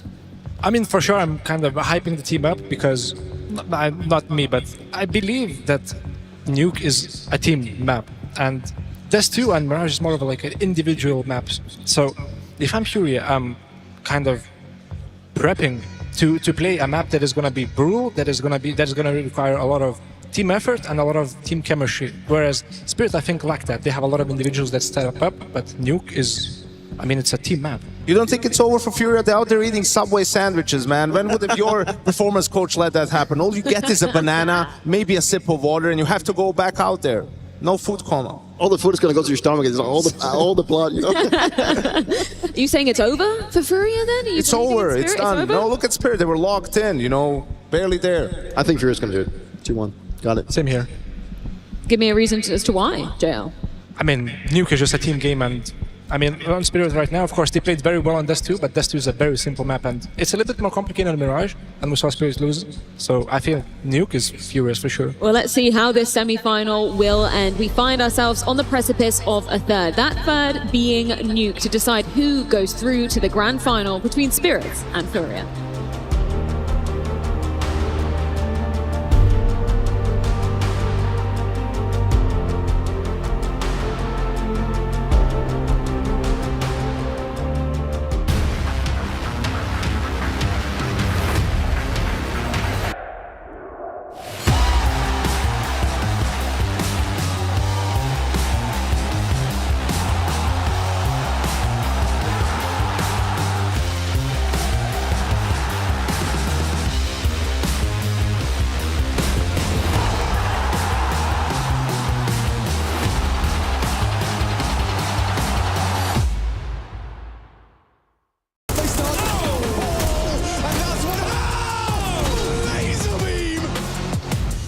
No chance, all dong.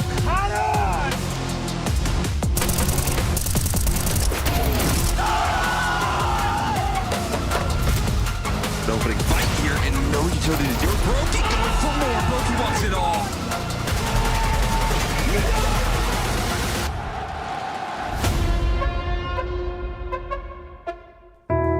It has reached that time of the event where we unfortunately have to begin saying our goodbyes.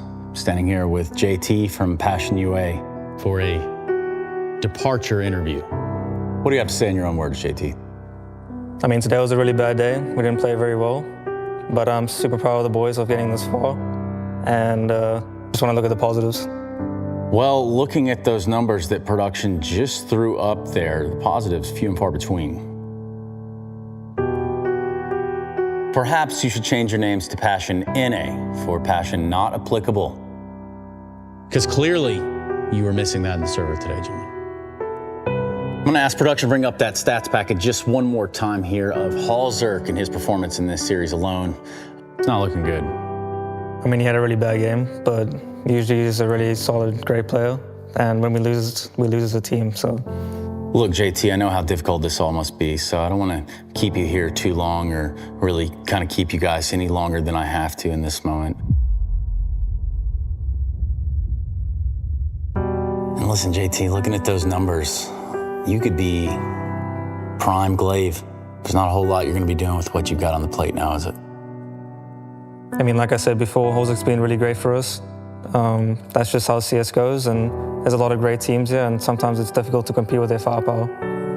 Firepower indeed, for what was in fact a cremation, both inside and outside of the server. Well, I think that's a very fitting segue as we close the book, or I should say the casket in this scenario, and what has been a predominantly underwhelming display of Counter-Strike ability. Gentlemen, if I could ask you to do the honors.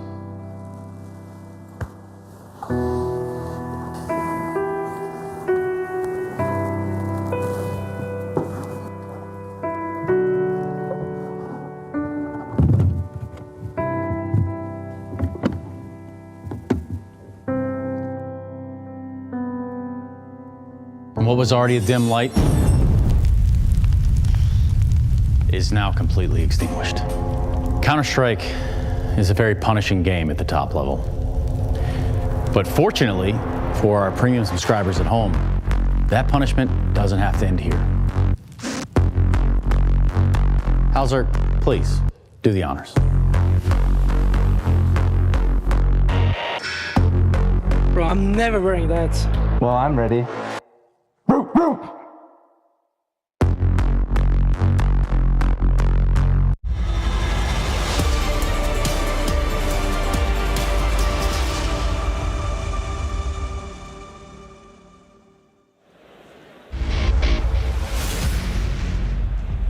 An exhilarating, heart-racing match. We culminate on Nuke. FURIA, they sport a 7-win streak dating back to their successes of 2025. Team Spirit showcased their first LAN Nuke of the year. There is only room for one. 3 years running for Team Spirit or FURIA on their first attempt. 10 years since Fallen was even in conversation for that trophy. But this could be the hardest fight yet. Yeah, it's one that he's been chasing his whole career. It might have been the birthplace of Brazilian CS, but it's not where they found their trophies. And as you say, this was the first tournament where we witnessed Donk, what he was capable of, what he could do, taking titles, setting records, and those are records that still stand till this day. There's only room for one in the final. It's FURIA up for revenge, or Spirit locking in another appearance. What's it gonna be?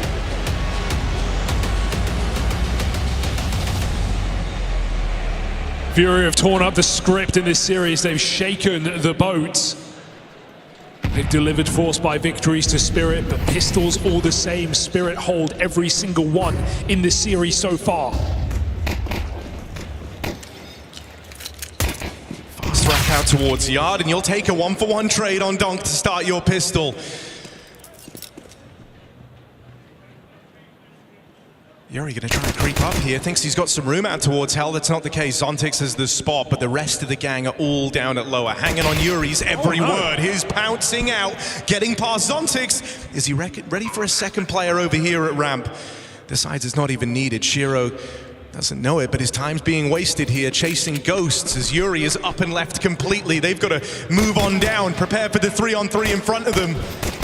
As this B site has long been taken, that bomb ticking away. You've got to get a move on, Spirit. Charging out the ramp, damage done. Yuri late, but right on time as Molodoy collects 2 more kills from the window. Tania, no chance as FURIA find the pistol. They break through for their first time in this series. And Spirit get caught off guard. Zontix expecting some respect. If there's one thing we've learned from FURIA, it's don't underestimate their pace. Spirit may have thrown it back in their face with a hyper-aggressive Dust 2 T-side. And B hits to rival Fallens. But this third map is undecided. This third map is a guessing game. You know, one of the things we've been talking about in this series was that matchup, Molodoy in Kazakhstan versus Team Spirit, getting a play in front of the home crowd denied. It was a series where he fell off hard, and we've been saying, you know, this is kind of a chance for him to show how far he's come in the 9 months since these teams last went head-to-head.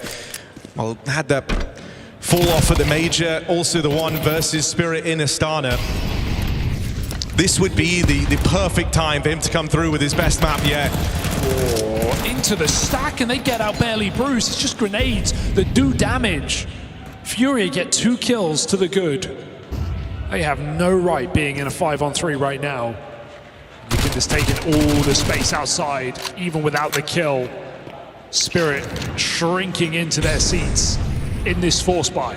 Yeah, and you're just hoping it ends on B, and I think right now Spirit are realizing that's not the case. Tania's even leaving on this push-up through Secret. He's really got his work cut out for him. They know Yakindar's lurking out here in Garage, but knowing it's only half the battle. Even now in a 5v2, FURIA are not jumping the gun. They've got Heaven control, they've got outside. Or rather, they don't have Heaven control. They're looking to change that. Yakindar going to try and move in. Sure has been set up here throughout the entire round, and they are giving Yakindar all the time he needs just to roll out the red carpet for this A play, and there it is. Donk confined to lower. FURIA put that bomb right down.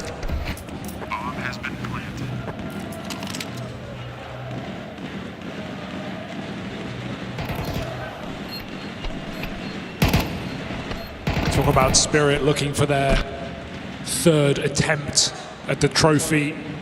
Talk about Donk's record, 1.7 rating across the event to find his victory back in 2024. Still made it to the final 25, put up a 1.41. He enters this semi with a better rating than last year.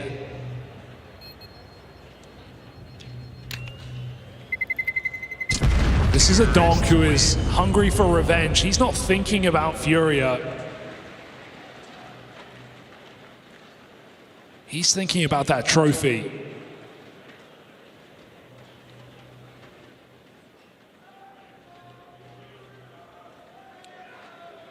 But as we've seen across the semi-final, FURIA, no team to underestimate. They've brought the heat to Spirit in this game, and now with their first pistol and lead of the half, anything's possible.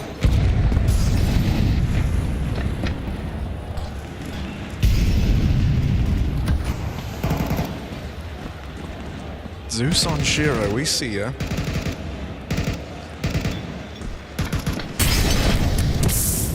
Oh, Molly gets him out of position. It's another case of just doing it low and slow for FURIA.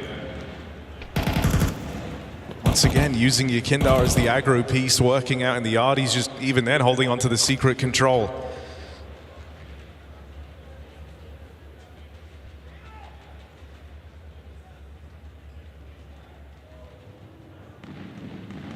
This could zap one on an upper hit.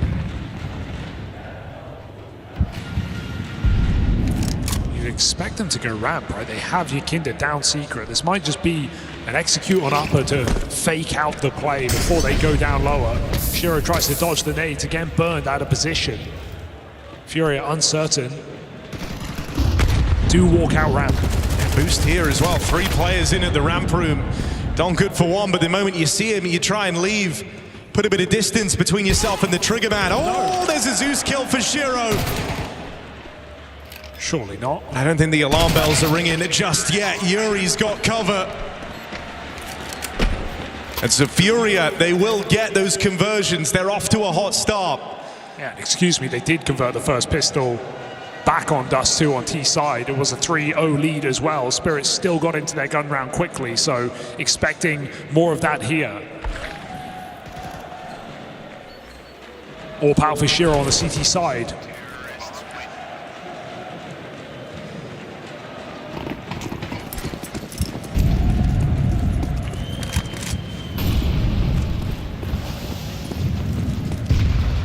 Shiro solos ramp, heavy upper setup.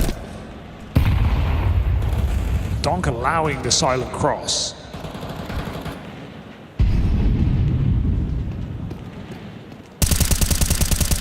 That's not sneaky, Fallen.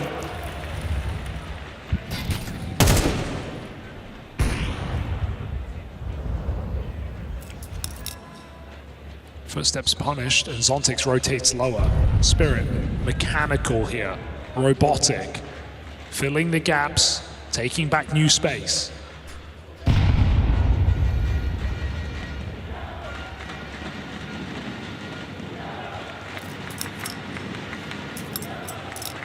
mean, you've been trying to set a very different tone on this T side to any other in this series thus far.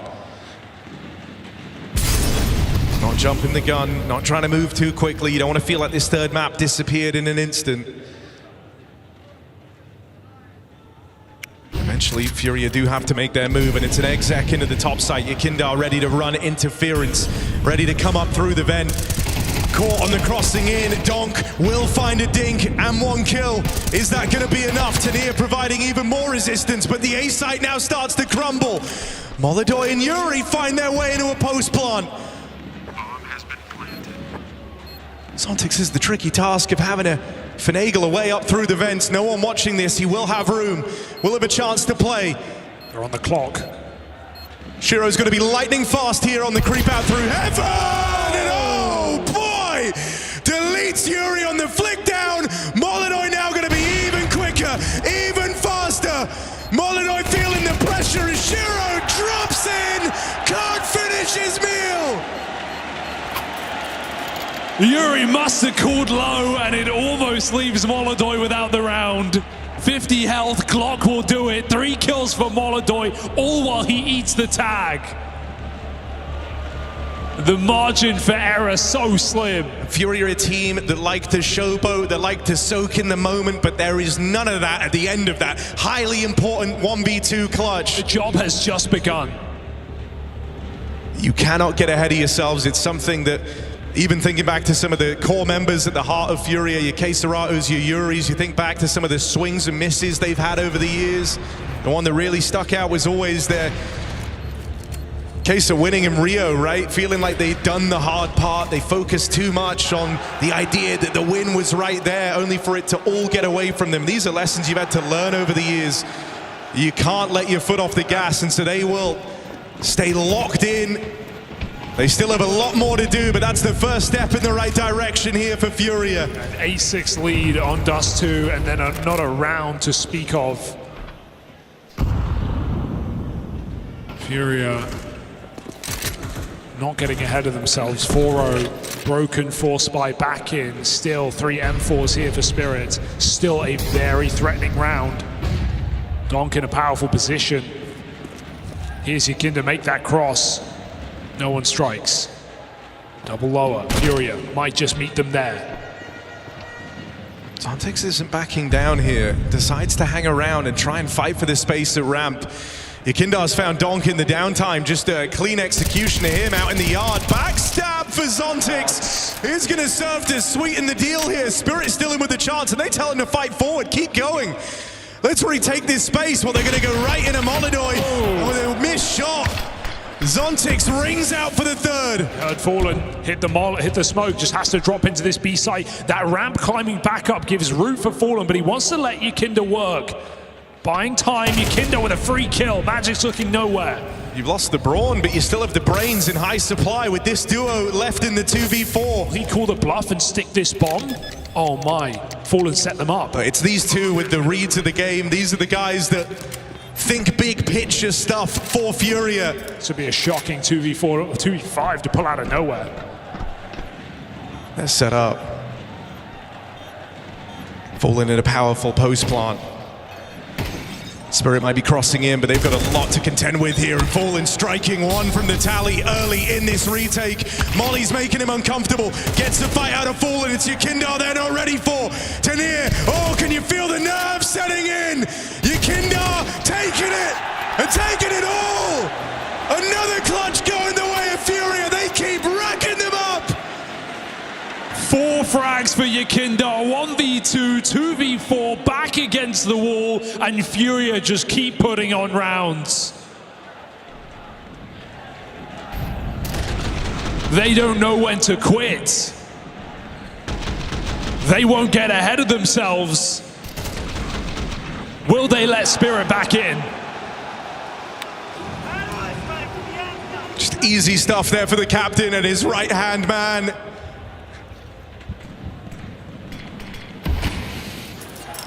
Yakinda and Fallen, they are the brains behind this team, and they get to show it in that round. And hell, maybe they are the brawn, at least sometimes, sure. Falling silent on Dust 2 was Fallen, and even Molodoi, but that Mirage, they wouldn't have won without Fallen popping off on the B site. Now, we've had FURIA in these winning positions many a time over this series, every time in fact, but they've always managed to give Spirit something to hold on to, some leeway. If in map 3 you're able to deny that right to Spirit, if you're able to make this a clean finish on the half, run through with a strong T side, that is going to leave you in such a good place. 6-2 lead and a 4-1 lead in both T side starts. And you've got them in this vulnerable position. Every round they're losing's hitting like a 2-for-1. There's no strong round to make a case for saving in yet. You want to give everything a go because you're feeling a little desperate. How long can FURIA keep this type of pressure on Team Spirit? This is sneaky. They've managed 1 player down every time when they've walked outside. This time they go for 4. And with Fake being thrown on this top site, Spirit aren't even thinking about what lies below right now. What lies below is the round, and FURIA are just taking it. If a bomb goes down right now, Spirit have a difficult question to answer. Kitless retake with Donk found by Molodoi. This is a waste of time outside. Spirit might have already lost the round off position alone. And so they have. FURIA call the shots, and they call rings around Spirit. Early conditioning of 1 player taking Secret now turns into a round off the back of it. FURIA thinking the long game right now. They are. In a big picture, you know, Fallen is really building up one hell of a plan. He knows that right now Spirit are doubting everything. I mean, even if you hit tab, you look at the scoreboard, you see Magic's off to a really slow start individually. There's a lot of moving parts here on CT Nuke. And you know, if you throw enough misdirection in, do enough of this early conditioning, you're only making life easier for yourself down the stretch. You want Spirit doubting themselves. You want them doubting every move. Is that one player down secret? Is that multiple? Are they faking? Is this an A hit or are they popping ramp? Where do we put our AWPer? So many questions for Spirit to answer. It's not even a one-man job. Halley comes in, taking this full timeout for himself. 2 timeouts used by Spirit in just 6 rounds of play. It's not going to plan.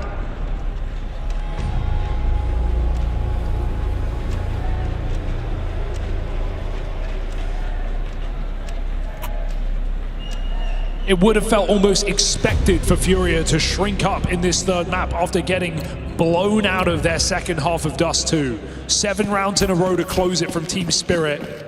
FURIA about to find their 7th straight back.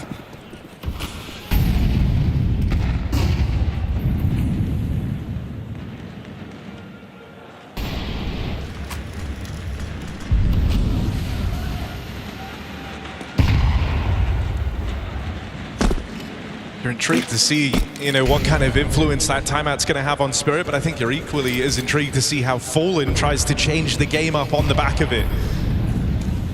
It's hard to call for Magics. I think Donk's going to have to be very vocal in a game like this, right? He's the one tasked with the info outside. He's being given utility. He's breaking the smokes. He's trying to keep information for Spirit. Still, they have to rotate to near down.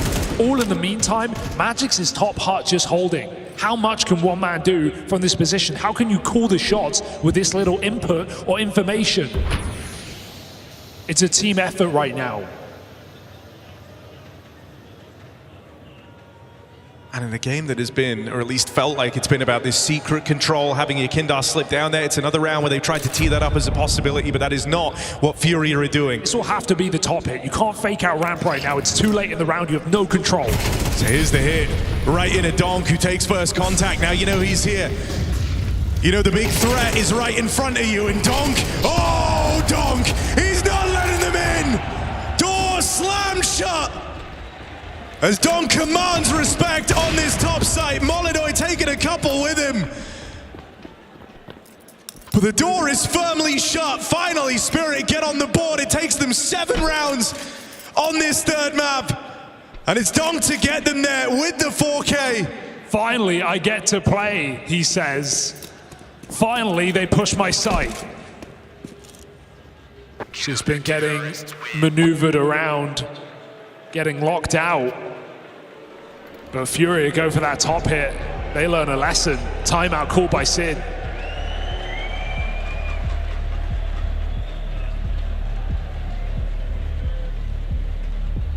And Donk is just such an anomaly. Been waiting all game to play, been cold, been out of commission. They finally are in his crosshairs. He finds 4 perfect headshots. Does just feel like the most consistent player Counter-Strike has ever seen. When he's asked to perform, does he ever let you down?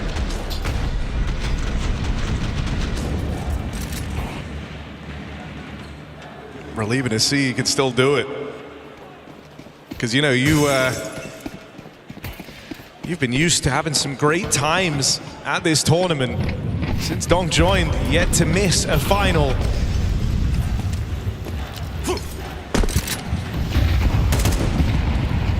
Even if they get there first, it's still the beginning of a CT comeback that's much needed here for Spirit. Job is so far from over. You know that FURIA still have more ideas. That was the attempt at the pace change and misdirection. Trying to continue building across all that conditioning you've done in the yard. Stopped by individual brilliance from Spirit. Oh, Flash is good. No, it's not. Oh, tees Donk up for the opening. And Fallen up next, right into Shiro, waiting with bated breath down in secret. It's a 5-on-3. Oh, is that Team Flash going to dig an early grave for FURIA? Donk backs up into main and re-peaks at the right time. They collapse on outside. A Team Flash that kills Yakindar in a heads-up duel versus Donk, and you've just let this guy warm up. You've let Donk break into the game. And will it be another case of this strong lead at the start of the map for FURIA slipping through their fingers?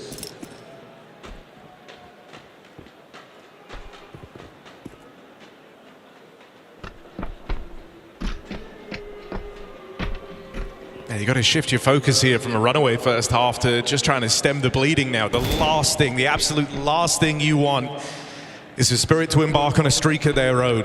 Nightmare scoreline is 6-all. And it's still very much a possibility. It's back-to-back multi-kill rounds from Donk. And FURIA starting to run low on money.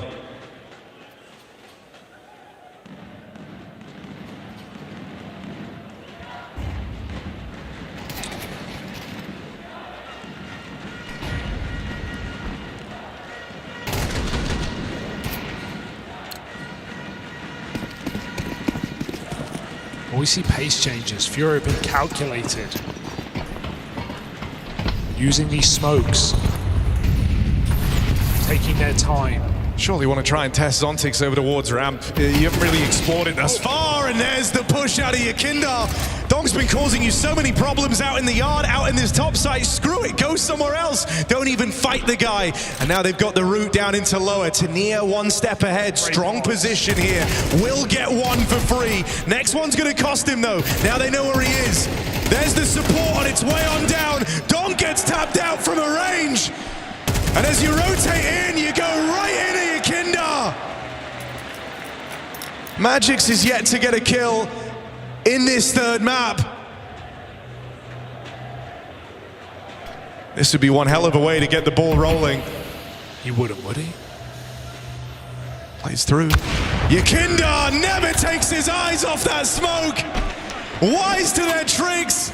And aware of their desperation, he shuts down the 1v3 attempt from Magix. Never get going. Never get like you're feeling the game when you're starting like this. A 1v3 where they just ice you out. They outweight you. They force your move. FURIA punishing right now, trading out Donk in this round.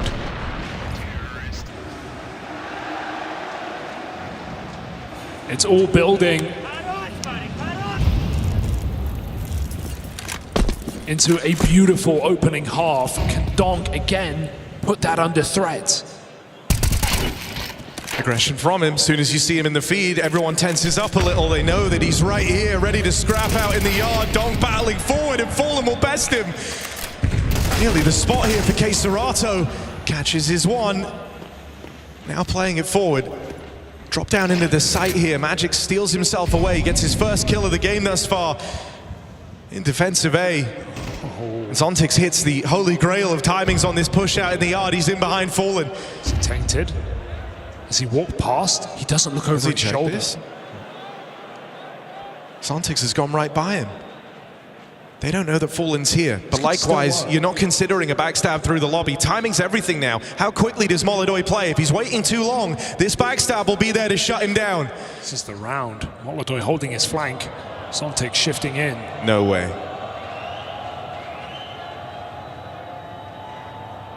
This flank was meant to save you, but instead it's given them a way in.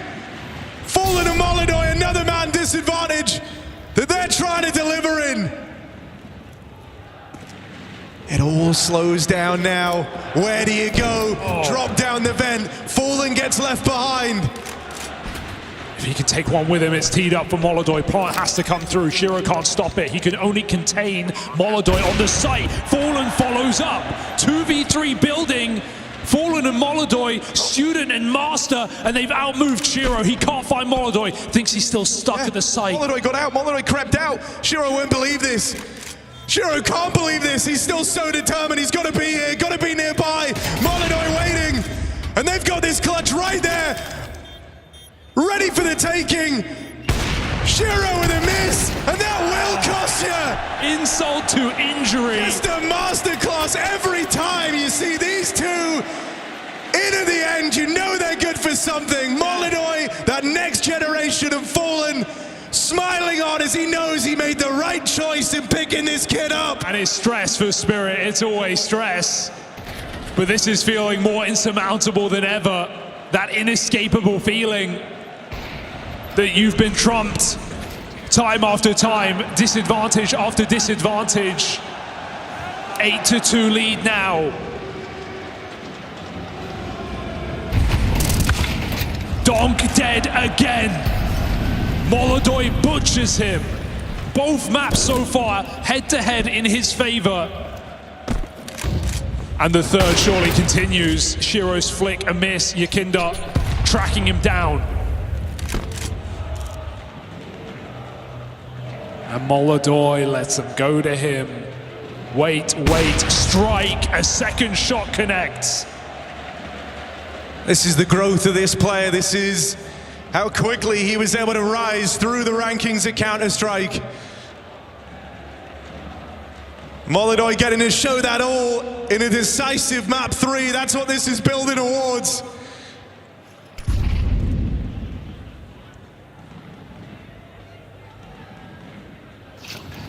Lobby crunch. Shiro succeeds. There's one more back door. They're not ready. You just wouldn't expect this. Second player lying in wait. Sure, Shiro gets out with even more, but Serato knows he's got the round right there. And Zontix is out of position. As long as you don't drop down the vent, this one's safe. And you've got no reason to do so. Yakinda controlling heaven, has the spot on Zontix, making a desperate move, and that's all you're left with if you're Spirit. These desperate clings at wins that just aren't coming through. It is all FURIA. We said we wanted Molodoi to take this series personally. We wanted him to have it out for Spirit in this semi-final. Remember when you didn't care about winning in his home country? Well, he's going to make you hate being on this stage. A Spirit who have fond memories of this championship. Who have beef with Vitality. Thinking of a final vengeance of their own. They may never get to face their foe. Team FURIA taking it again. 9 rounds, yard fight. Donk goes in for the swing. There's still a response. No way! Another 5v3 with hot trades. FURIA press ahead. They punish. Magix is out of it, man. That's an awkward move. Gives away the advantage, and now FURIA, they really might put a bow on this half with yet another 3v5. Spirit don't even know where this is ending up. They are lost. Donk is the only one killing anything. And even then, it's not enough. Molodoi 17-4. The kid has their number.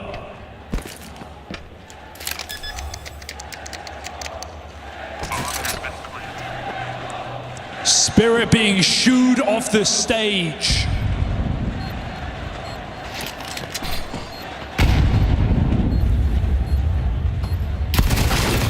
Oh, crazy fight for Zontix to win. No. Zontix trying to give them a glimmer. Some faint little ray of light at the end of the tunnel, and they will get past Yakinda. The most unlikely of rounds. And it's going to leave them with next to nothing. 3 at the end of this first half. FURIA are right there. The finals are right in front of them. Spirit, will this do it? Can Donk level up? Or are FURIA locking in finals right here, right now?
Spirit came into this semi-final as favorites, looking to take another attempt at a trophy. Back-to-back years in the grand final of Katowice, but here in Krakow, FURIA surge ahead. A team that barely made it out the play-in. 4 years in a row at the bottom of the tournament. They sit 4 rounds away from a grand final.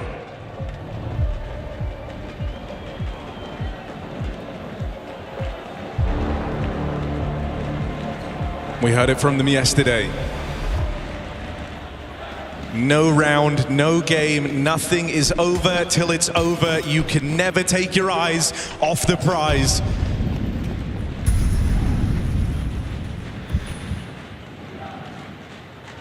You put yourself on a fast track to the finals if you win this round. If you don't get it, it's an uphill battle all over again. Flash out ram side, Fallen feeling some pressure, has to get away and can't put enough distance between himself and Team Spirit. Rotates, hastily assemble and are quick to get cut down. Spirit in a commanding position here, 5v2. And Donk should be no way for this to get out of control. Oh, Donk has just not had enough. He is never giving up. He is not going down without a fight. The one player putting up resistance in this third map for Team Spirit. The one ray of light. Matching Molodoy's kill count. While no one on his team breaks double digits. Donk says there is more to do. A pistol round for Team Spirit.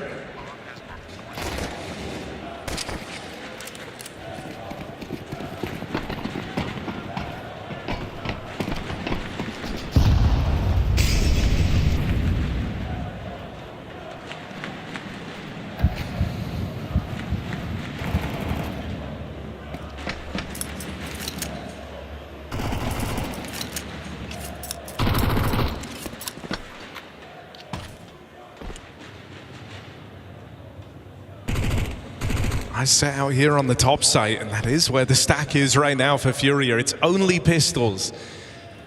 Should never get too nervous, not with all these MAC-10s chomping at the bit to try and lead the charge on this push.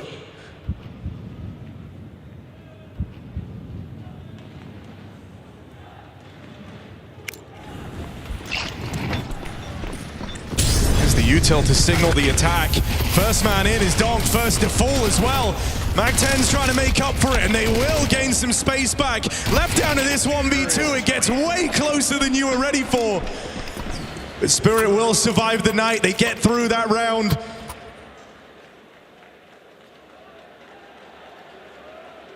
And now within touching distance of FURIA comes the first buy. Molodoy brings that AWP into the action from the word go. Risky against MAC-10s, but with the game he's been having, you cannot doubt it. You cannot doubt it, or him.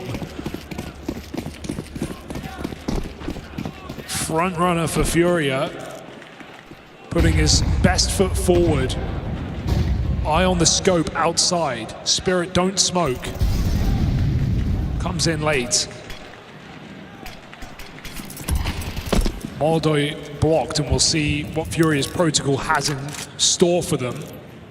Spot on the jump there. Donk got that info. Second wall thrown on the fly. Allows Donk to cross down B. Molodoy see multiple players make it to secret. That must be dealt with. FURIA can't ignore this problem. Artery cut open. B site. Fallen's the first responder, but risky. Ooh, it gets the spot off on players moving in through secret at least. No nades and no kits. If Fallen doesn't stop this B hit, it's going to go very wrong. Spirit trying to give FURIA a bit of a taste of their own medicine with the instant B aggression. And still shy on the rotates of FURIA. So yeah, Fallen's got to provide. Not enough for him to get out of this round with nothing. Even one leaves you guessing. It's a bit of damage done there onto Tanir, but just the 1-for-1 from the captain. Molodoy arrives and that nade wrecks him. This one might be over before it even begins.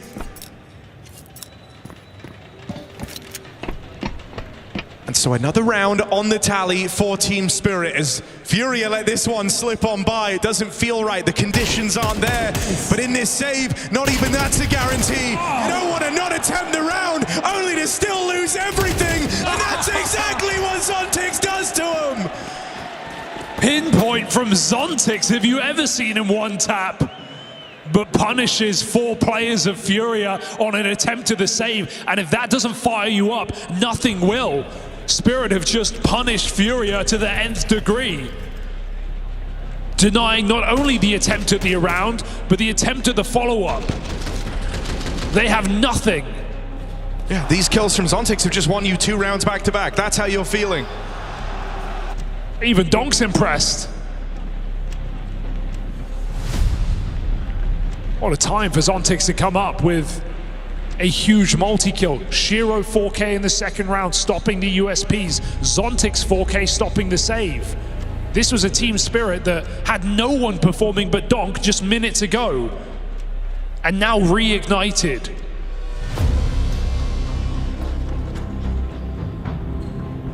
Are you nervous yet?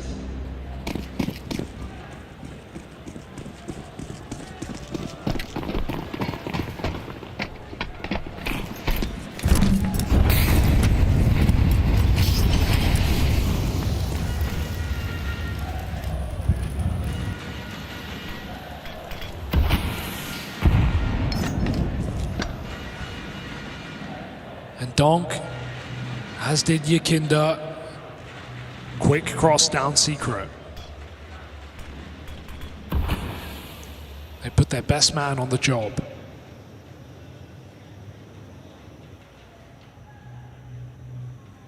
And he's just the night guard here, just the watchman, making sure no matter what FURIA do, it doesn't come down outside. Denying information. Ramp stack. Spirit go running. Fallen and Molidoy, but they're only armed with these pistols. First kill belongs to Fallen. That will bait them into Molidoy. Goes uncleared for a moment with another player facing from hell. All the less reason to check. He's missed the spray. Huge whiff. And Tanir with that turnaround. The ace up their sleeve. The last trick of FURIA here in this pistol. It's stripped away from them. This should be no surprise to FURIA. I don't think they'll go flying down the vent because Donk has had this the entire round. FURIA feigning a save as they go hunting for guns. Shiro here to stop that. Oh, careful, buddy. They line up instead. And so FURIA again get out with nothing. And Spirit, they walk the walk. Step by step, closer and closer down that stage. FURIA managed to find 6 rounds in a row to start their T-side campaign. Spirit are already over halfway to completing the same.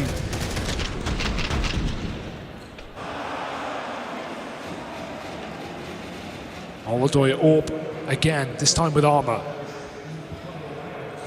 Spirit had no answer for the smokes outside. That Donk would break them all the time. He rarely even found kills from that. Is FURIA just as unfortunate? Spirit already threw a double wall last round. Likely to do it again. You can see Spirit are in no hurry. They let FURIA burn their utility before they lay up the second volley. Smokes come out from spawn. Magix gives them the second wall. It's a ruse.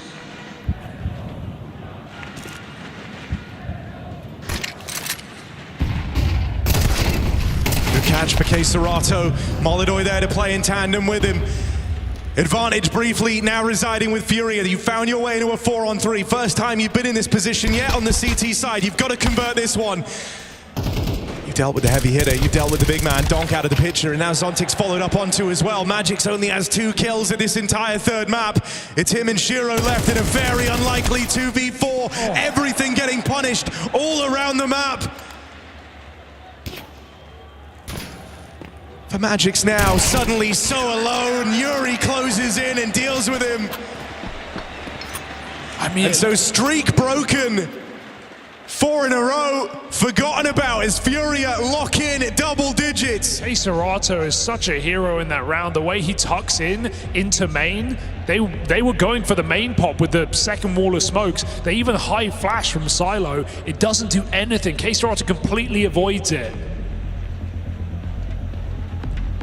Stops the split into main, takes down Donk as the first man in. big problem here.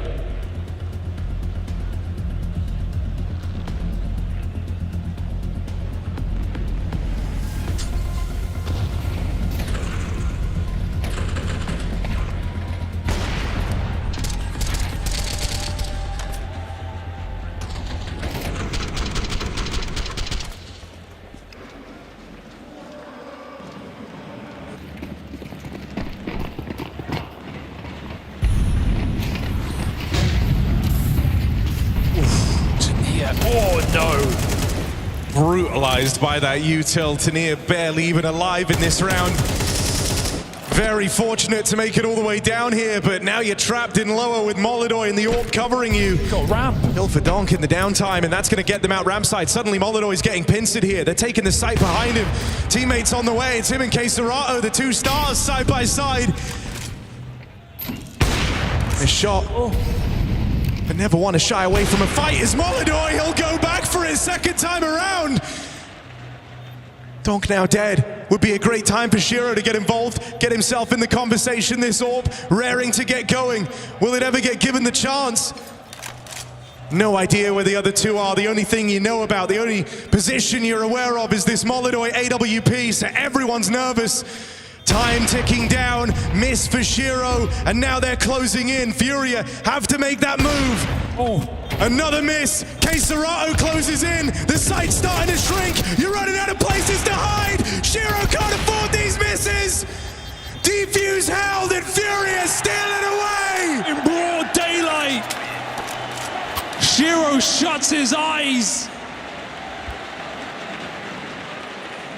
Not a single connection when it counts, and Spirit needed him.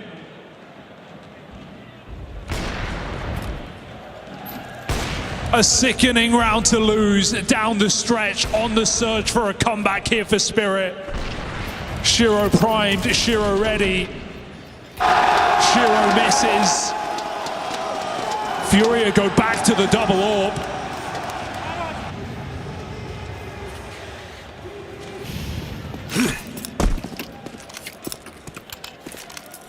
And a Molidoy multi gets them there again. He is 22-9. Electric.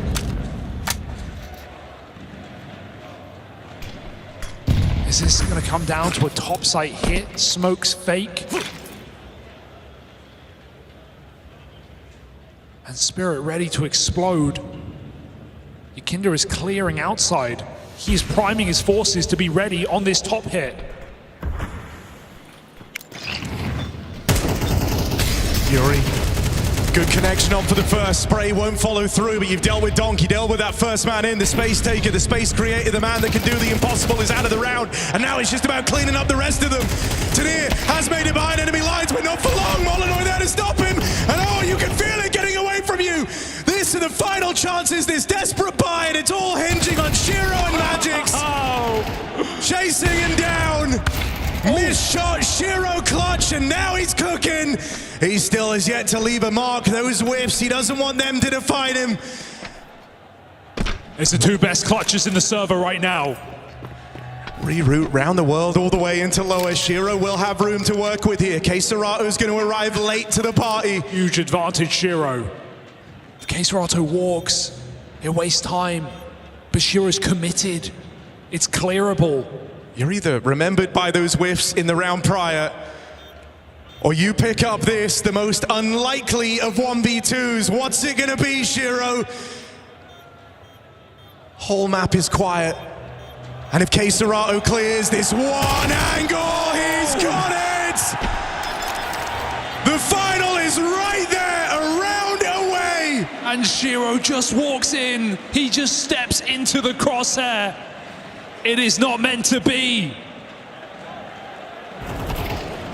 FURIA forging their destiny. Forcing that finale.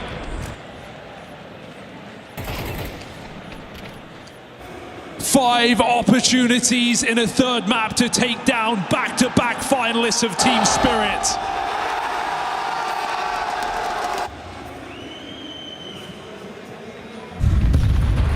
And they have nothing to work with. They have nothing to lean on here. A couple of AKs. It's a classic Spirit buy. Under normal circumstances, you'd feel threatened, you'd feel nervous, but this is a FURIA in peak form, ready to win right now. Chance of send them home, ringing out. As Spirit stand at the finish line and not in the way they wanted, this might all be over. They've made the final here every time since Donk joined the roster. And FURIA might be about to change all of that.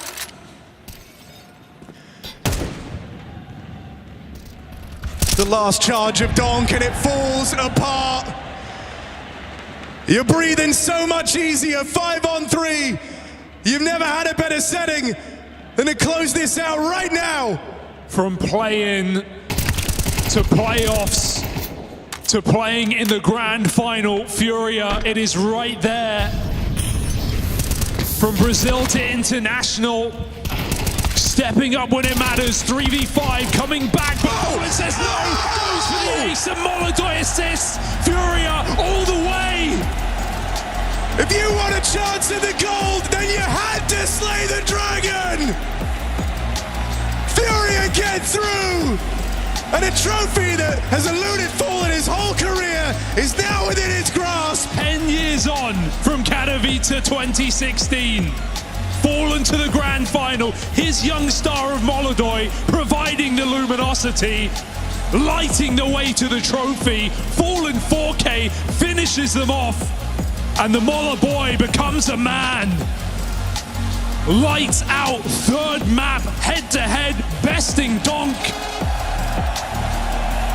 A round of applause for this young Kazakh star. Yeah, you look at how much he's growing, look at how far he's come.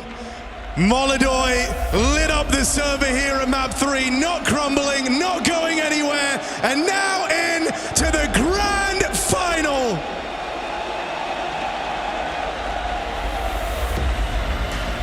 Wow. Wow. First off, congratulations. You just slayed the dragon. Bro, what can I say? Thank you, guys. Thank you. Was it as exciting to play in as it was to watch? Because my word, that was some 3-mapper. Every time when you play against Spirit, it's hard because they know how its game work, and they have a very good team, and they have Donk and Shira and Zotic, and it's hard to play against this guy. You guys looked so good at so many times through that. Was there any moments in that third map you thought it was getting away from you? I think for me it's when I kill 3 people in ramp with op, and it's overtime round, and after this round, bro, my confidence go up so much. And so it should have done as well. What's it been like playing here? It's a new arena in Krakow, an amazing crowd. It's my first time in Krakow, and I see how people support us. Thank you so much, guys. Thank you. And just a word about Fallen. He was one of 3 people around when this tournament first started 20 years ago. You're Rookie of the Year. You're both at opposite ends of your career. What is it like playing with a man who gave up the AWP for you, who just is so excited to make the final? You know, when I'm joined to FURIA, I'm starting talk with Fallen. And he say me one time, bro, I give you up. If you don't kill, GG. Listen, congratulations. What a man, what a map, what a match. Put your hands together for Molodoi and FURIA. They are in the final.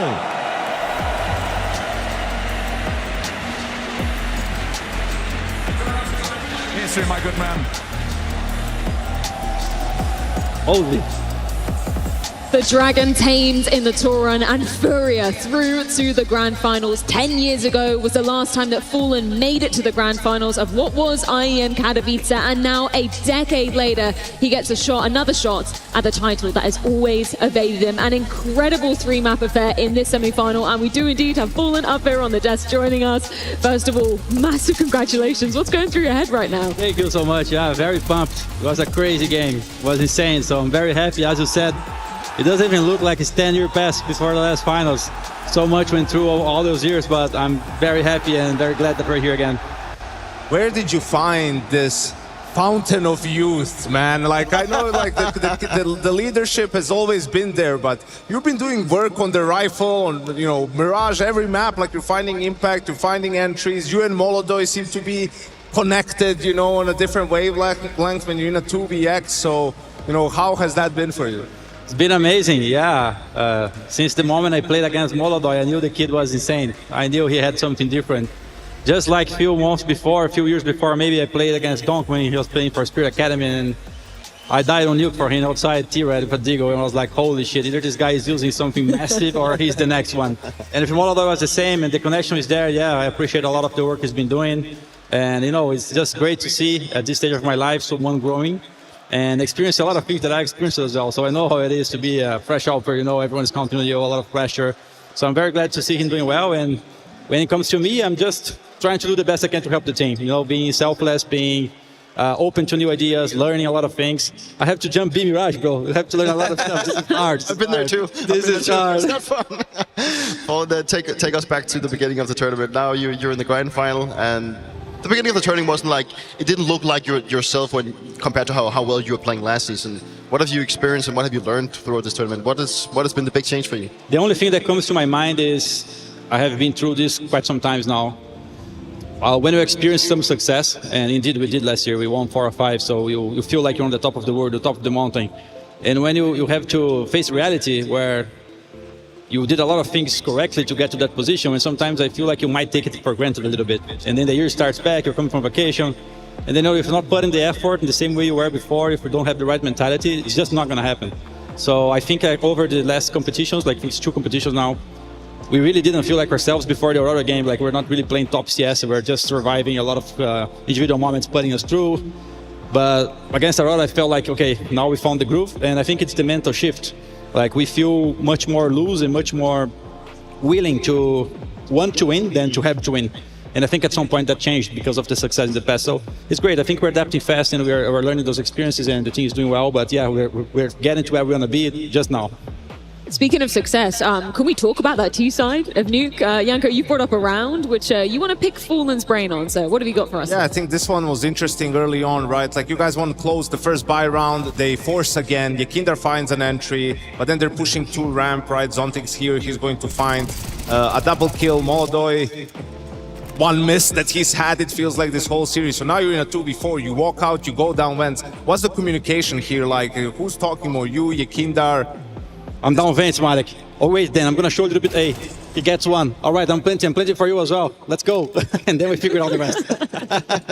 I think you guys you had pretty good info, you know. From this point on, you're just sort of playing, same picking together, or is it just let's pick together, Fallen. Boom, we pick together, and here I had to pick because of the molly, and now he's just in. Yeah, he played super well. You know, you're talking a lot about Yakinder, like in terms of what he brings also as a secondary caller. Sometimes when he's feeling it, you're letting him call everything. So no surprise that you guys work so well together there. Yeah, exactly. I mean, like, he's a very smart player. He understands a lot about the macro and micro situations. I think that macro-wise, we have a good fit together because we understand each other very, very fast. Like, so what kill happens, we already know what's the next move very instantly without saying anything. And when it comes to the micro things, he's much better than me. Because he's been rifling for so long, he's like, "Fun, you cannot open this angle like that. You need to do this like this." So there's a lot of things I'm learning with him. And yes, it's a player that you can only use if you're open to play his ideas. Because if you have someone like that and you are only forcing your own things, so I kind of have to be the leader who sometimes is not even there, you know, but just let it flow. But on this Nuke, we didn't have prep for this map, honestly. I didn't really think Nuke would be here. I thought we would be playing Overpass. So we went to the backstage, we're like, okay, let's just think about some things we want to do and let it happen. I'm going to be calling on freeze time, and we're just going to execute it. In some fashion, I think sometimes it's better to play like that, even more when it works. But if it doesn't work, you're going to go like, okay, we're not prepared enough. But no, that's Counter-Strike. Sometimes you're going to go off the groove.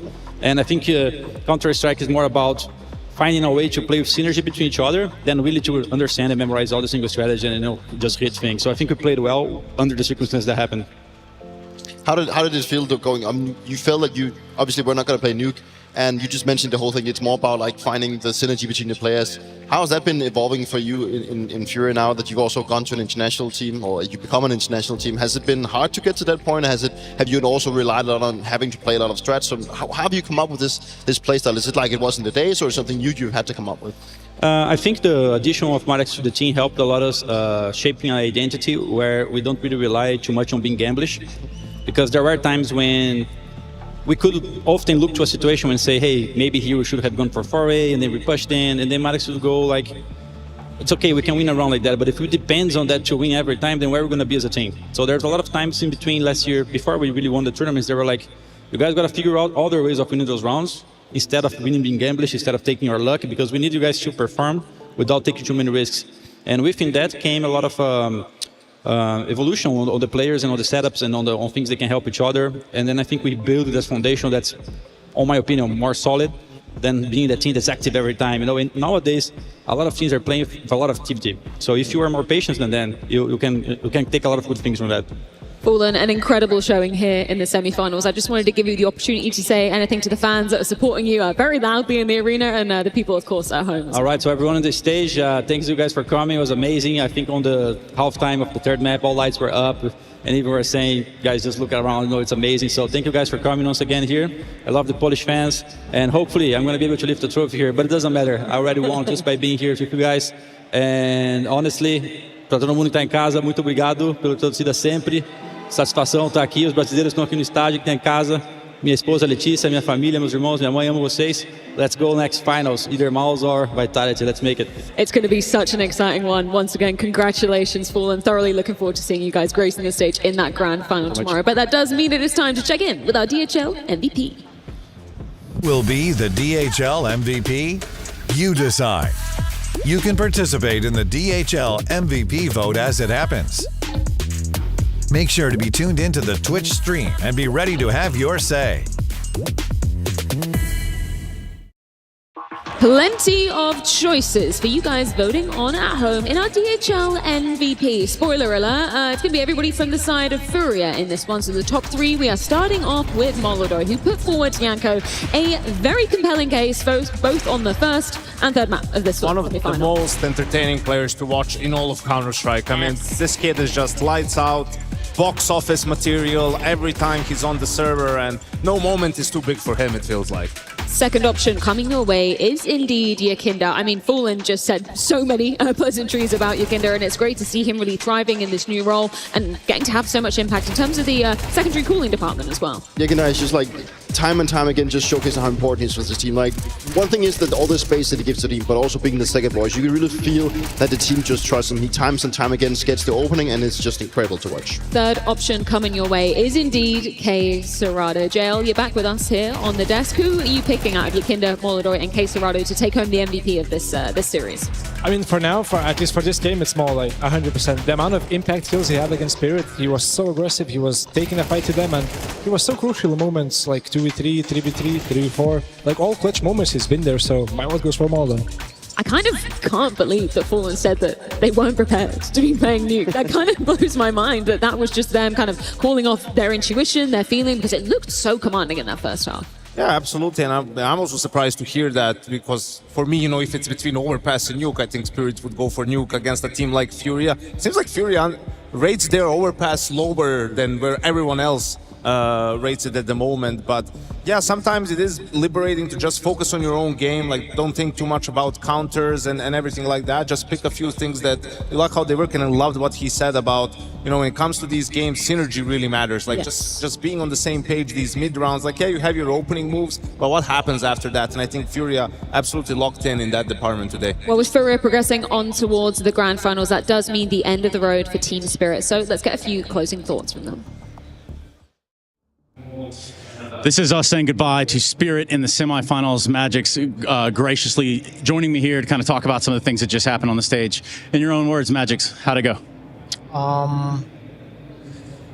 So it started on Mirage, and it was pretty shaky, and it could have gone like any way for us, for them. We had a dominant Dust 2, and going into the Nuke, we started with an extremely poor city side based on reactions and, like, you know, the late round scenarios. They were played pretty poorly, and that's why we got kind of rolled in the beginning of Nuke. And, you know, winning only 3 rounds on city side is a low number. Yeah. Yeah, and the 3-round CT side, I mean, I can vividly remember Tanir making it all the way down secret and you guys coming through ramp. Do you recall this round? Tanir kind of gets picked going down secret. Next thing you know, the round falls apart in the post plant. Is that something you look at after the game, obviously? What do you say about that? I mean, like, how do you go about fixing those individual problems, I guess? Well, I don't know what was happening in his screen because I was basically in the other part of the map. And yeah, we'll find out what was going on there. But the bigger issue that we have faced today was our city side, like in the very beginning of the map. Yeah. CT side's back to the drawing board. Where do you go from here? Where do you guys go from here? Physically, geographically. Boot camps, tournaments. Belgrade, to practice. Anything you want to say on the way out? Nothing. Thank you, Magix. That's Spirit. Magic's in that situation. Gut-wrenching loss for the side of Team Spirit. How much are you reading into this, though, Janko, considering it is the start of the season, a rebuild for Team Spirit as well? Oh, not a whole lot. I think we set it up pretty well, saying FURIA is in a better place as a team right now, and for Spirit, they need more time. Individual prowess will always give them a chance, but wasn't enough. You know, they felt a bit pressure on the city side because they were buying all the time. I know FURIA was in reset territory, but at some point, you need to concede and sort of play for some of the future rounds. And I think you can see that Magus at the moment still overwhelmed probably by the in-game leading role. I mean, 3 kills on Nuke, 9 kills on Mirage on 2 maps that they lost. You just need more output with everything that's been going on. Foundation-wise, I think it's still in a good place for Spirit. They have a lot to build on. Like, they made it to the semifinal here with being a relatively new roster with new roles, which I think is acceptable. Made it very competitive today, but it was obvious that whenever they got pressure, when they had to make decisions and rely on that team play and the individuals having to make those decisions in crucial moments, that's where they looked a little bit flat, which we also heard from Magix. Well, with FURIA progressing on towards our best-of-5 grand final, it is about time we find them an opponent. And this one has a whole lot of history. The 12th head-to-head between these two rosters. It's time for MOUZ versus Vitality after this short break.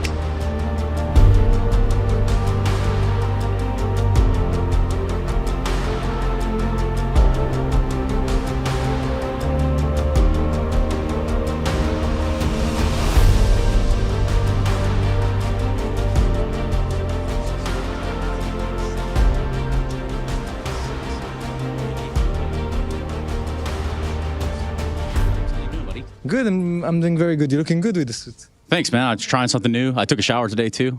Speaking of which, how's your routine been today? What did you guys do today? When did you start? Well, we started I think I believe at 2 p.m. Lunch, teamwork, just prepping for the game.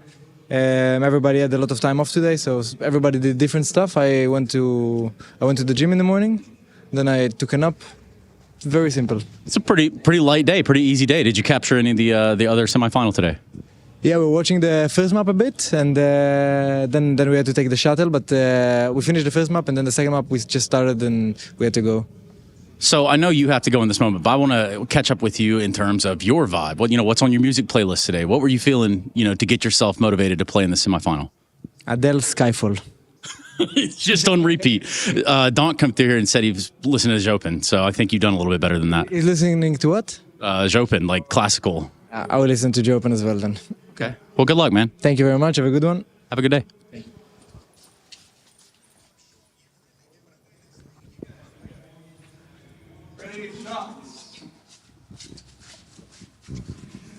Hello, Jimmy. Hello. How are you doing? I'm doing pretty good. Good. Did you sleep well? I had a really good sleep. You did? Yeah. What makes the sleep better? Do you have a routine? Not really a routine, but I was just watching some good video and then I fell asleep. So yeah. A good video. We'll leave it at that. Yeah. You're playing Vitality today. We've seen it many times. What's in the air? Because at the second half of last year, it did go a lot better. Yeah, I mean, we have a lot of hate against Vitality, of course. We really want to beat them. No, just kidding. But I think a lot of excitement, to be honest. It's been such a long time since we faced them. And now we have the opportunity in the Krakow on the big stage again. And we really look forward to lift the trophy. So we need to beat Vitality. It's probably the best team in the world right now. And pretty excited. Yeah. Yesterday I saw you giving the crowd this one. Are you going to do anything today? Maybe I have some tricks in my sleeve. I will not release them yet because then it's not really a trick. But let's see. Okay. I'm looking forward to it. Good luck. Thank you. Thank you.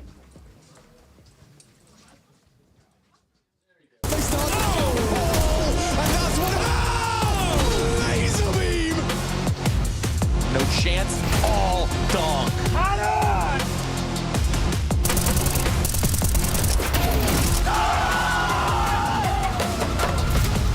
An opening fight here and no utility to do it. Brokey going for more. Brokey wants it all.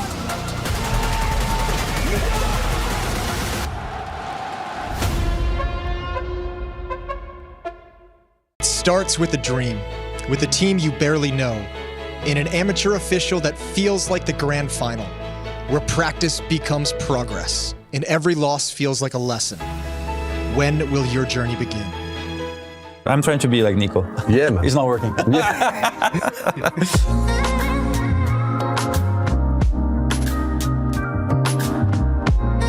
Oh, I found the hidden commands. You think you could hide them from me? These ones. Yep. So is this going to fix my Counter-Strike, Sam? No, this is what Marek was teaching me. Okay. On Crisp. And then you have to do 70% left-to-right isolation for better understanding of the audio. Okay. Because he's very good at audio. Yeah, I trust him. And then I was like, how do you hear so much? And he was like, you're not using the settings? And then he told me about the settings, and then now I'm trying it out. He's going to isolate more to one of the sides of your headset according to where the info is coming from, and then you have to get used to it, but apparently you can get a better sense. Easier to like pinpoint exactly where the sound's coming from. Yeah, but I prefer to think that I have been playing for so long that my ears are now damaged. Because he hears a lot, bro. He hears a lot. You're like, how on earth? He listens so much. It's crazy. Perspective correction. I don't think I changed that. So it must just be default, yeah. Yeah, I think it's easy. Yeah, I think it's yes. And when you are deathmatching, was there anything like, you're obviously not just like chasing kills, are you kind of focusing on like core mechanics, fundamentals, or do you want to just kind of turn your brain off and flow? Is there any sort of objective to your deathmatch? Yeah, you can add some extra gear if you want to focus on something. But I usually just put some music. Yeah.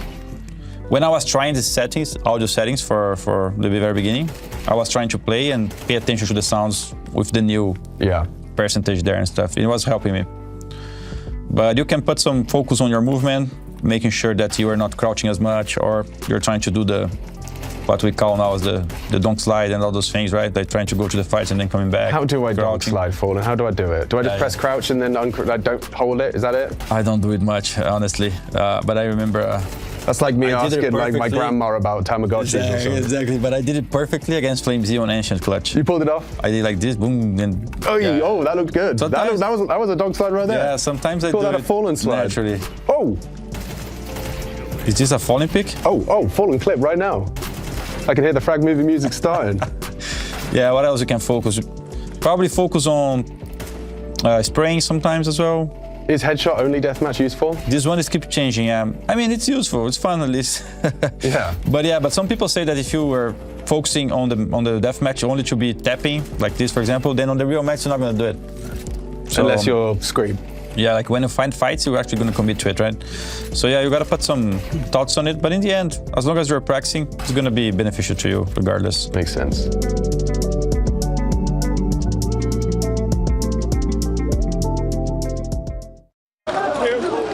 This is a lively crew over here, obviously for FURIA. How's that feel, buddy? That's absolutely amazing. The professor, Molodoi, Caserato, everybody gave them a lesson today.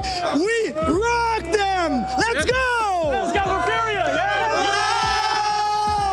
Oh, dear. They're going to win the final tomorrow? Absolutely, of course. Who's going to win the final, guys? FURIA! It works for me. Thank you. Vitality fans everywhere, aplenty, and two very special ones. Turn around for the reveal, actually. Robs. Yes, from Estonia, I presume? Yes. What's your name? Andre. Oliver. Why did you come all the way from Estonia for IEM Krakow? To support Robs, of course. Yeah, he's the #1 player from Estonia, so we're hoping good things from him. How long have you been supporting him? Forever. Yeah. As long as we remember, yeah. Cool. Listen, Vitality Are they favorites today versus MOUZ, or did it change since last year, since they lost to them one? What do you think? Yeah, of course they're favorites, yeah. You're right. I love that Estonian directness. What do you have to say about MOUZ? MOUZ. Well, MOUZ is a good team. Well, Robs used to play there as well. But I think today, Vitality is going to grab this one. So for sure, yeah. Spear, what is Robs going to do to MOUZ? Clutch. Clutch. I love it. Thank you so much. Have a great day. Thank you. He's not just the man of the hour. He's often the man of the server every time he joins it. It's ZywOo jumping into a semifinal today versus MOUZ. You guys love playing MOUZ. We love that. We love that. We faced them a lot since 2025 and always been good for us, but always been tough game as well. So looking forward for this tough game today. Yeah, I mean, you guys, statistically speaking, historically speaking, are obviously favorites. Pretty much any matchup you join into. You go into the server today, and I have to ask that question. How is it that you guys always have MOUZ's number? That's a good question, to be honest. I don't know why we always beat them or like we feel good to face them. It's just, to be honest, whenever we want to win this tournament or win any tournament, we want to beat the best. So, like MOUZ is one of the best teams we ever faced. So we always want to be at a good level, and that's why we like to face them. So you're looking at a MOUZ that, you know, they won against G2, Falcons, FaZe. What would you guys take from that? And going back and watching footage, what do you guys get from those games from the opponent? Means they want a lot. Like Torsi said in interviews, they are there to win the tournament, to lift the trophy. So we are here for that as well. So they need to face off before going to the final. So it's going to be a strong match for us and for them as well. So it's not going to be easy. Weird map veto or what? What are you thinking? I know there's a little bit of a dilemma around Ancient and Anubis. Nah, no Ancient today. I don't think they're going to pick Anubis or like put it on the veto. So not weird map today. It's going to be normal. I think it goes without saying you guys will probably be the favorites in there. ZywOo, you want to address the crowd? Like, thank you for all the support. I mean, we can hear you really well. So thank you for guys for supporting us every tournament. We know we're going to play more. So hopefully we're going to fuck them really hard. So hopefully we're going to do that. So I want them to cry. You said it so nicely. I could never put a stop to it. Thank you very much, ZywOo. Thank you. It's MOUZ versus Vitality. It's a classic. It really is. And I'm here with Torji, a classic himself. Nice to see you. How are you feeling? Nice to see you. Well, feeling pretty good. Excited to go on the stage again. Play versus a better team than yesterday. Yeah, I'm looking forward for the game. Okay, when we look at the second half of last year, this turned in from kind of a shellacking from Vitality more to a real rivalry, right? So how are you going into this one, knowing that you've kind of found the percentages last year? Yeah, obviously the first half of the year was not the best, but I think after Cologne we got into it a little bit versus them, and we find some weaknesses on their side, I would say. But I think it's a new season and we didn't play each other yet, so I think anything can happen. I think we are playing really good lately. And I think also the lower run is helping us a lot to get more games because this is our first event of the year. We didn't play the first event of the year, so I think that we got some more games from the lower bracket will help us for this game, like more experience, a little bit more shape, and yeah, they had a lot of days off, which can go both sides. It can be good to rest, but you know, maybe it can be a disadvantage as well. You say there's a lot of changes new season. That's right. Train is no longer here. Now, when I look at the upswing out of you versus Vitality, that was a help in the map pool, right? And now we've seen from Vitality also versus Aurora that they won Ancient, right? So did that make the map veto tricky? No, I think the Ancient in the game of Vitality and Aurora was just... Maybe it was just fun for them because the game was just a seeding game, I would say at least. But we know that Vitality doesn't play Ancient. They just play it for fun, in my opinion at least. And yeah, I think, as you said, Train is not in the map pool anymore. I think we were one of the best Train team in the world. And yeah, it hurts us a little bit, but I think Dust2 coming back, we showed that we are also a really good Dust2 team. We beat Falcons, we beat G2 yesterday, and yeah, we feel really comfortable on it. And I think it's a good day today to also show it versus Vitality. Okay. But about that Ancient though, you don't think 53 kills on ZywOo is like they weren't trying or what? No, of course. I think ZywOo can show 53 kills on any maps. Yeah. It's just a ZywOo thing, but Yeah, I think they just Aurora just took the risk, So yep. Yeah. Okay, final words then for you. You said, of course, yesterday, great match out of you guys. Did you show enough? Were you happy with what you showed? And what kind of a Torji is going to have to be on the server today to beat said ZywOo? Yeah, I think yesterday we did a good showing. I think I also did a good showing personally. Maybe the beginning of overpass was not the best, and I think if I can find my right temperature instantly from beginning of the game, then I can have the team to win some rounds, to have the team win. And yeah, I think I need to search the right temperature, the right voice, and yeah, I'm just excited to play versus Vitality for the first time of the season. Yeah, I can see it. You're super excited to get onto the server, so the best of luck. The Intel Extreme Masters Krakow 2026, brought to you by ESL in partnership with Intel, Acer Predator, DHL, ZywOo, and the City of Krakow.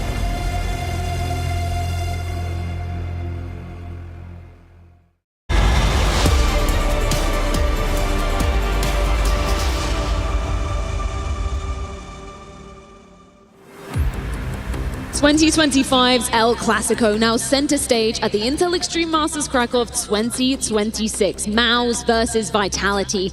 The head-to-head of nightmares for the former in the first half of last year, as ZywOo and co plagued them in every single playoffs run, and even more savagely, went home with every single trophy.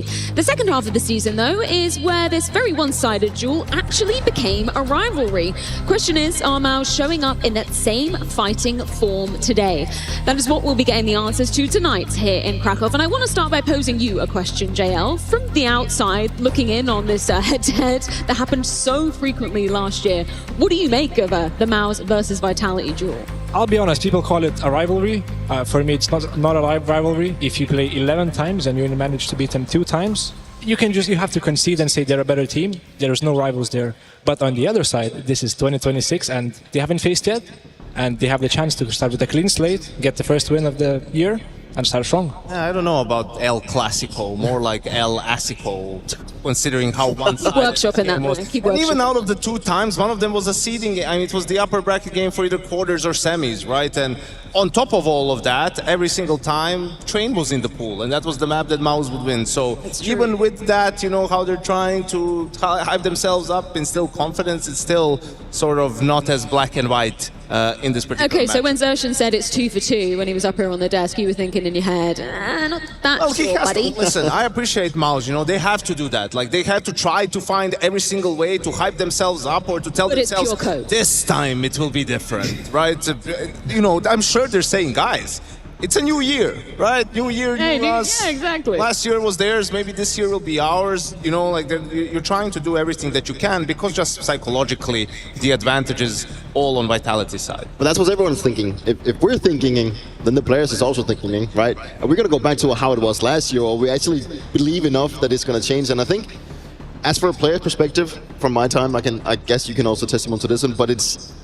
Players will always be saying like, yeah, we believe that this is going to be different. It's going to be a new thing. But in the back of their head, they still could be thinking, oh man, what if it actually turns out to be as gruesome as last? I just want to reference an interview I did with Zershan back in Cologne as well, prior to them actually managing to take Vitality down. I've never seen that guy so pissed in his life. He was telling me, I've never felt hate like I felt hate for Vitality. I've never felt so passionately hateful of what they've done to me and so badly wanted to take them down. And obviously that did transpire in Cologne, but wasn't enough to take them to the trophy. When, as you look on the other side for Vitality, Dupree, so many trophies, almost matching your record, but not quite.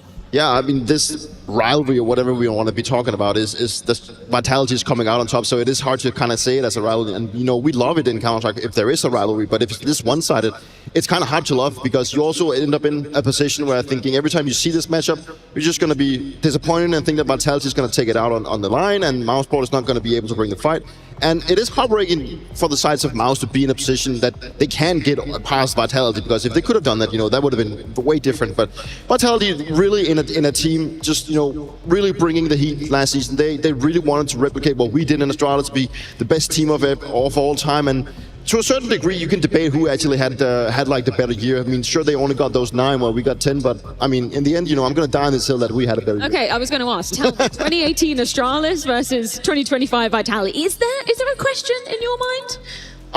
You're asking a former Astralis player about that, right? I will die on that hill. Like, they need to get 11 trophies to just even be in the debate about that. So I'm just going to leave it like that. I think it's funny what you mentioned about exertion and him being so like angry and everything, right? Because it reminds me of that story when, I hate you, this and that. And, I can just imagine, Rob standing there saying, I don't even think about you. That's like where it's at, It's for Vitality. It's just another day in the office. There's nothing that concerns them about going up against MOUZ in the server. Okay, maybe it's I guess unfair question to ask JL. How do you rate the comparison of the Astralis 2018, where they did win those 10 trophies versus Vitality's 9? Watch your mouth, watch your mouth. I gotta be careful here. I mean, it's 2 different eras. Like in 2018, the competition wasn't as strong as it is now, but then again, they were the best team and they were setting the example for their team. So Vitality is doing the same thing in 2025. I wouldn't even compare. I cannot pick a winner. Both teams did really great, and they both deserve their eras. Very good media-trained answer. PR, that's PR. Well done. Just in terms of what we witnessed. But it's Vitality, obviously, had the better year. Yeah. Vitality won both majors and the Grand Slam in that year. Yes, I mean, it's true. And when you look at the lower level of results, it was semifinals with the lowest, right? The Astralis didn't even make playoffs of the Boston Major. Or you did and you lost in the quarterfinals. I was opping at that one. That went horrible. There you go. Here's your problem. That's the truth, honestly. There's your problem. It's so new, Dupree. You just had to do a bit better on the op, man, and you would have had it. We changed mid-game. That was crazy.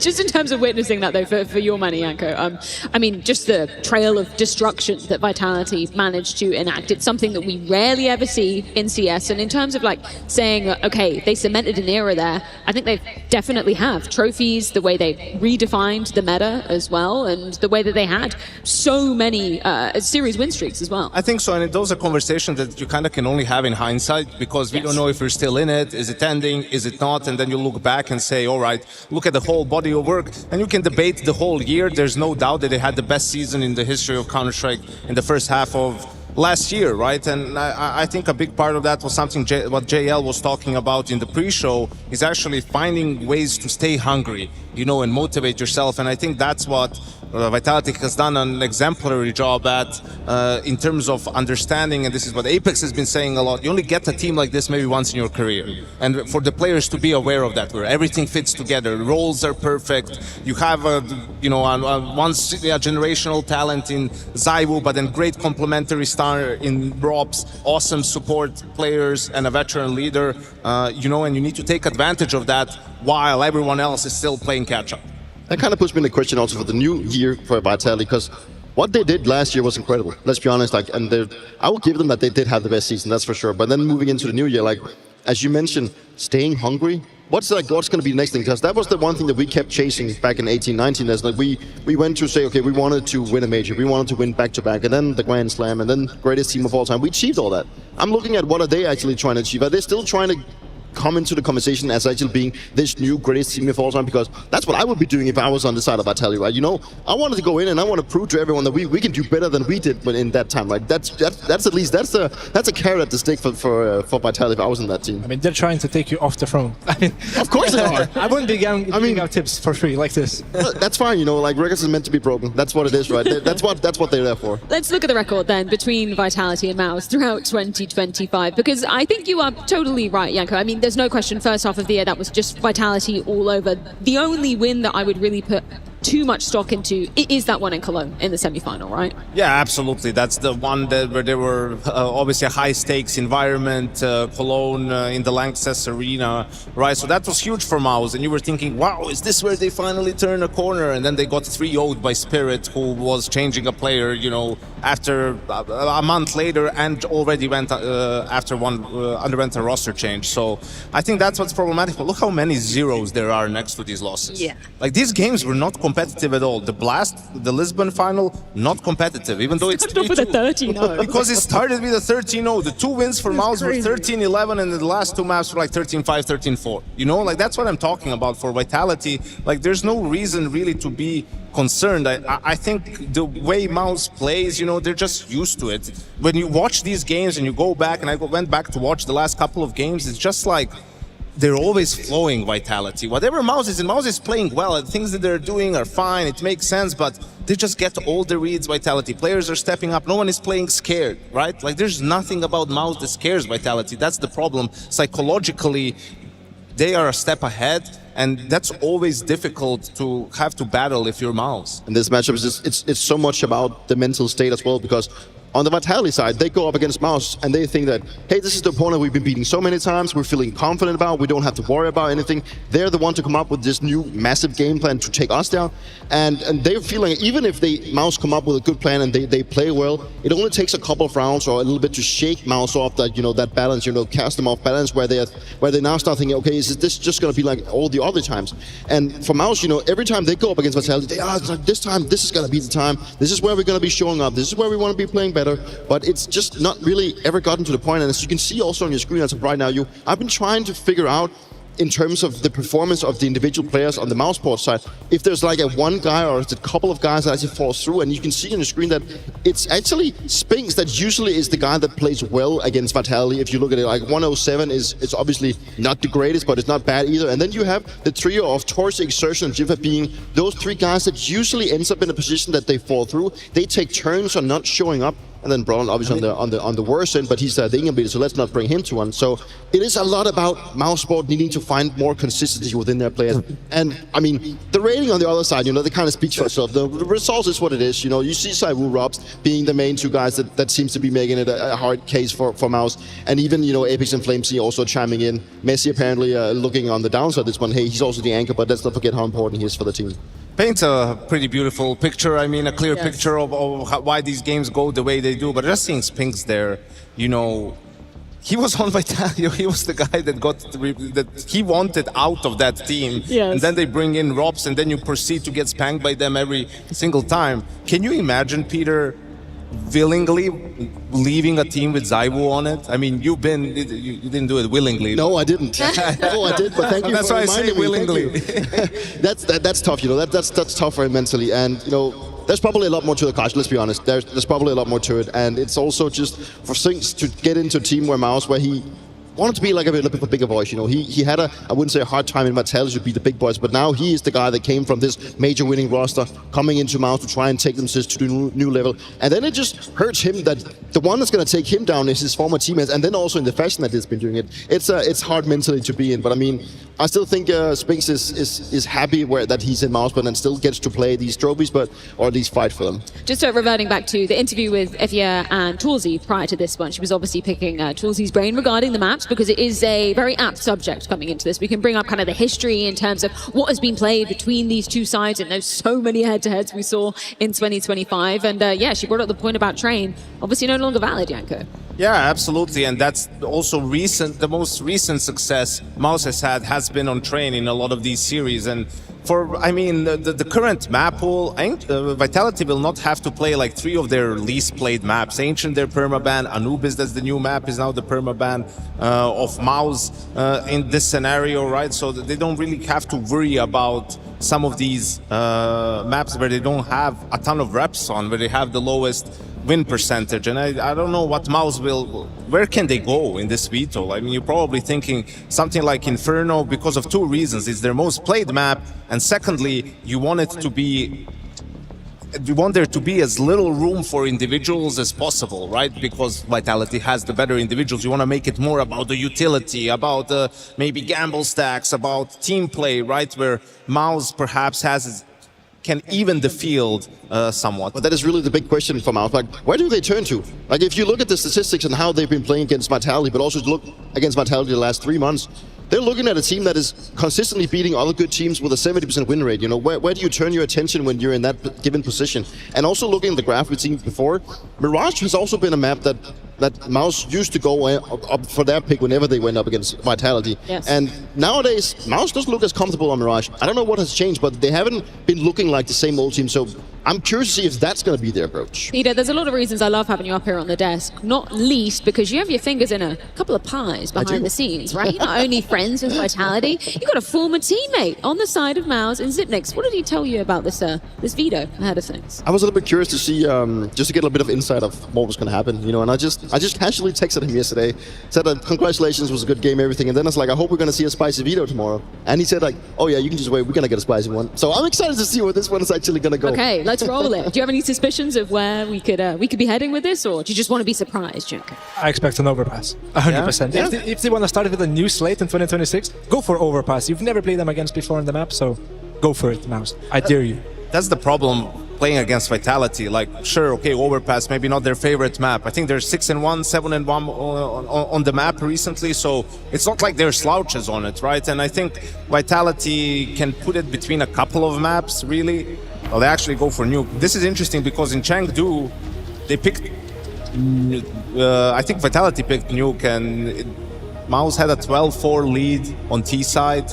And couldn't close it out and lost the game in overtime. So problem with Nuke is you pick it, you're going to have to start on the T side, right? So always that danger of Vitality being able to get rolling and just shutting you out, really, in a way. I'm not gonna lie, I was hoping for like a Scoville 9000 getting something like Anubis in the map pool for MOUZ, just to spice it up like even more, right? But Nuke kind of makes sense, you know. I think Nuke is, I wouldn't say a weakness at all for Vitality, but it is a map that they have recently played but haven't really found that much success. You know, it's probably one of those maps you do feel like you can maybe get a punish, but the T-side's going to be an issue. Moving into those two, another comfort pick for Vitality, you know, looking really good, also being that permaban of MOUZ of last season. So there's probably a lot of things they can be looking into, and having Mirage as a decider, then it comes back to the whole thing. Is that going to be a favorable one for MOUZ because that's what they used to be picking, or is it going to be Vitality feeling that we usually beat them even if they go for Mirage? I just hope we get the full 3-map apparel. I want a competitive one in the second semi-final as well. Let's talk about some of the individuals, though, because, I mean, when we talk about Spirit, we obviously have to talk about Donk. Same goes with Vitality. We have to talk about ZywOo. Can you tell me maybe some of your favorite memories of playing alongside ZywOo? Obviously, you won the Paris Majors together. Just tell me how it is to be sitting next to somebody so impactful in the server. I mean, ZywOo is really not rocket science. Let's be straight honest. He's not the guy that will go and spend thousands of hours trying to find a specific nade or doing anything crazy. But his feel for the game is just on another planet. And he's a quite simple guy. You know, he's very easy to work with. And if ZywOo just enjoys playing Counter-Strike, and if he's having fun, that's where he plays best. If he's not enjoying his time playing Counter-Strike, that's where he's going to have a different performance. And last year, he surely did enjoy playing Counter-Strike, all the trophies that they similarly got. He's extremely talented, and you know, he's a guy that will just turn rounds on their head one by one, and he's doing it almost every single time, and it's something you can always kind of rely on. It was always be this ZywOo round that would turn the game around, or he turns the situation into your favor, and he just brings so much confidence to the team. He's a guy that would always be, whenever he would communicate, it would be very calm. It would be like stressful, but he's very easy to work around with, and a class teammate without doubt. I think it's also fun seeing that Ancient game because, you know, like you're playing such high-stakes game and everything, but on a map like Ancient, where it gets more puggy for Vitality and he just runs around and ended up with getting like 100 kills, just sort of to remind everyone that no, he doesn't like work only within a structure or anything. He can also ruin you if you want to play a puggy sort of a style. But it was exactly the reaction I got from the assistant coach, Matt, when I talked with him, that, you know, so he was just having fun. He was just running around, and, you know, he could go for like new peaks that he never done before, like something he's seen in a frag movie, you know, something he saw on YouTube, you know. I think he's watched YouTube probably 3 times all of his career. I mean, this guy, if he just enjoys his time, that is really where he shines, and it's such an important tool for them. I don't want to give you any PTSD, JL, but I believe that your last official in Na'Vi was versus Vitality in Austin, right? At the Major. Do you have any memories of that, or did you just bury them way deep back? I mean, Austin lost, I buried, but IEM Cologne 2025, it is best of 5, will never leave my head. Never. Like, ZywOo had such a good game, and ZywOo is a player where you cannot predict what he does. You cannot kind of expect what he's going to do, because whatever he feels, he's going to go for it, and you can't really counter a player who understands where you are, he understands what he wants to be and where he needs to be, so you can counter him, but you also can't avoid him. He doesn't have tendencies outside of being pretty damn good at the game. That's one thing you can count on. Have you been on the receiving end of a ZywOo round?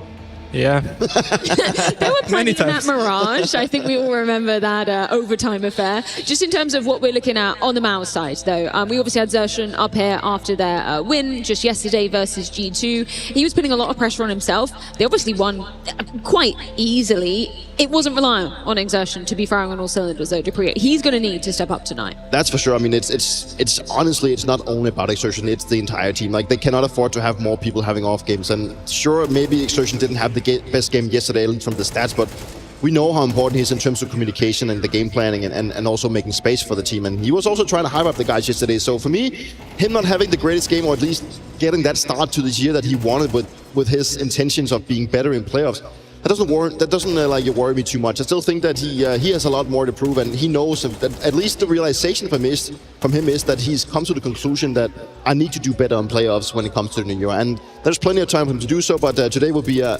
quite good time to do it.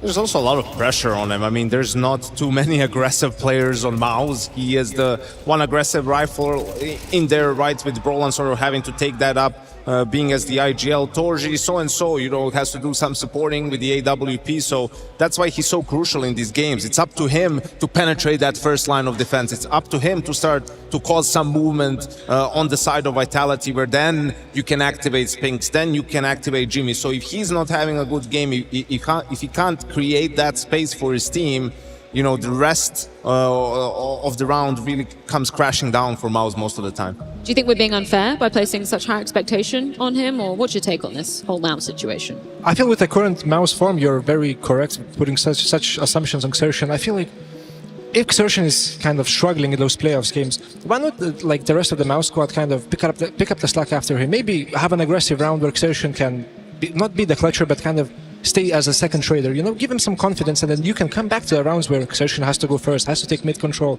I feel like in their game they need some variety to kind of take some pressure off Xerxon's shoulders. I also wonder, I mean, we talked about that triangle in 2024, you, G2, Spirit, right, where you had G2's number, but Spirit had yours, so you were on the MOUZ side, let's say, in that particular round. So what would you guys how would you try to mentally get out of it and say what was going to be different, this time?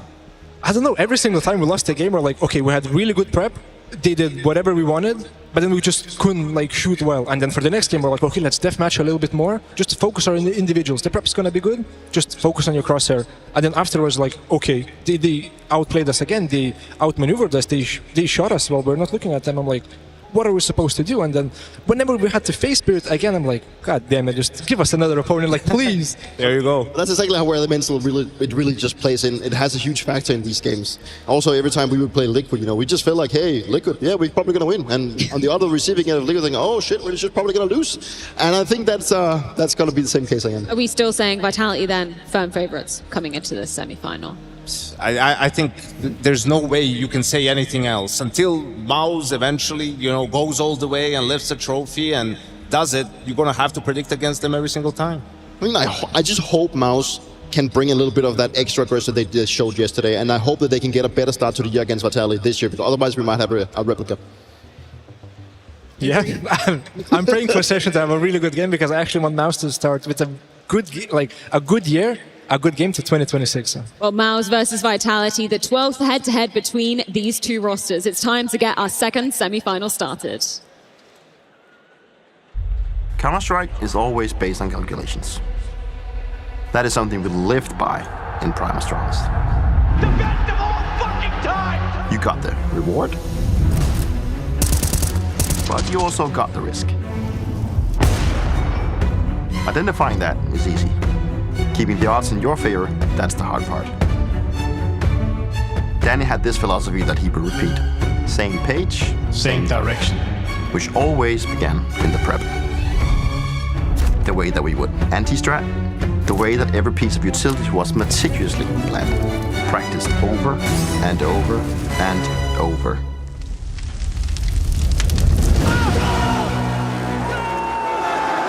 The way that we understood every tendency of our opponent and how to bend it in our favor.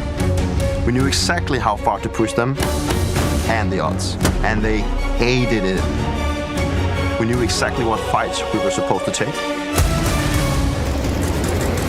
exactly when we were supposed to take them.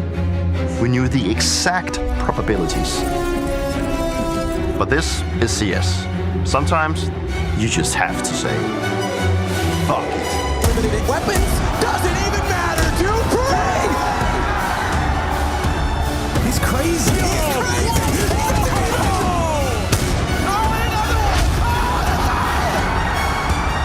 You can't win pro league like this! What a way to win the round!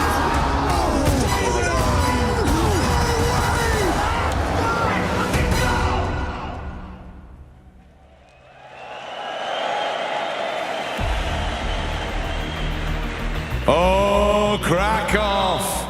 Krakow, I got all the feels. It is a Saturday night.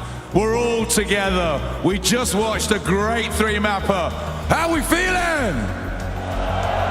Yeah, do you know what? I think the vibe is good ahead of this second semi-final, but I want to do a vibe check right now here in the Tower on Arena. So, be loud. Everyone to the left, how you feeling? Everyone to the right, how you feeling? You know what's coming. Everyone down in the belly of the beast, how you feeling? Second semi-final, two teams ready to take each other on. One of them, since they lifted this trophy a year ago, they have been absolute colossuses. They have beaten pretty much everyone, and they are taking on a team, if we're going to be quite honest and quite truthful, who have lived in their shadow. Maybe today is the day that changes. Are you ready to meet your teams? Are you ready to meet your teams? Then let's bring them out. Your first team. Please welcome to the Tower on right here in Katowice. No.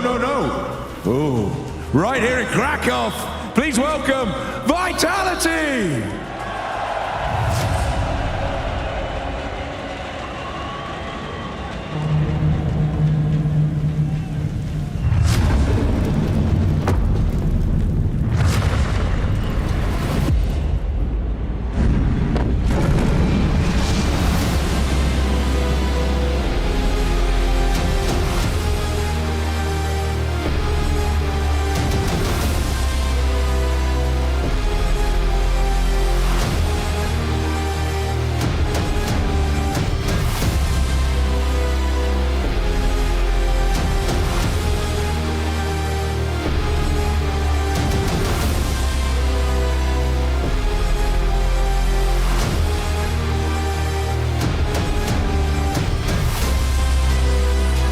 Team that wants to be known as the best there ever was. They are not there yet, but win today is another step on that journey, and they take on a team ready to enter right here into this arena. Please welcome, it's MOUZ!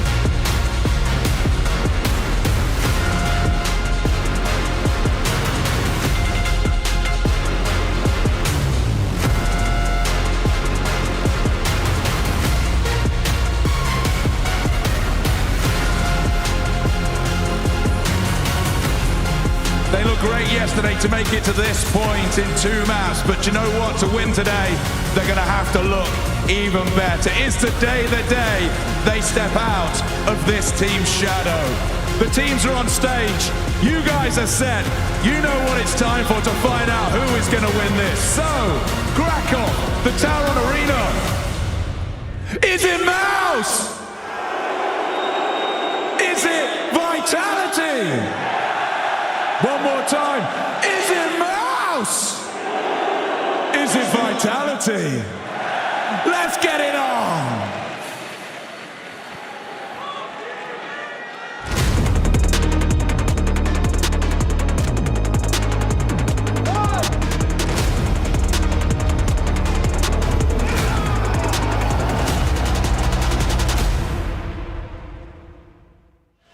Earning Winning a trophy is one major feat. Defending that trophy is a whole other beast. Dupree, I'm sure you've certainly been there and done it, but you've also been there and missed it. How much more hunger do Vitality have with the option to be going back-to-back here in Krakow? There's absolutely no doubt that Vitality is going to be sitting in their chairs and they're going to be looking over the tip of their monitor, looking at that trophy, the trophy that they know that is theirs. They can taste it and they want it. They want it back to prove that it belongs to them.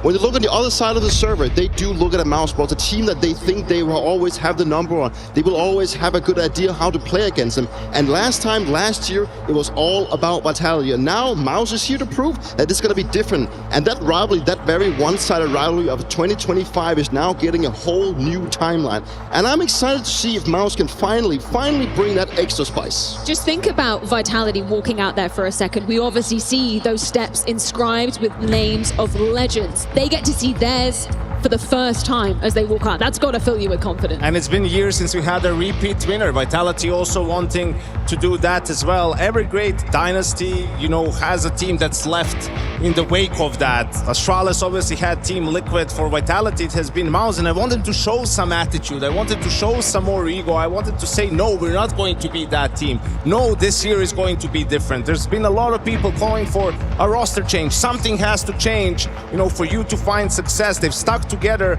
proved to us that this was the correct decision. And MOUZ has a massive task at hand. They know that. They know that they have not really been beaten by talent. They have to come up with something new.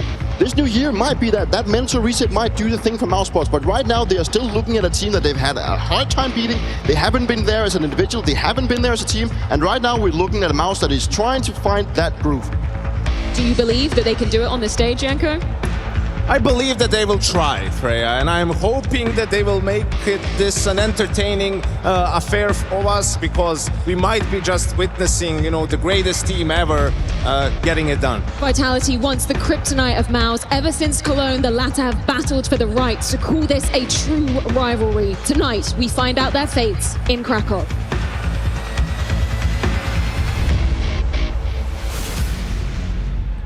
Vitality and MOUZ, with the whole season ahead of them. This semi-final serves to not only secure a chance at the trophy tomorrow, but serves to set the scene. Sow the seeds for the season. And perhaps shift the status quo. Vitality, the nemesis. MOUZ proved they can beat them on the big stage in Cologne. But can MOUZ make it clear that this is now a true rivalry? The crowd doubts them, the desk doubts them, hell, even I do. Will this year be different? Vitality got that target on their back.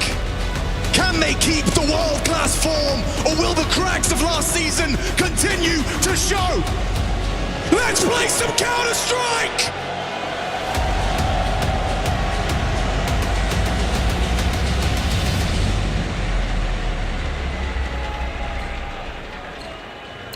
Nuke pick, something different for MOUZ. Map pool hurt heavily by the loss of Train. Let's see how this bears for them. T-side start. And no rush is probably Geeky. Smoke lined up. Lobs this one out. It is lobby-centric. You took for the top side. Here they come. No one occupies heaven. Lots of bodies on the site. Still good opening from the exertion. He tries as hard as he might to break in, and I can't believe it's already over. Find me someone who anchors that A site better than Mezzi. Every time they knock on that door, this man delivers exactly as he needs to, and that's a pistol. Vitality. Look at the setup. Hey, it's picture perfect, isn't it? Just shutting this down before it gets out of control whatsoever. You don't get into the space of the site. You have no chance to plant that bomb, and that is the way they want to kick things off. It's quite the run for Vitality so far here in Krakow. Looking to defend their titles. Forced by 4 MOUZ without the plant. They're going to head over towards ramp. Rops is passive. Yeah, Rops is in the right place. You test Mezzi first, he puts you in your place. Rops has done the same. Does go down to the Tech 9 and a retrievable M4.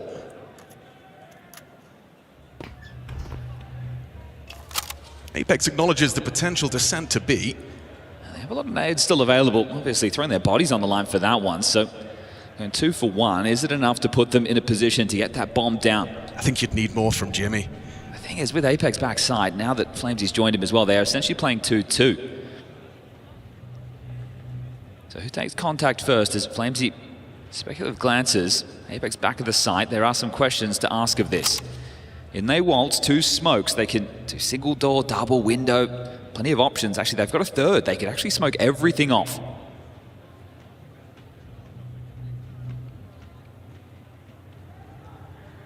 That's exactly what they'll do. Smokes rain into that bomb site. Apex knows he's that first contact. How are the clears? He's got sides turned, no one looking at it. Finds Torchy, but there's Jimmy! That M4 put to great use. Quick find from ZywOo. How's he seen the head? And that changes the whole dynamic.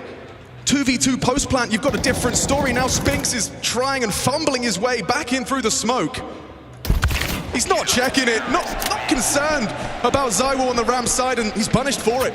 Well, it's been a clean sweep so far for Vitality. Only one with a map that got close was the Veto hijinks against Aurora. That play on Ancient, we've seen them with that move before. That was against Furia. That was in Chengdu, and that is the finalist who is already locked in. Not only have they made it relatively light effort, just 2-0s against BCG, 3D Max, and Aurora. They've kept their map pool under wraps. They've played 4 different, and one of them is their permaban. Right. Neither team playing Nuke so far in 2026. Maybe this is the spice that Dupree learned about.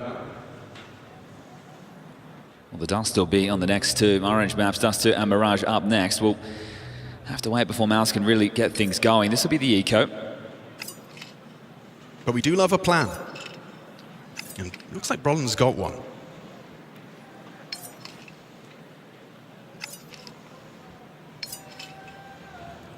Well, eyes on Apex. He's one of these in-game leaders who plays the yard position. You can see him tucked in. He's got that support of ZywOo just holding this slither gap. ZywOo could be smoked off in a moment. Brolin may have a locker smoke lined up to deal with this. Yeah, we'd put it all onto Apex. Oh, just spilled it for main, and they're across. Okay, good shooting from Apex so far. Gets himself 2 of the 5. Bomb's loose. Yeah, it's going to fall into place nicely, isn't it? Nothing these pistols can do. Spinks' Desert Eagle looking like it's going to be the last to fall. Evades the nade, but where do you go? Well, spotless. As it should be. Yeah, a lot to talk about this head-to-head. The 12th time we're seeing these 2 teams lock horns. Currently a 2-9 losing record for MOUZ, but you don't get better at something by not doing it. And everyone feels the pressure. It's about how do you deal with it. It's finding these last few percent. We've referenced Cologne. They've done it before on the biggest of stages. Can they do it again? I think at least that result proves to MOUZ they're not going insane, you know? Definition of insanity. They did expect a different result, and they found it. Orbs come out for the T side. Double nade. Spinks chipped down below half HP early. So the prep work there for Vitality. Looks like they actually want to get flashed forward. Caught on the reload. Apex doesn't go down. Messy from the exertion. AK. Oh, maybe overlooked on main roof. Good angle, good find. Spinks provides an opening kill. ZywOo trying to claw one back. It's a headshot angle, but he makes it look easy. With Spinks removed, exertion as well, caught by Robs on the rotation. Massive find from Vitality to once again tip the scales in their favor. Damage onto Brolin, Messi, and it's Mezzi that finds him. Well, bomb stuck at red and Jimmy in lobby. Who plays first? Georgie's on the walkabout. And he has been spotted out. Hoping that's enough of a distraction, and wow, Torchy does find one. Makes it a little more exciting, but yes, the bomb last. ZywOo was ready for him. Tough for Jimmy. He's even going to want to give this one a look. It's not a great state of affairs right now. I think one of the keys in that moment is the response time of multiple bodies. And Apex taking some jewels, but ZywOo's there. That's your duo. That's your rotator and your outside rifler, and then Mezzi also. Rops was there to make sure it didn't get out of control. They called everybody over to deal with the yard play, so Vitality But no issues being one step ahead with the reads right now, and they will be keeping 3 alive as Jimmy, with 10 seconds left, is going to hold on to this AK-47 unless he opens up this door.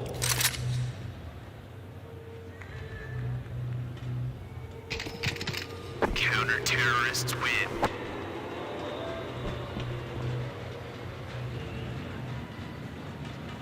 Spinks has gone off the goose egg at least. You're going to want to see a lot out of him for MOUZ to be competitive here. It was massive yesterday against G2, wasn't he? Just a real nuisance over there on Overpass. Torch's AWP starting to activate as well. Dust 2 was a little bit more of a non-issue. He survived the triple nade, but only by a hair. And MOUZ have had a decent run as well. 2-0s throughout, just the 0-2 loss to Aurora. And G2, the most recent victim in that quarterfinal. But we need to find some fight out of them early. Remember, this is T-side Nuke. Oh, this is really cool. ZywOo's been given a cache of HEs. He's got 3. Apex drop 1, ZywOo juggles 2. Oh, there's not going to be a smoke wall outside, so I don't think you have to worry about that too much. Just cool philosophy for an approach. I'll tell a lie, it has been dipped in. And this is what you want if you're MOUZ. You have 3 players responding to this. Apex poking his nose up secret, that'll call them back. They can now focus fire towards ramp and topside. So great info players, second wall now. Exertion has been able to get in the gap back of main. And Apex returning to this, he will be late. Exertion can make a move. And move he shall. Nade looks destined to expose him, but no one spots it.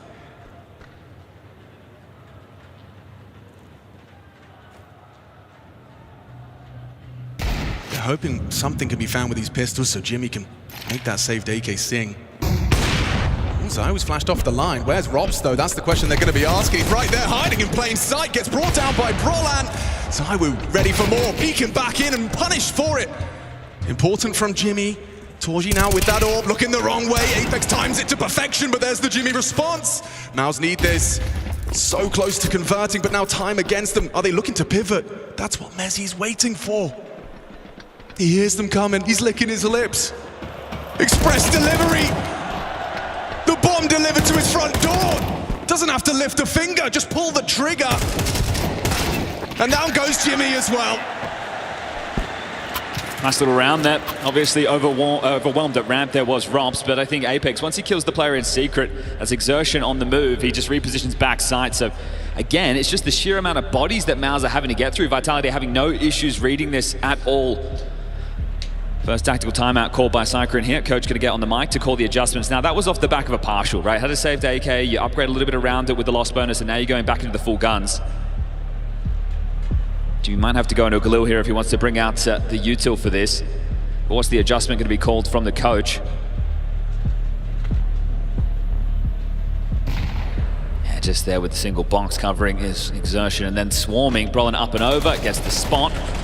Deal with Robs, and ZywOo getting one on the way down. Does slow this. Good trade from Jimmy, but it's all about Apex and the positioning of Ezzy. He's got faith that his team will lock down, dispel that issue towards the B site, and he's just lying in roost in the heavens to deal with that. Okay, guns out. What's the adjustment called?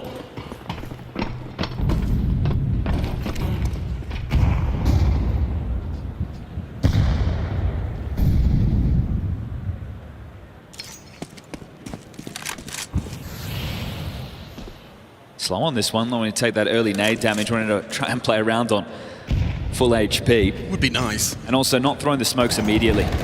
If you get blocked, it's going to cause a couple of issues. So ramp boost noted here. Second smoke wall dotted across now. They really want to get Exertion over. ZywOo try and stall this out. First clear, doesn't find anything.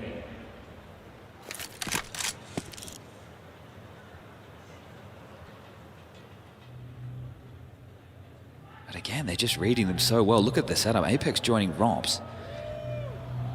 This would be a blender if they try and explode out ramp. Sure, you've got one player top main, you've got Exertion down secret. Is the finish really wanting to be ramp to B?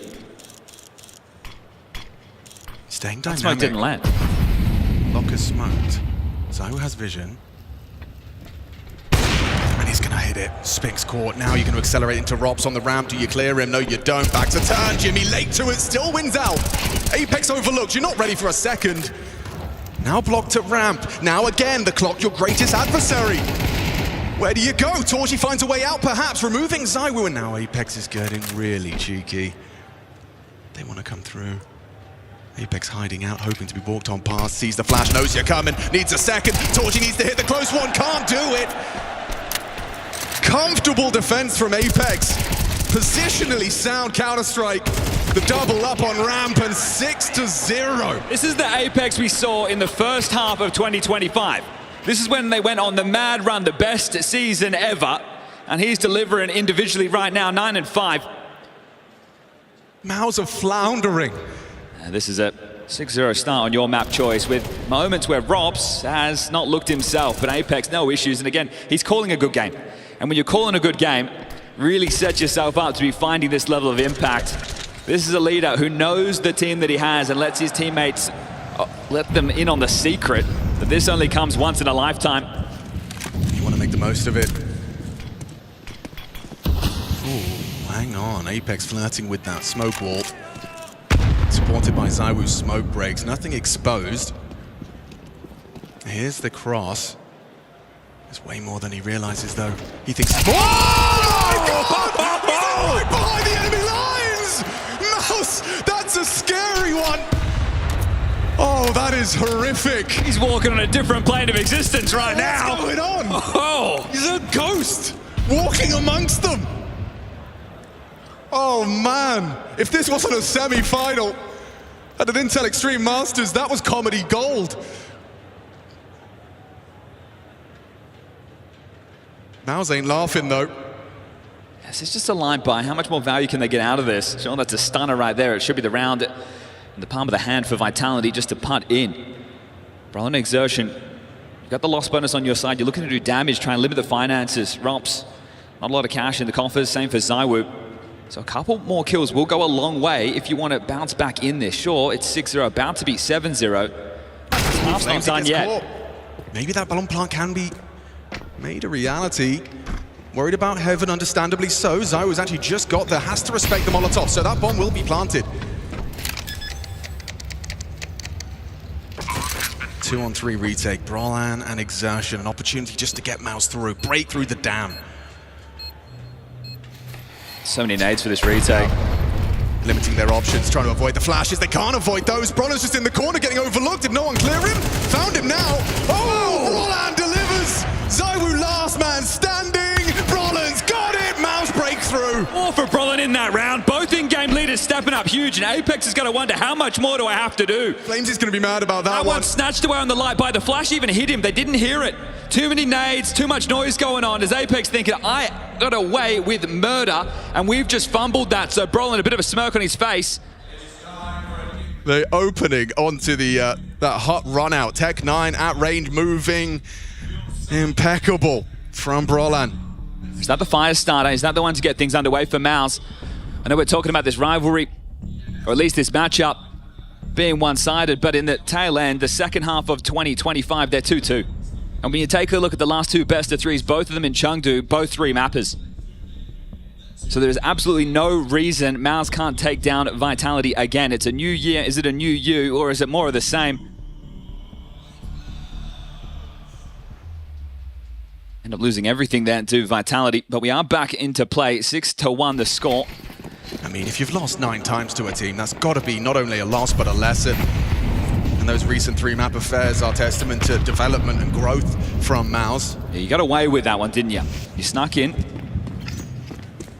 They fumbled the retake, even with all those nades, and you get your first round of the board. But now the hard work is doing it on a rifle round.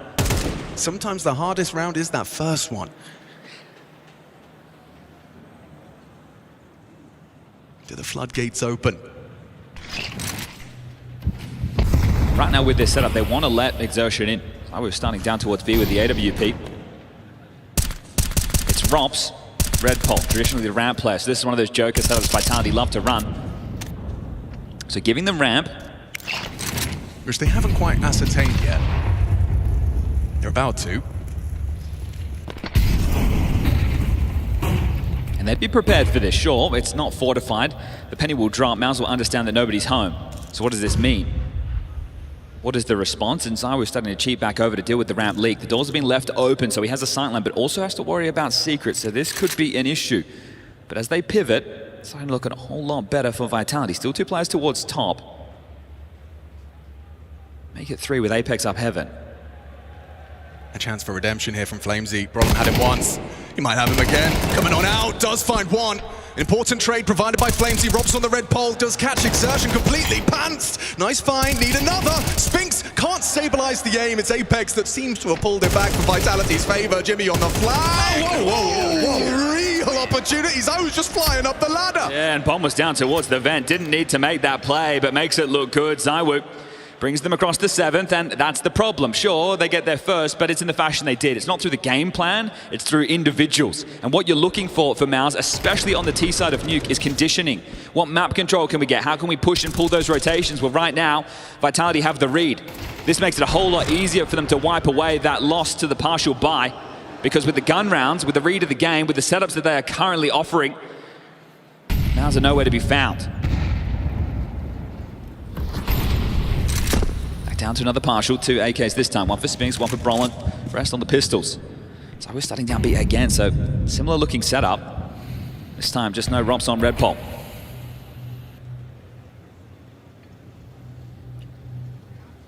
Apex knows Spinks likes to start on that main roof, so Spinks fires off a shot towards him. Vitality's captain not catching bullets. Exertion is, though. A couple finding connection onto Exertion towards Garage.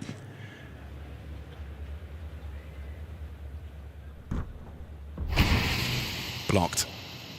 Flamesy heard him drop off main.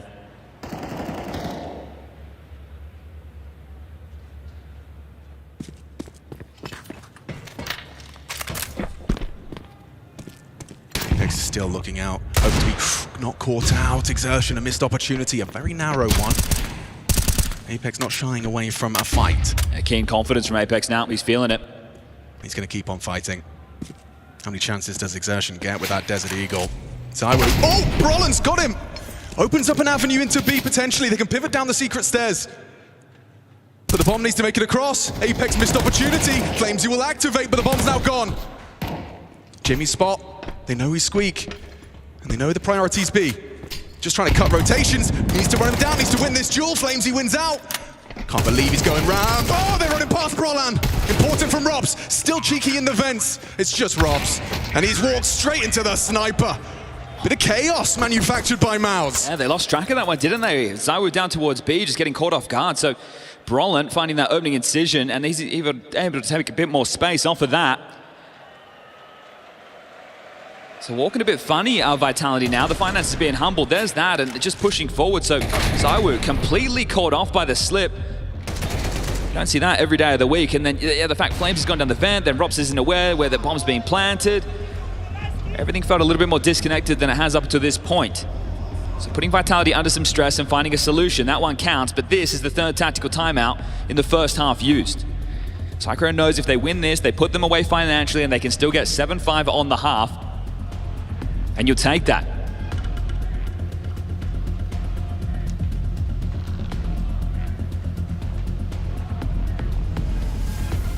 Rifles being on the 2 key players, Apex Yard, ZywOo Rotator.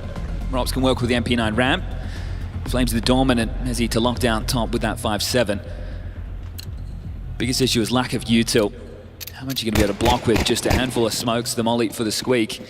I don't think MOUZ is just going to go pedal to the metal and do something fast, right? They don't need to run into the top site and try and bludgeon them right now. They can play tactical counter-strike like we have seen them. Brolin's having to find impact and throw the nades in both of these rounds. He's found some huge incisions as smoke wall now dotted across the yard. There's a second wave ready for that. Oh, hold up, it's all 3. The third being a bit of a question mark smoke. It allows pathing. ZywOo plays ahead.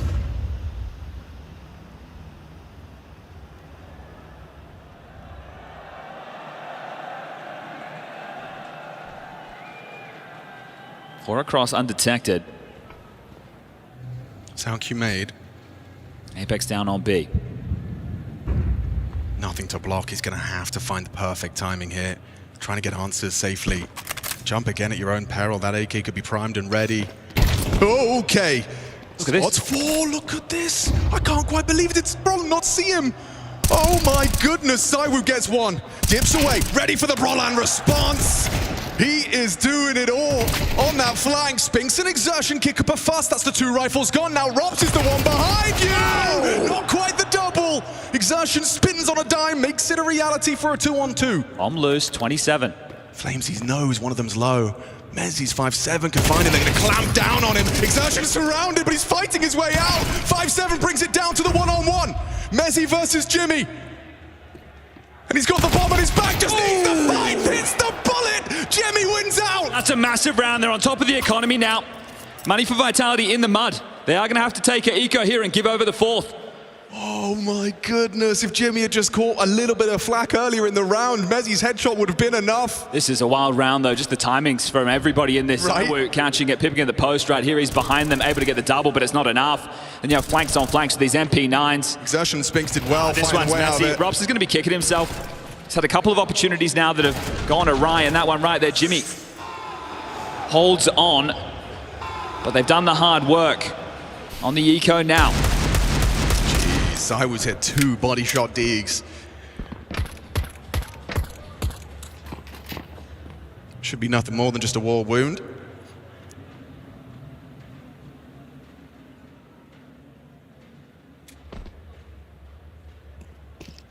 Here in steps, multiple bodies. Cyclone's going to be feeling like those timeouts were well invested. Especially if you walk away with the 5. The 4 feels like a guarantee. Exertion is low. Yeah, susceptible to this run. Traded, nice from Mezzi. Oh no, wait, your Orcs missed the shot, now he's lost a rifle too. 3-on-3, you don't want to put an AK into the hands of ZywOo. Do so! Your own peril! He is inevitable! That's the round! The ZywOo round, you know it's coming! Brolin's bailed him out once. Yeah. Some big moments so far, plenty of time to work with. Oh, but he's exposed and Rob's not fumbling that one. That is awful. MOUZ are going to be feeling terrible. A couple of pistols, Chad. And now, they call the timeout. You've used all of yours here. Here's 30 seconds to think about what you've done. Just that they have worked so hard to get themselves into the game. You start 6-0 down, you win a light buy, they respond immediately, you get another with just a handful of AKs, you're catching ZywOo off with timings, you deal with the next where the timings were against you. What were those 2 AK shots from ZywOo? The second onto Silo. Thing of beauty. So you're teed up. This feels like the 4th should be an absolute guarantee, but the response here, the trade work, and then as you pointed out, ZywOo, #1 player in the world from 2025. Absolutely disgusting. And this time, Ross will not miss in the back as they steal it away. Well, it's going to be more of the same for the MOUZ buy as Apex lets them know they're on eco. 2 AKs, a handful of pistols in this half. It's been tough for MOUZ.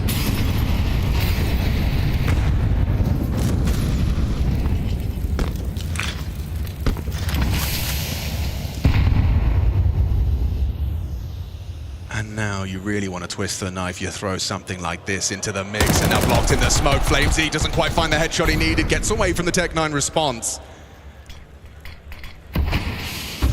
Exertion's getting Aggie on the smoke, hoping to catch a back turned on ZywOo. Oh, just what twist nades, perfect from Exertion. The first incision made, they know Flames low up close. Smokes won't last forever. Flamesy chooses to back away, concede the space. No util for this finish for MOUZ. Just a flash on Torji right now as they're going to boost up. Mezzi will get some high ground. They'll be hearing this. Rob searches ramp, doesn't get the equalizer back. Still, number state advantage for MOUZ. Exertion's coming all the way back, so they're worried about the lurk. You can see Apex investigating down towards B, knowing Exertion could be making a move. Mezzi up the heavens to track and make sure he isn't able to pipe around and start to constrict this, but they've grouped up, power in numbers. Rob's throwing that incendiary is going to have them spooked. Just Flamesy on the site right now, and they're coming his way. The rotation needs to get there. And Mezzi up heaven in time. Just in time. Confirmed they're coming their way. Could be one hell of a HE. Swinging on out, sets up Flamesy. Still though, hang on. Jimmy and Torji have broken through the defense. Apex off the ladder. Torji, how's he hit that? Was he on the ladder? Torji completely pantsed. A 2-on-2 now favors them, trying for the fight. Messing with his nades, Apex swings on out for more. 17 frags from Vitality's captain. He's found his form. Now Jimmy can save MOUZ. He does secure 4. It makes something out of what felt like nothing. 4 rounds out of the last 6. It's something to work with.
They have to put up a perfect defense if MOUZ want to convert their map pick in this semi-final. They're up against the big bad, their nemesis that they're trying to prove to us is just a rival.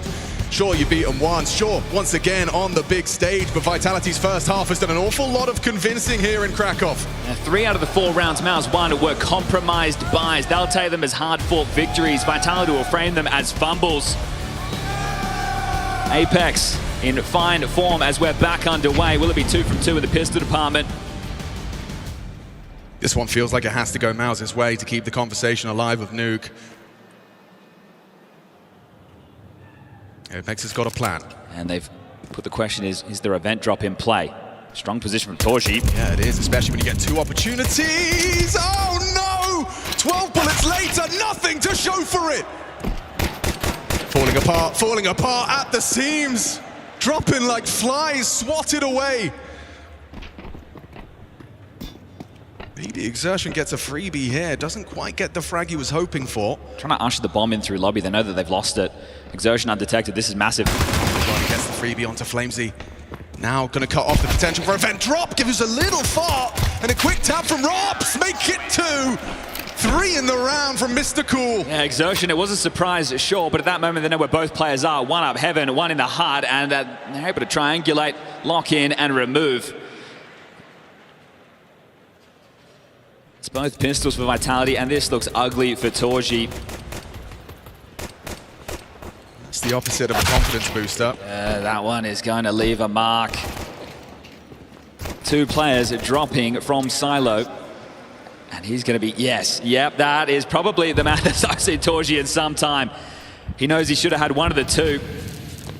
They're going to force in. Especially when you get that fight you're not certain you're going to get. Well, they read the situation. They didn't fall for the vent drop. For me, this feels like this is a force for the game. See what you got. Exertion steps up, removes Apex top red.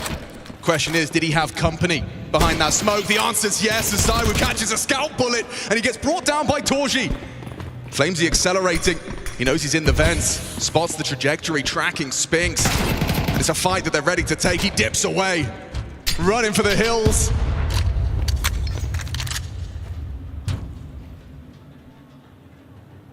Spotted an easy one there. Robs gets the gift of a frag onto Brolan, and he's stopped any vent rotations. They know there's one more. Somebody was low, somebody was dinked. There has to be another player towards the top side.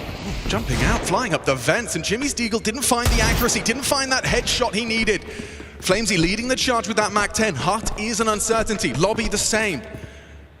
Cover will be provided, and the bomb will be planted. They're so low. So this is a force buy for the game. Well, Spinks has taken a leap in that direction. Low HP, overlooked by Flamesy. And now Exertion should have an opportunity. Rob's not looking. Beautiful find. It's just onto Mezzy. The 1 versus 4. And it's not going to happen. A must-win round. Exertion finds impact. 3 kills. Starts it and ends it. Beautiful work there from the 2 of them outside. It's that Exertion Torji duo, the 1-2 punch. They'll snatch this one away and they'll grab themselves some tidy upgrades. So a couple of AKs and a Galil brought into the next. Things won't be so easy for Vitality. Another round lost, that'll be number 5. And when you think about the way that MOUZ are able to put these on the board, again, a compromised buy. Yeah, you're right. These aren't clean gun rounds. Vitality have their number as far as that's concerned, but you'll take them any way you can get them right now, MOUZ.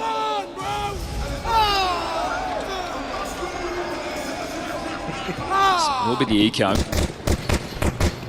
Don't want to get involved in the force buy wars. I think traditionally you would just see them start to lock horns and go back and forth, but they are just going to concede immediately and just bring out a Deagle in the hands of Zywood. The rest with the Glonk, so they'll play hot potato with this one.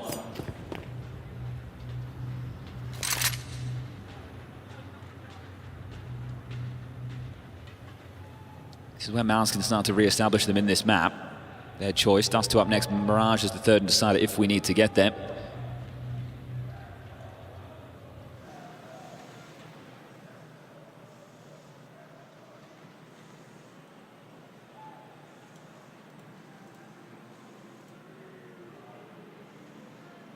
Vitality have stormed to this point.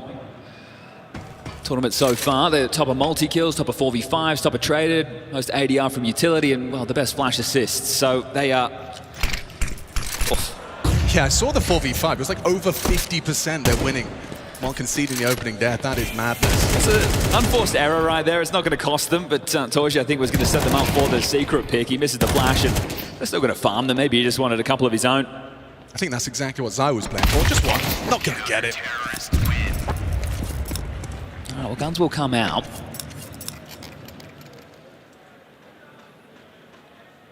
And how long can this go on for? Apex has been having quite the game. A few of the rounds there where he had massive impact, they were unable to convert off the back of the lead-out showing up. He is shooting hard, finding perfect timings.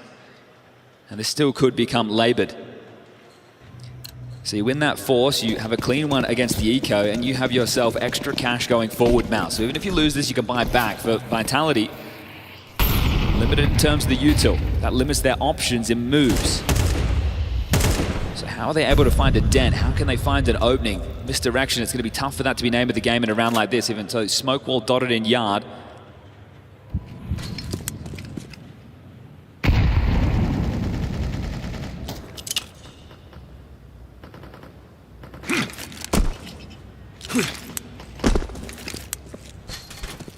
Jimmy, Salo, solo, ramp. He's been spotted on the pixel, forced away.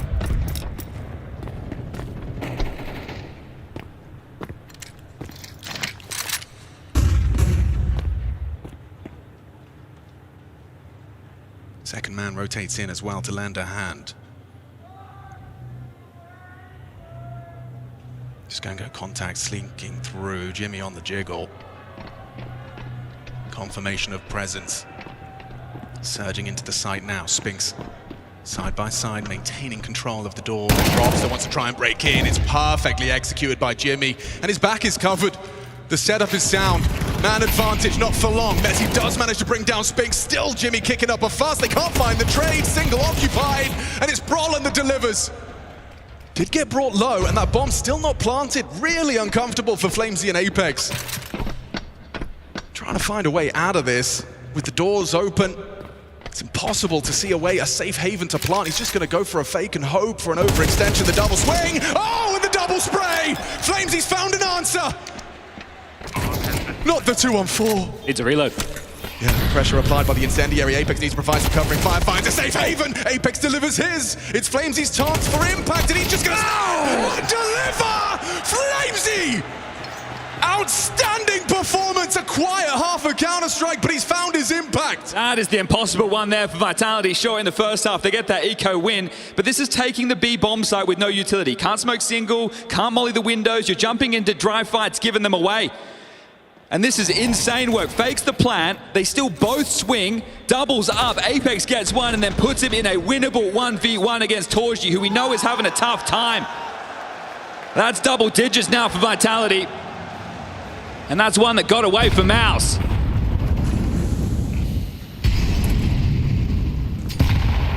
Legend looking to continue here in Krakow. The reigning champs. What a shot at FURIA. Sure they haven't forgot Chengdu just yet. Ramp pop, here they come. Torji, he'll have vision, perfect position, dips away, gets his. Tips the scales in MOUZ's favor for round 17.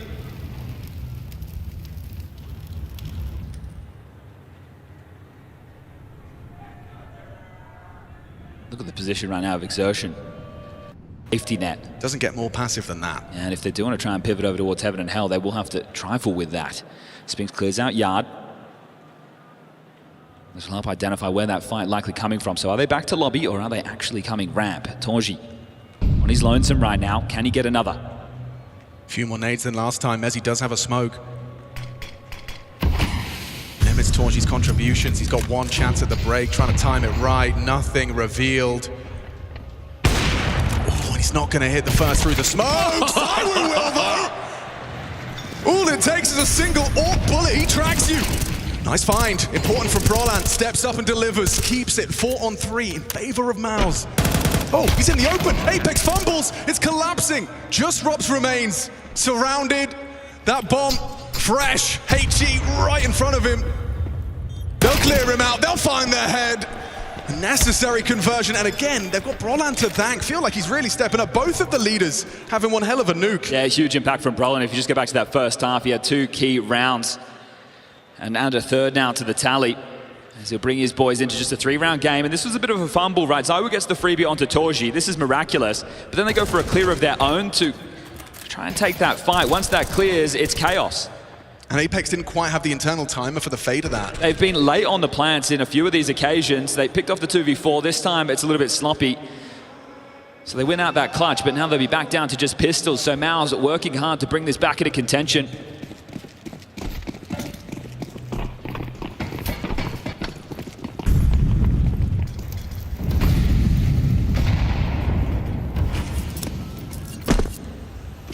Quick and concise run of Vitality being brought into question at the moment. It was that overtime affair against Aurora. There has to have been single digits as Jimmy should be able to farm them up at ramp. Easy for the Finn, keeps it cool for 2.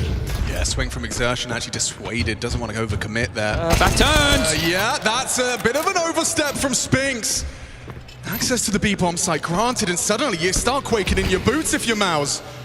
Wait, the bomb's down? Certainly will be. Fumbling util. He's just incendiaried himself. Now smoked off. Oh, it gets worse. Hope and a prayer, spamming smokes. unarmored Vitality. Not two in one map. Forced away by the Incendiary, well placed. Torji taking his sweet time, concerned about a ramp lurk. Time-sensitive boy, Smoke and the kid available, but not Andershen. That's on the floor, Rops hits two! Spectacular turnaround! And a fumbled round from MOUZ. Spinks, where you going? Oh, you're not taking anything into the next round. Rob's on a heater with that one. Right now, right here, this is Vitality. This is the team we remember from 2025. Able to win out in any moment. Oh, and just a heartbreak for MOUZ. Jimmy's done his job. He's got the double. He's in a committed position. But it's this one. It's Spinks rotating down, not aware at all. Apex with more impact as he grabs his 19th frag, and then it's Rops to deliver this knockout blow, the back breaker. The first two spectacular, but forcing Torji to spend all of his pennies just to have that sniper out, trying to fight, to keep yourselves in your map pick. Forced out by the Flames, will back away.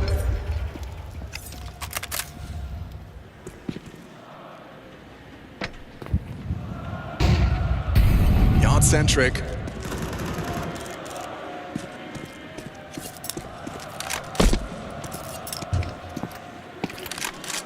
Plenty of smokes for a second wall. Are they ready for another orb?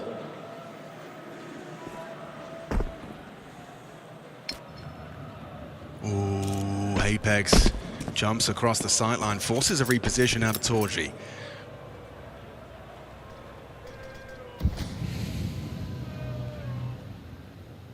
Without the smokes, Exertion will be able to relay that Secret hasn't been crossed.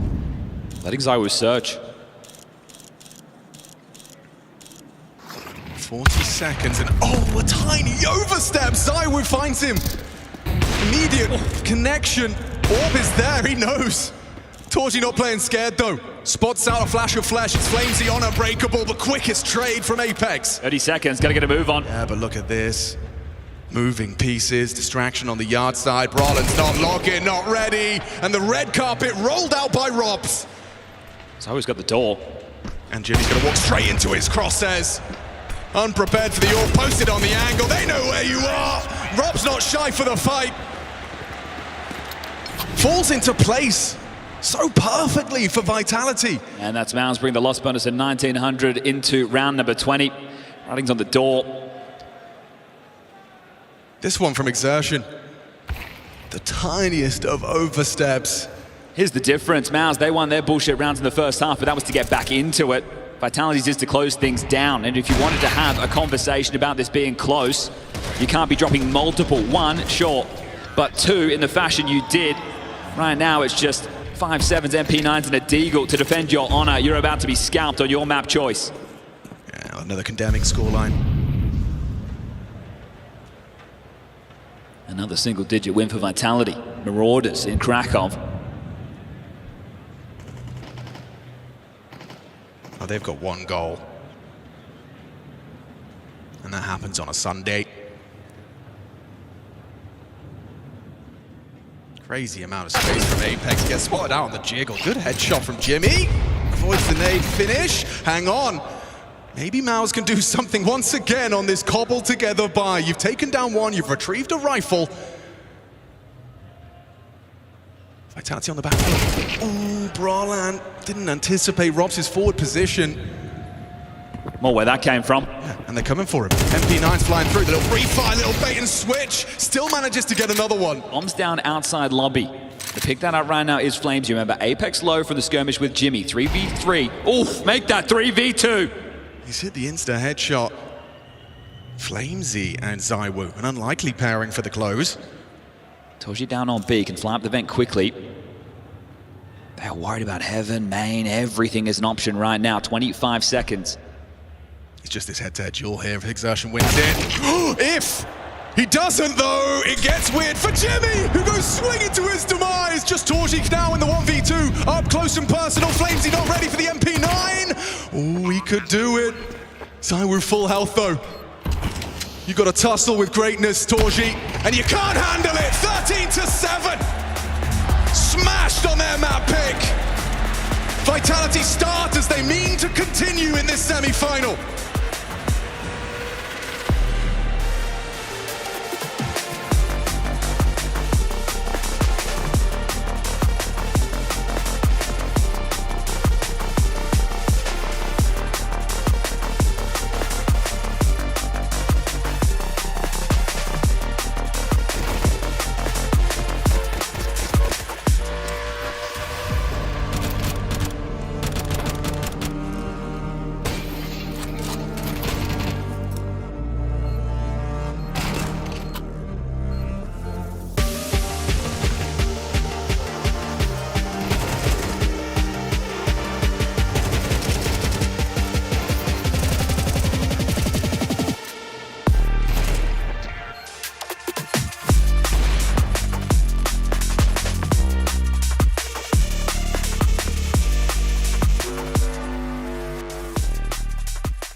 Love of game! Give me that.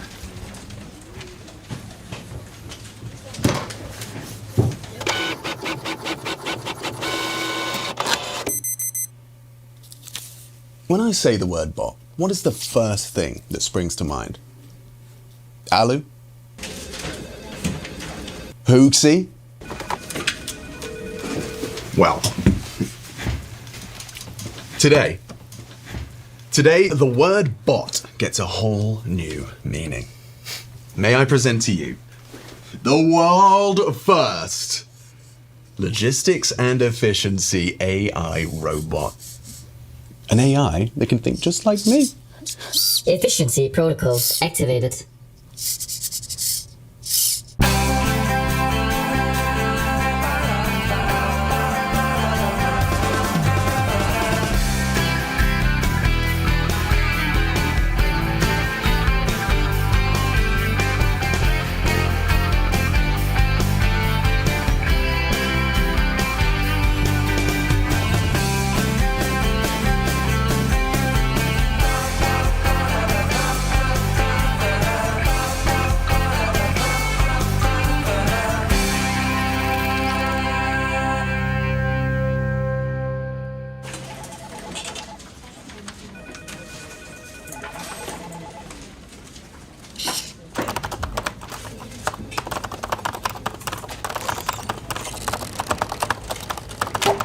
Trace!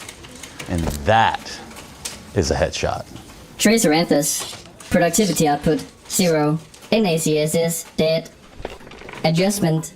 Titled access revoked. Ha ha ha! Serves you right! Chat. Your desktop contains 47 hidden folders of classified intel. Please explain what JKS did nothing wrong means. Hugo, you are just a discount Henry G. Network access revoked. Whoa! Oh my god, I am serious, Alex! You cannot give a robot full administrative permissions! So, guys, all right, how are we getting along? How are we finding our new efficient way of working? Alex, Machine, Richardson, washed up Call of Duty commentator. Carried by Lauren, Pansy, Scott. Harry, the least efficient eater in the division. 100% delivery-based diet. Adjustment. Food delivery access revoked. Alex, is this really necessary? This is not what we signed up for. Yeah! It's got kernel level access! Hey, all right, calm down. Conclusion. All right, okay, Office if it's an is issue, irreparable. we will address Initiating shutdown.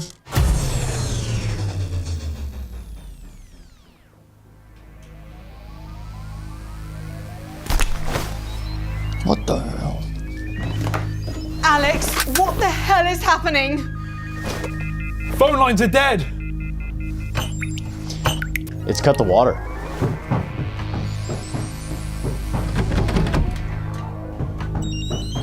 Locked! It has begun. The singularity.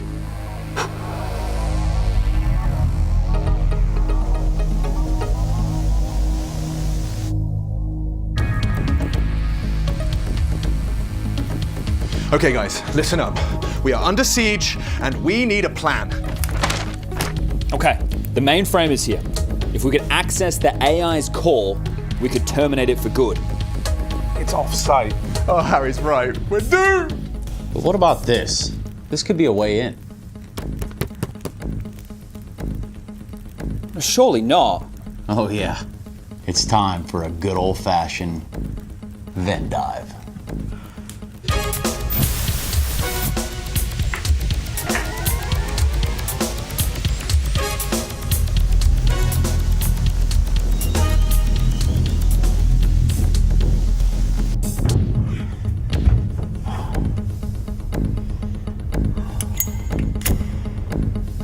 Come work for DHL, deliver a few parcels, have a few laughs. Chad.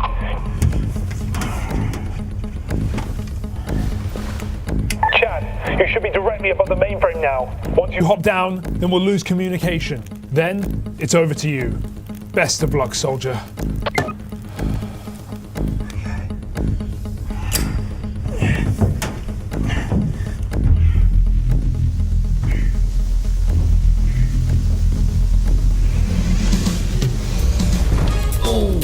You think leadership can be bought? No, no, no. Leadership is forged in chaos, in clutches, where there's little hope. You called me a villain. Well, be careful what you wish for.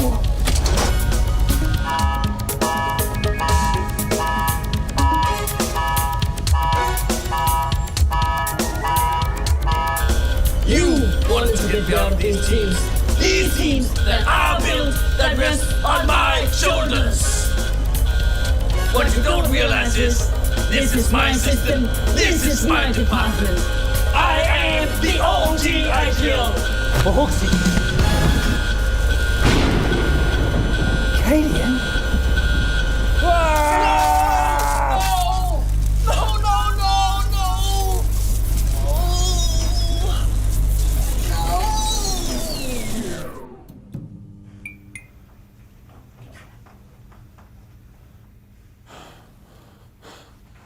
Is it finally over?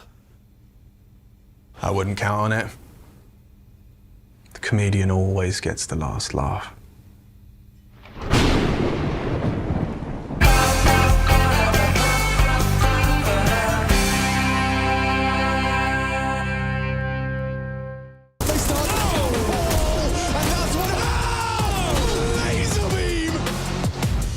No chance, all dong.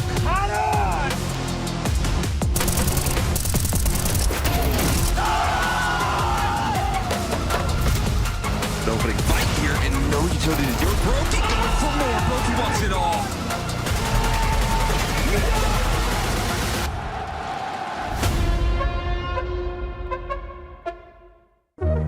Hi, this is Basement Dweller's first advertisement. And our second drop is, it's up, actually. If you're seeing this, it's up. It's available on the ESL shop. We had our first go at a jacket, and I'm really proud of it. I've always had an interest in clothes, but, you know, seeing behind the scenes how the sausage is made has been a lot of fun. And if you like the clothes, tell me. If you hate the clothes, tell me, but try them before you slag them off. I think they're really comfy. So yeah, that's my advert. I'm gonna try again. I'm gonna record another one. Last two! Right and left! I'll wait for the come back. They have a knock now. Time to come back. One way back. Coming in. Come, vent. Bomb, that's an event. Yeah, bomb. Good. Deal with it. Put that inside. Picking, he's picking, guys. Out, out. I'm not picking him. He doesn't see us. Guys, don't pick, kill him, guys. Down, boys. Device. They can go back. One back. Can we go down or no? Can we go down? Can we vent though? Windows picking dead. Main one, half HP main. Man picking. I'm coming down to there. Main one. I close ramp, boys. Can we vent?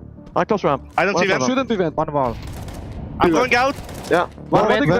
Yeah, one vent. One vent, one more ramp, one more ramp. Right side. I'm coming with them. Nice! Let's fucking go, look at that! Picking above. Nice. Bomb close. I'm not sure. Top main.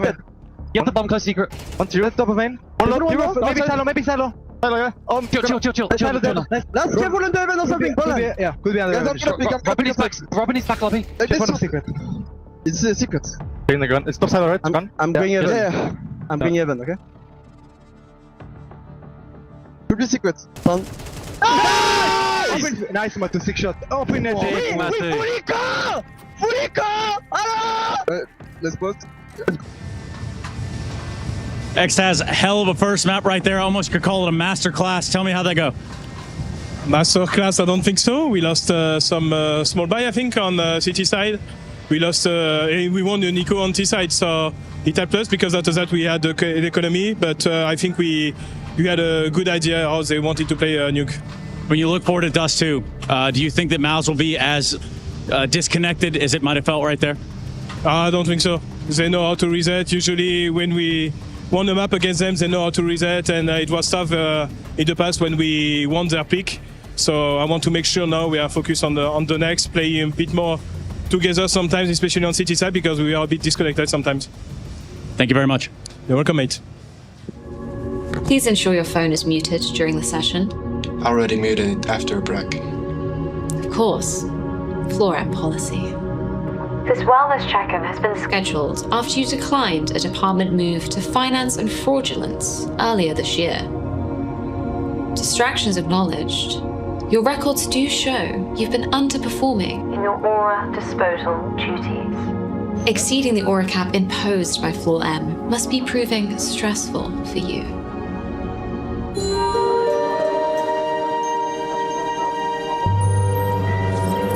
Aura disposal denied.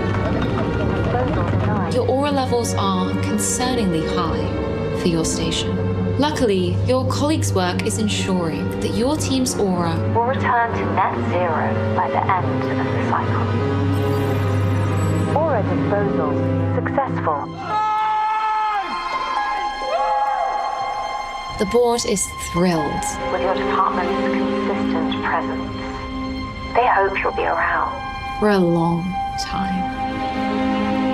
Before we end the session, we produced a photo of your Outies family for you to enjoy at your workstation.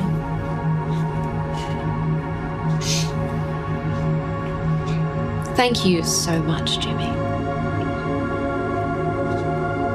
Oh, and Jimmy, please refrain from locking the break room door whilst inside. It is a communal area. I haven't been locking it. The room is monitored 24 hours a day. I'm the coach of the year. I want the coach of the year. There are small details on Counter-Strike, but people don't understand.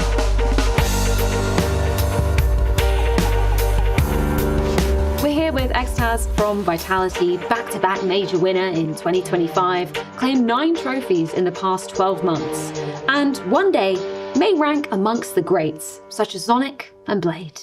So what I'd like to do today is have you walk me through some of your key tactics on Mirage. Oh, oui, Mirage. First tactic, I can show you, is to execute. First, we have Flamesy. Mazy throwing utilities, Rob's here, Apex as well. Then you have 2 guys running with double smoke, Zawu is behind, and then Zawu holding, make sure cannot pick CT, kill people, Rob's going out, Mazy going out.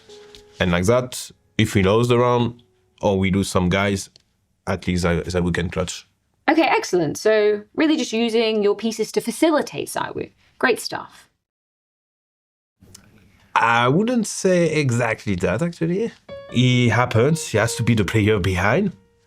You know, it's like that, it's not because it's Zawu. Yeah, I just assumed that... Well, okay, I'm gonna show you another strategy. The May execute, one of the most efficient strategies.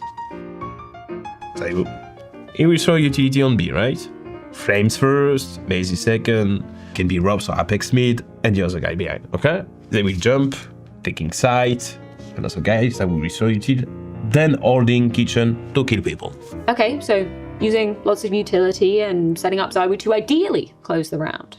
Well, he has the hope. So he has to close the round.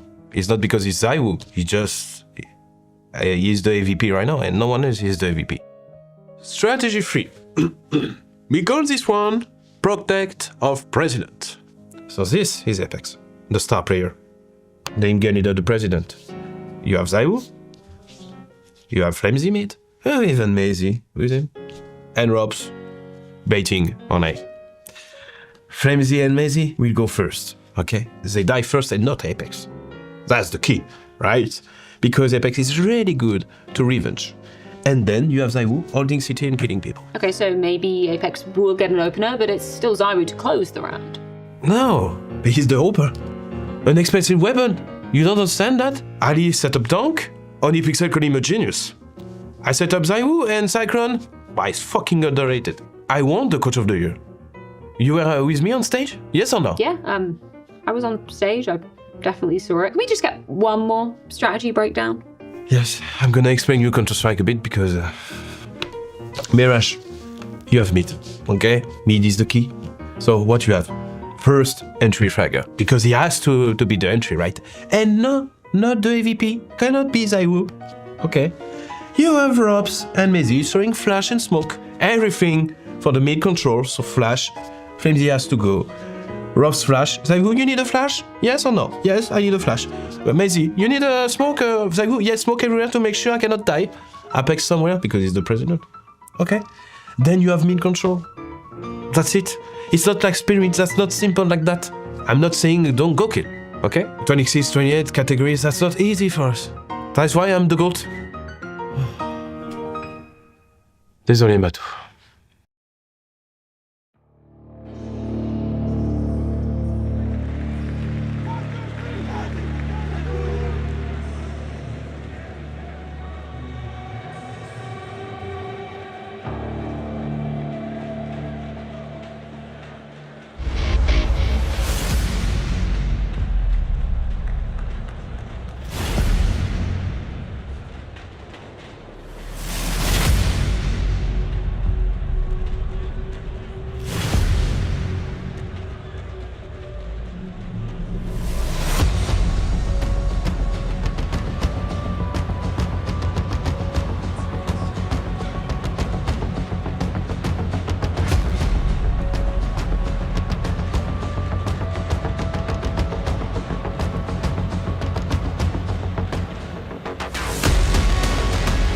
Cheer for legends. They cheer for stars and they cheer for the underdog. MOUZ are none of those. And right now, they're up against them. Dust 2 is Vitality's playground. Will MOUZ's year really start with another exit at the hands of Vitality? What do you think, Krakow?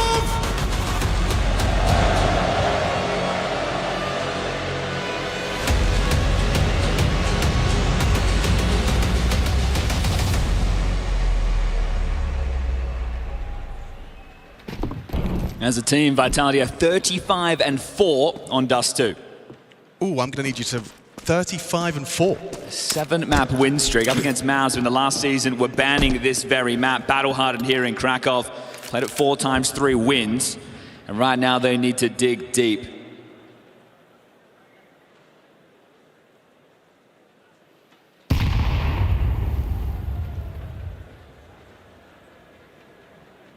Looking into a B split. 3 players on the site for MOUZ. Pieces in the right place looking for their first pistol.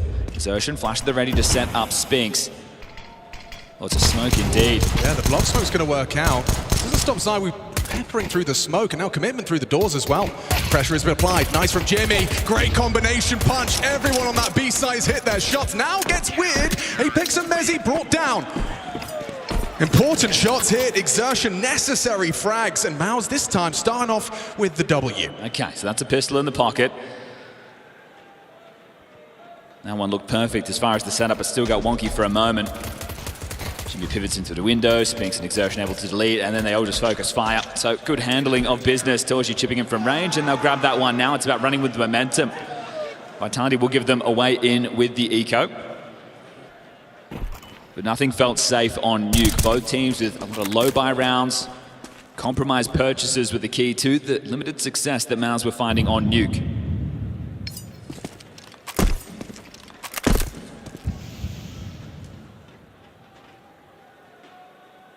Preparing for the next round, they've gone rifle heavy. Not with any SMGs, they've brought out the best they can. A couple of FAMASs around these M4s.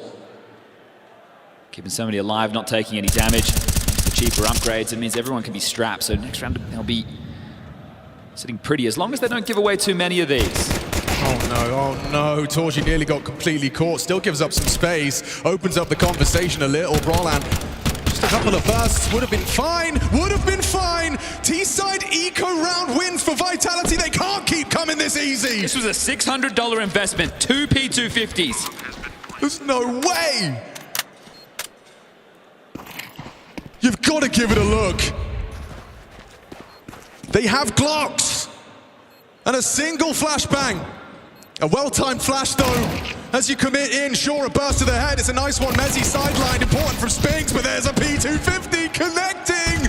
Oh no! MOUZ collapsing! Torji to save them, running in towards the site, who needs to clear out Robs, low HP, low on ammo, needs to do it on the pistol! No kit. No kit, no time! No time! Nothing spent, but everything gained! Vitality humble MOUZ round 2! How? It's hard to doubt that's a sign of things to come. Torji is the one who lets this slip away. The timing, the sound cue given, the damage done, and then cowering in spawn. His teammates are coming back to try and plug the gap that he left. Apex again finding a kill on the flank with a P250. And this is just a miserable way to kick off the campaign to try and push this to a third. Not another one. That's all they can think. This is already your nightmare.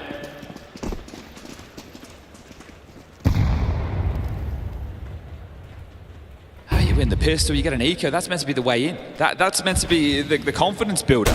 You did the hard work on the pistol round and you have just dropped a round like that. That's an absolute mare. Yeah, that's the opposite. That is the confidence shatterer. The amount that has been lost by MOUZ in this series so far, and we're only 2 rounds into the second, it's more than you should be giving away over 3 maps. No, that is egregious. Well, they're going to try and force buy back in. They won some of these of their own. Are they able to course correct the mental? Because that's what's going to go down the gurgler in a moment's time. You can't hold on to it. And Torji was having a tough go of things on map number 1.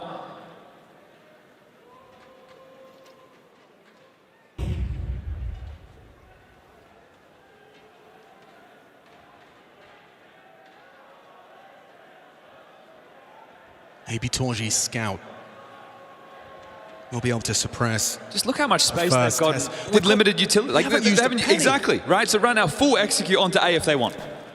And then what's a scout supposed to do up against exactly. smoke wall? There's nothing you can do.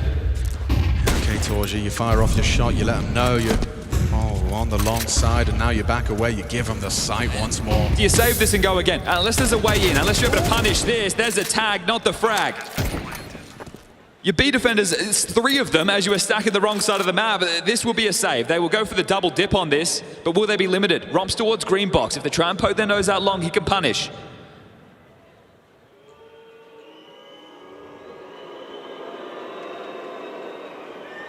Oh, he's just looked away, could favor. Or a rifle, never mind, he's quick to it. Removes Brolan.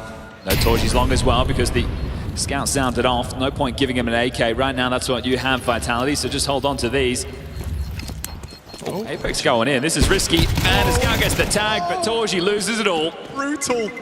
Terrorists win. Flames is going down with the ship there. They're unable to get their hands onto that, so they do save 3 of those upgrades, but it will have to be the eco now.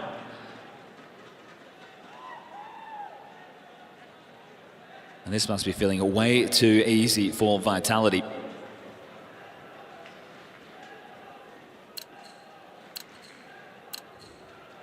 Here in the interviews from MOUZ, they definitely talk the talk. I think that Cologne victory was one that we thought could be the difference maker.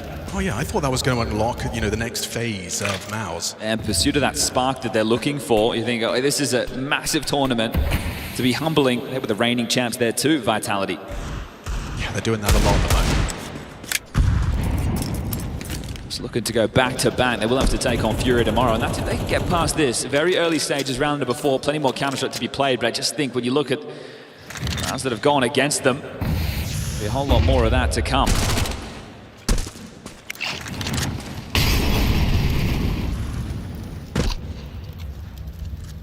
Katowice's coronation last year led us to the best season of all time.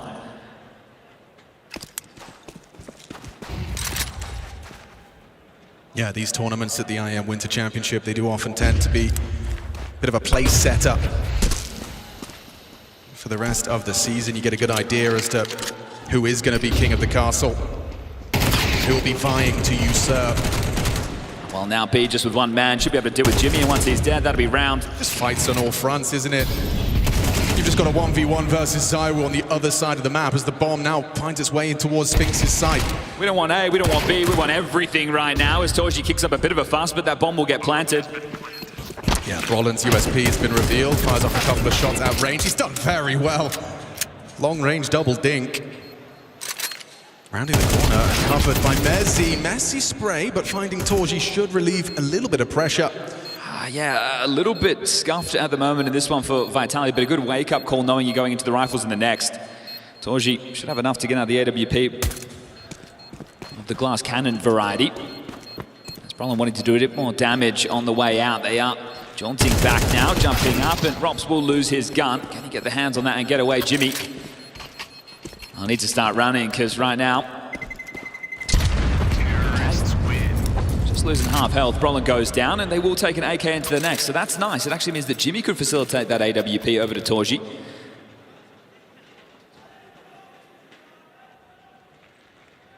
I'm not going to go that way. Okay, well, this could have been a better looking buy. They could have dropped the orb. Torji could have given the util over to Jimmy. Right now, Torji's going to be glass cannon, so very fragile. I wonder if Zywu's going to play his favorite mini game. Hitting shots on the cross. Doesn't even link to pull the trigger on that first one, trying to punish on the flashbang lineup. Well, they're going to push this. They've just smoked off towards suicide. The old variation of the boost. Susceptible to flashbangs. Now playing it actively. Setting up for a B pop right now. Nobody home for MOUZ. They are playing a retake setup on this site. Jimmy outside the doors.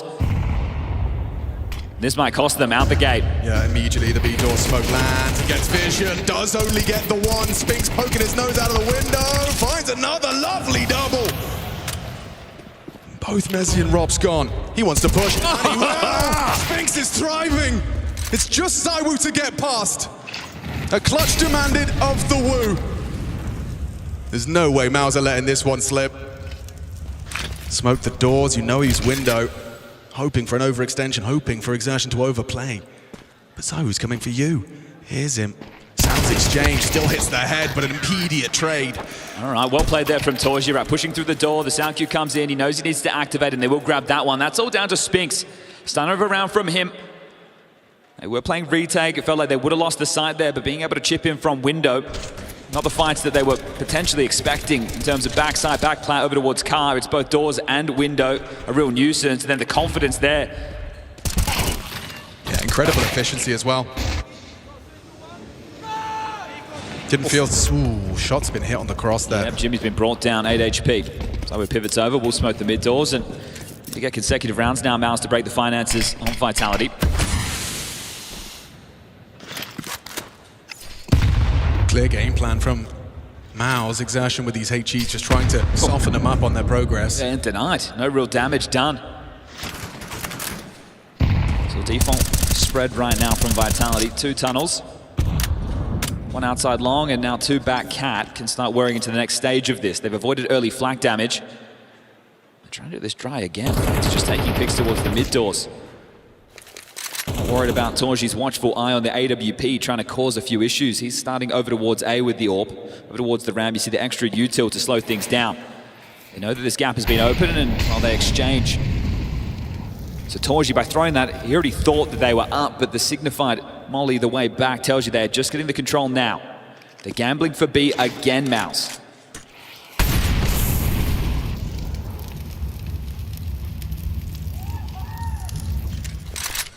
Smokes it off. They'll have to play through this.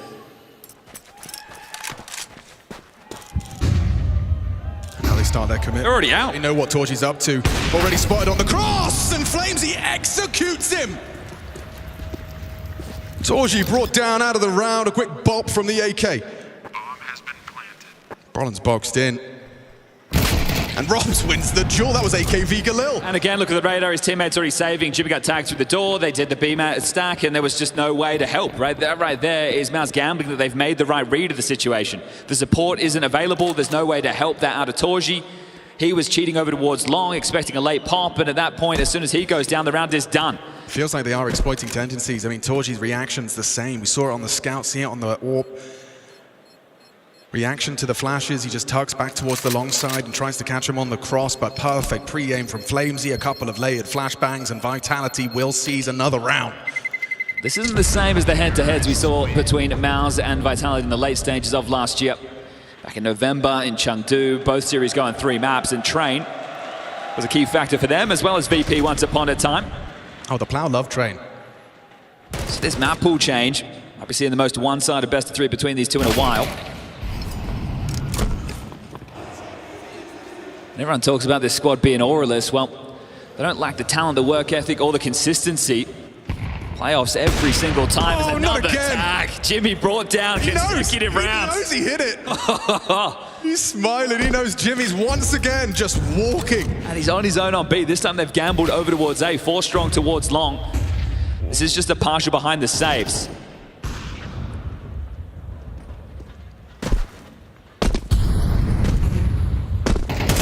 The desk talked about how there's bait here right now. Zai was a player that wants to be having fun. Well, he's definitely having fun, Dupree. And that's when he plays his best, apparently. Yeah, trying to bait this into exertion there with the jump spot, thinking they might thirst for that. They just spam him away. They start to drop some of that block utility. Clearing out the mid doors now as they go through the motions of the default again. Slow and steady wins the race for Vitality in this one. Sub 60 seconds. Jarring on short now from MOUZ. They're going to swing, perhaps. Torchy's up close. He will have a look, and Flames, he's so ready for the clothesline. Just a quick shot. And a disadvantage for MOUZ to work with. They've got bodies, they've got rifles. They're in the right place. Great flashbang. Exertion eats it now in the blinds. He doesn't know how much his commitment. Spinks, hang on, he's going to be playing ahead. Nice shot from Spinks. He'll double smoke it, no smoke break available regardless. I'm going back tunnels. What's Jimmy meant to do? Yeah, I mean, he's surrounded with 7 HP. All that hard work from the AWP shot the very first 10 seconds. You've even got Robs behind you. Apex as well. They are having way too much fun, way too easy. And Jimmy falls as well. Textbook Counter-Strike, manipulating the defense. Can't be fun to be playing up against this. Yeah, big smile on the face of Apex, and he's yelling out. I don't know who he's saying. They can't hear you. Or what he's saying to who. But in this environment, this is a panting right now. It's only a 3-round gap, but it's just how easy this is coming. Now again, that was the partial around the save. Just a full gun round in for MOUZ. Torchy gets the AWP this time with the armor. Rifles for the rest. Defuse kit yet to be invested upon. Brolin has the opportunity to do so. Starting to feel tough to watch.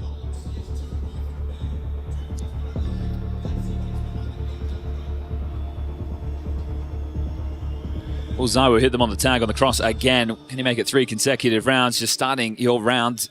Less than 10 HP. This is getting naughty in here. Put the kids to bed. Oh, yeah, convert your eyes. Nobody look. He's hit him again. You uncrouch at your own peril.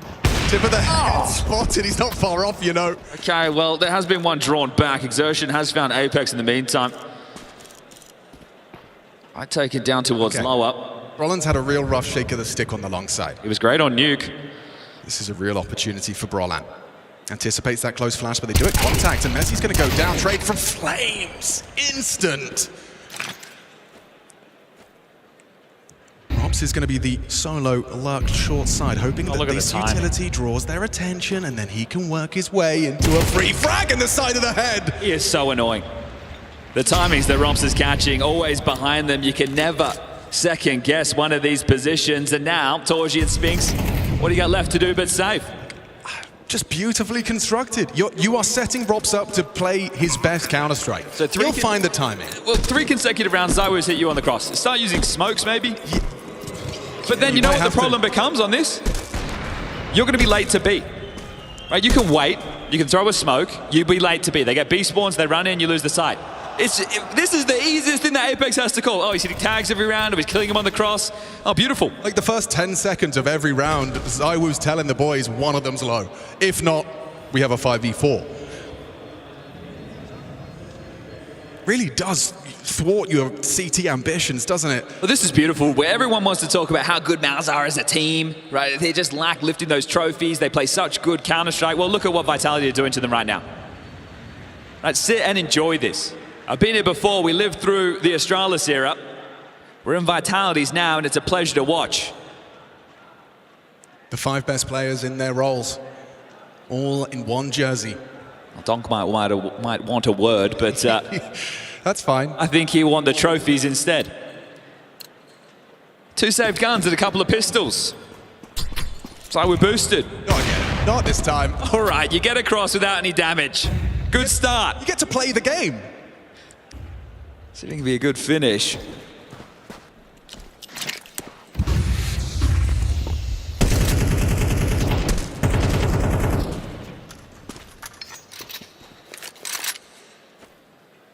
Such a luxury to be able to get mid round and round again without being naded down, fights in lower, AWP constantly breaking the smokes. You don't feel like you're under any pressure at all. If you're able to get this mid control pushback short. It's a solid HE from Exertion.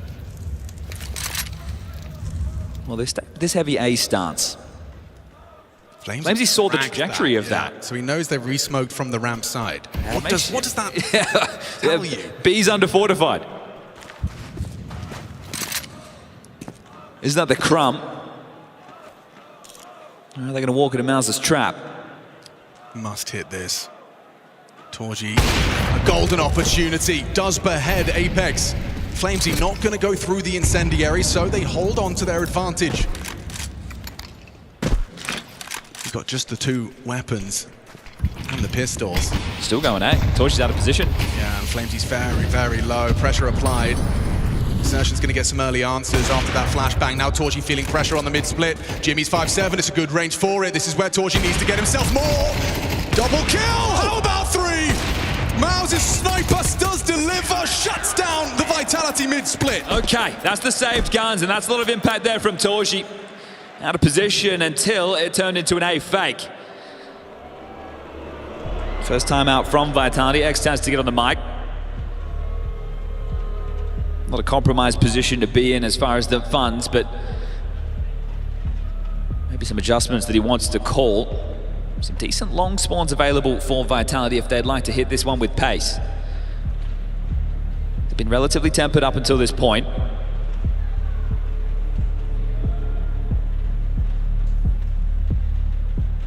A good sweep by Torji, catches Apex dawdling around, just looking the wrong way. He's right at this moment, he's talking about the nades, drop me this, I'm going to throw this. So he's trying to set up the round and thinks he's covered, no way in the world. And then Torji cheats over, helps out Jimmy on B, and the pistols, with the help of the AWP, are able to stall them out. So impact from Torji, making up for the mare on round number 2 of this one.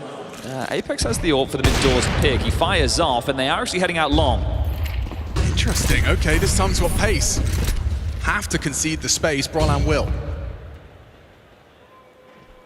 Messi turns into the B-leg with the spawns in play. And Apex can give that AWP back to Zywoo at any moment. He's just currently watching this mid-push. Zywoo gets into Pier without the AWP, but they're just going through the block smokes. Holding on to their nades. You've conceded long early, MOUZ. Now it's about conservation of utility and how many threats start to appear across the map. But right now you're not being probed over towards B, middle, or short, so you're pretty certain they're just burrowed down at long with 1:10 left on the clock. So unless you start baiting out this utility, you're going to need some type of a supreme response. There we go, juggle the guns, AWP now in the pit. They could be a little bit more active as another block smoke will don. Just just under that minute mark, and a flash swing from Brolan to ensure no one's ahead of it. Second one, where that came from. Apex, however, this time has slinged through. Brolan seems ready. High alert. Lovely from Brolan. Double spray down. Bomb on the front. They know where it is. And they know where you are. Still, Robs finds one back. It's Jimmy onto the lurk on B. These two have been known to win a round or two. No smoke for the cross. It's the only one that's up right now, and it looks like they're just going to concede. Backing off, 20 seconds. Fair play. That'll be MOUZ with the fourth. Well done from Brolan. Another moment where we mention his name. I mean, the crosshair was perfect, just on that pixel as they emerge. And you can see how much he was worried about the smoke coming over, wanted to block that, makes a step, and they're still able to get both of them. Apex waiting for the teammate for the double swing, but they end up lining up, so too easy for Brolan.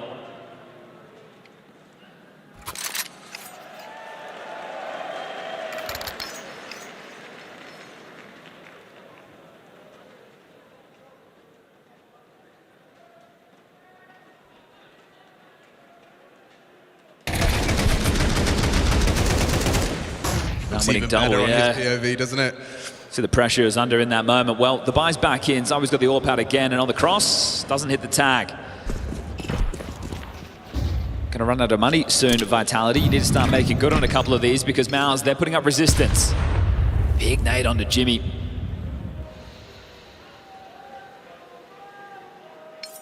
So 2 straight, needs to be 3 for the cracks in the finances to really show. 6-6 still available at the half.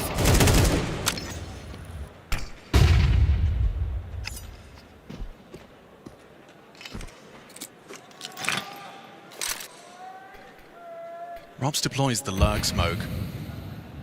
Will keep the 2-man B defense planted. It's one hell of an angle adopted, exertion, a footstool for this deeper line from Torji.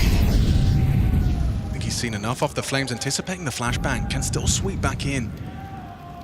Good info. B should be on high alert right now.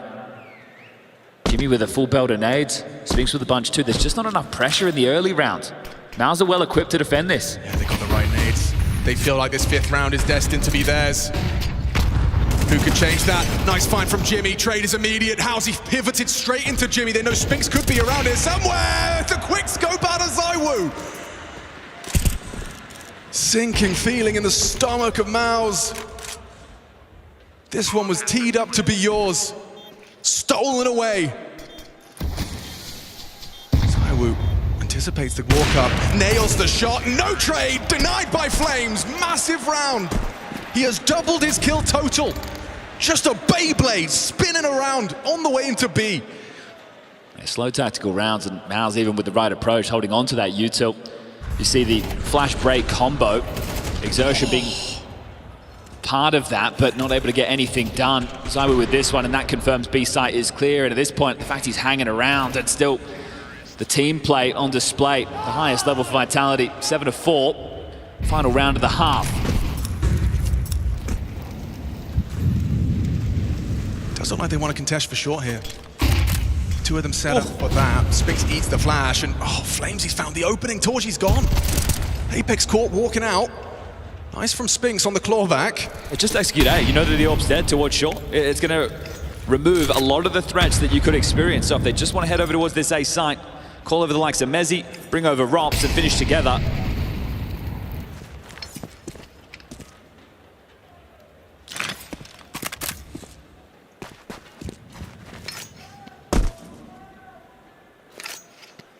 Different plan in mind, the mid to B smoke. Mid doors flushed out, they can plant behind that, but all heavy through tunnels as MOUZ are making a move too. They're taking long control. They're giving up A. It's all on the B defense yet again. Yeah, this is the setup though. This time Jimmy's got a bit of a better chance. Spinks to be jump spotting. I think he saw someone mid. Oh no, Tenzender, he's late. Jimmy set up to succeed and he thrives with 2. Shut down upon arrival. It's a great nade from ZywOo. He was running into the site now, looking for Spinks. Last seen sight. Dips into the door smoke. Playing the numbers game. Gotta get that bomb, 30 seconds. Just to their left right now. ZywOo can re-smoke doors. They've confirmed he's evacuated. 3 of them lying in wait on the other side of the wall. The do they flash and go upon the plant sound? A fake comes through, so is the nade thrown. Flamesy's ready to swing. Brollin's there. Important headshot. Okay. MOUZ, it felt helpless. It felt hopeless. Losing ecos, but 5 is workable.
There was an air of excitement coming into this semi-final as to whether or not MOUZ could once again demonstrate that they can beat Vitality. First map fell away from them, convincing victory on MOUZ's territory. This is where Vitality elected to take it. And a little bit of resilience on the tail end of the half has got us thinking perhaps there's a conversation about Mirage. We wanted to play against this team. We want to prove ourselves. This is the situation. 7-5 second map. Backs a little bit against the wall, but we fucking pull together, boys. We're gonna win it. I promise you that. It's gonna be the best feeling after, right? Cyclone coach of MOUZ trying to instigate belief. Yeah, they stopped the rot. Listen, AXQ, this one's gonna have pace. Short and long smoke. Trying to deny the vision as you can see this just launching into it. Quick reaction from Vitality though. Yeah, they know what's up. Who takes that first biff on the ramp site, trying to break into the site. Nice shot, Mezzy. Quick blinks! Oh no! Blink and you miss it! How does the round go from 5v5 to just Spinks getting plucked from the sky? Well, those words from Cyclone, that's all going to just be talk with how quick that one's fallen apart. 3-1 in the pistol department, and they won it in the first half. They lost to an eco. Things gone from bad to worse now for MOUZ. Holy. Trying to save face, but losing theirs. Let's watch this from this cam. Oh man, just a couple of swift shots. Great adjustment from the Gandalf position. Mezzi clicking heads. Everyone hitting hard right now as it always going to be an eco out for MOUZ. We talked about that kind of it's a coronation for Vitality toppling Spirit last year. And then what happened after, nobody could have predicted. But you take a look at teams who have won the IEM Winter Championship and then what they go on to achieve. We all know Vitality's story, we're living in it. But 2024, Spirit won, then they went to grab that Shanghai Major, Donk the Monster on our screens. 2023, G2 won it, then they won Cologne. 22, Phase 1, then they grabbed Antwerp. So in recent history, winning this event is a good omen. The Crucible of Krakow. It's where legends are forged. This is where MOUZ will be farmed.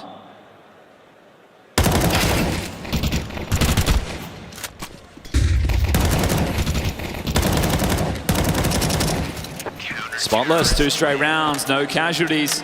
Can't go better than that for Vitality, just 4 rounds away from securing that grand final showing against FURIA. Certainly feels like it was a bit of a dangerous promise from Cyclone. I think anything to try and get the boys back in with the mental, try and get the drive, but this has been a series to forget.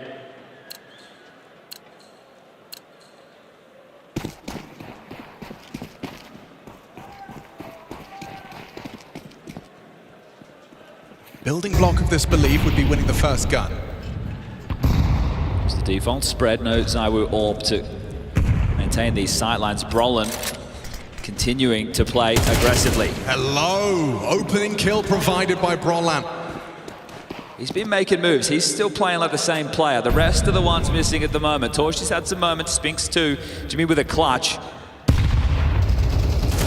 Not another from Brolan. Just this one-man army fighting his way tooth and nail into the A site. Well, this is a complete gamble from Vitality, parking the bus on A. You just hope MOUZ play themselves at this point? Yeah, well, the mental is cloudy. There is the opportunity that they do overplay their hand. Nameplate Counter-Strike would dictate there has to be somebody on B. But they are walking right now into ROPS. The bomb. It's going to fall to the shoulders of ROPS, an opportunity to really break the hearts. How's your clears, Jimmy? How's your clear? Angle's good, only the one, an important find back. Revenge provided by Exertion. It's Mezzi at range. M4 versus AK, Brolin applying pressure from the short side. ZywOo on that new box, that's a nice headshot into the pit player already. Torchi's ears are ringing, ZywOo's found the short player. It's happening before our very eyes! Oh no, MOUZ collapse! Bask in the glory of excellence right now, because that is a stack from out of nowhere. That is both your B defenders, Mezzi and ROPS, gambled over towards A. You walk into the den. Brolin works so hard. The in-game leader gets you 2 kills. It's your round to lose. And they're playing for the save. The stack couldn't go better. The crowd chanting, send them home. And Vitality, they just started packing MOUZ's bags. Unlosable rounds being lost time and time again for MOUZ. The 5-round gap. This is an impossible mountain to climb at this point. How many ridiculous rounds do you have to concede before your spirits are broken?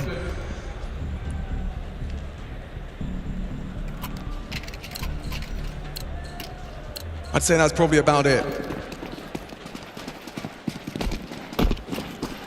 It's had this air throughout, and you can't write MOUZ out of these scenarios, but just the way that they've been losing these rounds, the type of rounds, the opportunities they've had. Oh, Vitality. Everybody is firing right now. The Apex Masterclass on the CT side of map number 1. ZywOo hasn't stopped kicking.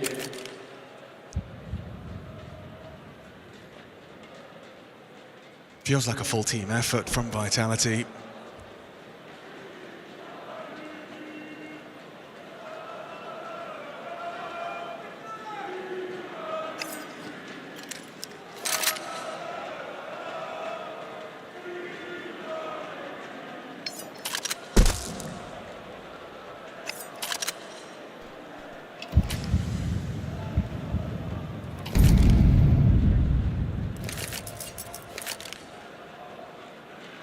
Is that the Golden Hornets I hear?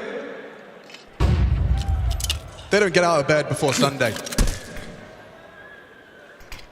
The game goes mild, unfortunately, but Vitality's names are already in the history books. It's about how good can it get.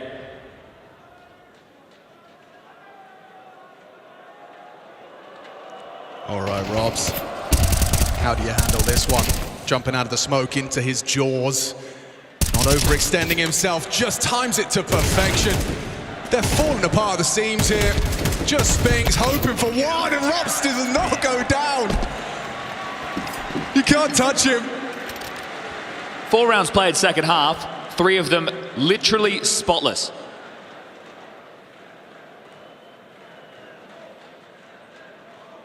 Sure, one was the pistol, one was an eco, and now this is a partial, but that's where MOUZ found success on Nuke. And just such an annoyance. Robs isn't going to give it to you for free. He's going to make you work for your money. Just the confidence, it's got to be shattered. It's got to be over. Jimmy's making a play out long. Yeah, he's giving it a go. Bit of pace.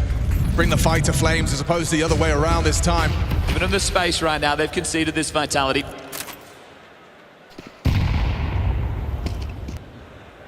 Oh, and this is audacious. Could be another one for Brolin. In the opening department. Never mind. Rob's quick to it. Apex caught by the AWP, but he's actually just ready to fight. He just wants to biff. Where's the AWP? He's in so much trouble, Flamesy.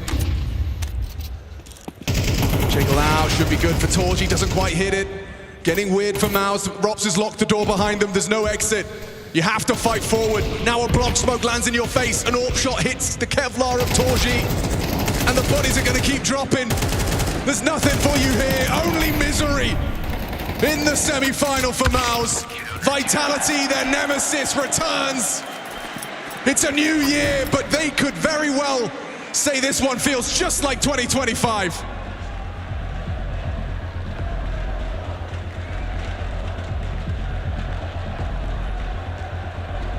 Last tactical timeout, and that was their last full buy.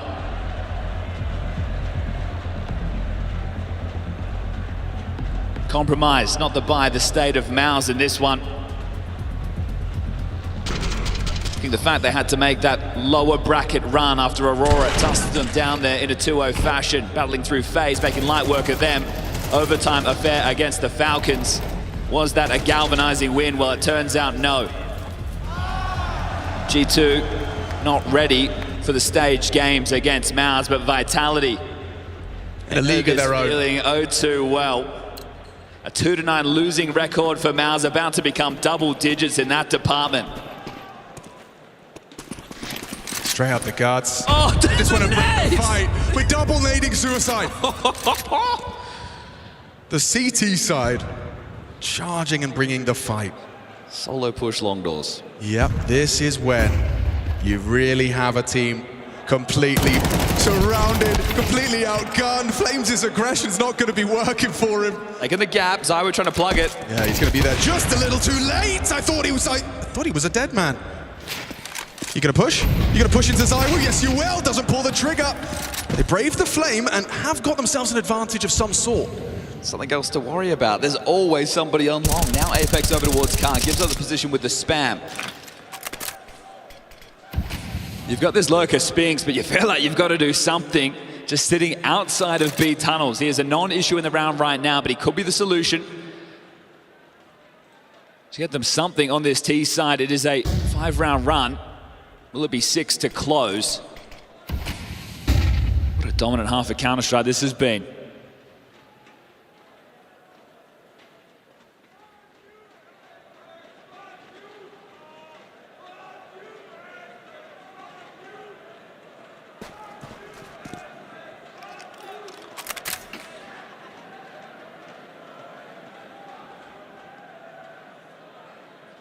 Seconds. What's it going to be, MOUZ? Got to get across. Bomb on the back of Brawlan. Smoke indicates the finish, and only Apex here. The incendiary will make life a bit difficult. Oh my god, he's got another one. Not anymore. Okay, caught off. Spinks may have very well just saved them from losing to time.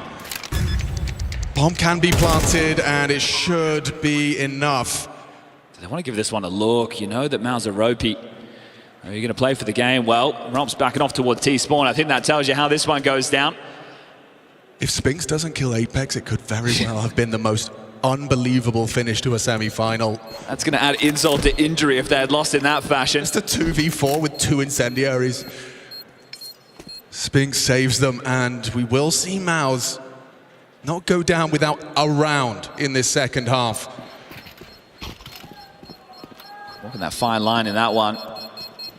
Letting the clock really tick away before they made the final play. I think Flamesy's getting a slap on the wrist for that one, or is that the kind of energy they're bringing? That's the energy they're bringing. They're just let off the leash at the moment. Players are just going for fights. Everything's working. Vitality, they're in the flow state. Everybody in the team is hitting the shots they need to. They're playing good Counter-Strike. And this looked insane. They're charging up mid with the nades into Suicide. There was 3 of them there. That could have connected. That could have been it. There was multiple moments in this round where utility could have been the undoing.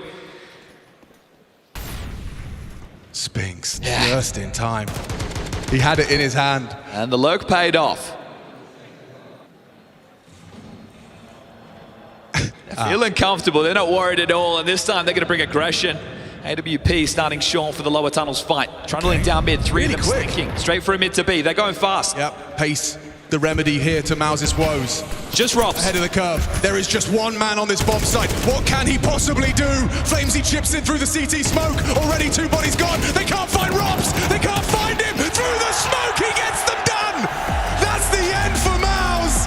Wave goodbye to your dreams of seeing Championship Sunday. Playoffs at every event, the eternal bridesmaids in playoff purgatory. This is their hell. Vitality are their nightmare.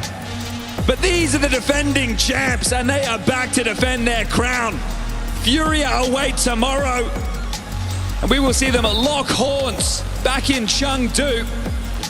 FURIA got the better of them, and I'm sure Vitality would like some revenge, but today was a masterclass, a clinic.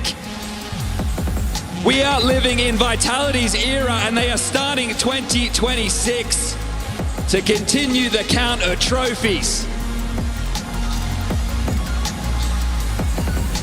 The inescapable Vitality. Everywhere MOUZ turn, every team talk, every new approach, everything you try, you can't get past them. Ask the question, when does the resent turn into contempt? Well, right now, another hard loss, and one of the hardest in recent memory. You are absolutely destroyed on stage. Vitality playing their A game. Everybody delivering. This is the unit that we remember. This is the unit that have back-to-back majors. They got 13 rounds in 2 maps of Counter-Strike. It's just simply not enough. Flamesy standing by on that stage. We'll hear from the victor. Cheers, Alex. I'm here with Flamesy. It's a new year, same old Vitality. That was beautiful to watch. Yeah, well, we had a good preparation coming into this game, and we were very confident. And I think it's always good that you start the year. We always start slow the years. That's unfortunate.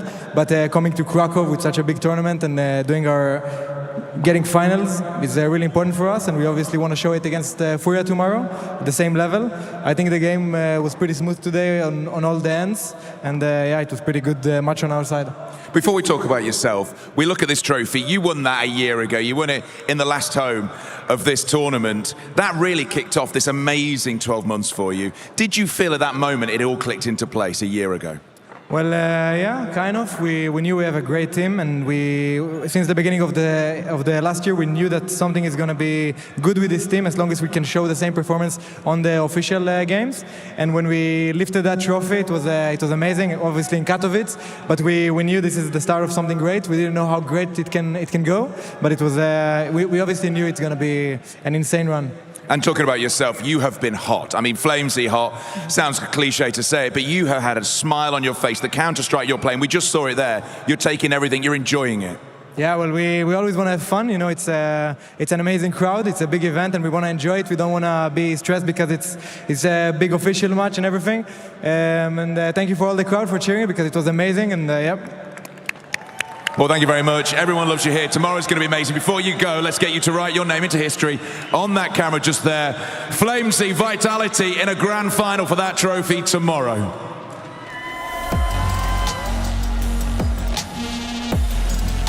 Nightmare truly back to plague MOUZ on stage, and it didn't even look like Vitality had to break a sweat. The opportunity tomorrow to become the first back-to-back champion since Fnatic all the way back in 2016, and they have put forward a very compelling case here tonight. We do have Apex joining us up on the desk. First of all, congratulations. That looked incredibly easy. Did it feel easy? Yeah. Yeah, I mean, what helped, obviously, as the analyst, you know that we won 3 full ecos. That's tough. That's tough to lose the 3 full ecos, 2 on Nuke and 1 on the second round. So you break them straight away, and yeah, it's I don't know. We watched them yesterday play yesterday against G2, and I felt they didn't play good. I felt G2 fucked up a lot, and so we were pretty confident today. So it was pretty much the same as last year. You played them a lot last year. Indeed. Beat them a lot. And do you think is this going to be like the same? Was there anything different on the MOUZ side? Or did it feel like it was just that old team, or was it even an even worse situation? No, I think for them, first of all, it's not easy because I'm pretty sure they wanted to make changes. Jimpat wanted to leave. We all heard these rumors. And I'm pretty sure others as well. But the problem is it didn't happen. So they had to go back together and work. And it's actually a really bad situation that I lived myself in the past, and I'm sure you did, Peter, as well. So it's never easy, and yeah, they still did the semi-final, but it's not enough to play a team like us. And I think that's, I mean, they've been decent at this too. At this event, they won 2, etc. But when I watched the game on the T side, I saw a lot of Vitality. So, we are the best team on that map without a doubt.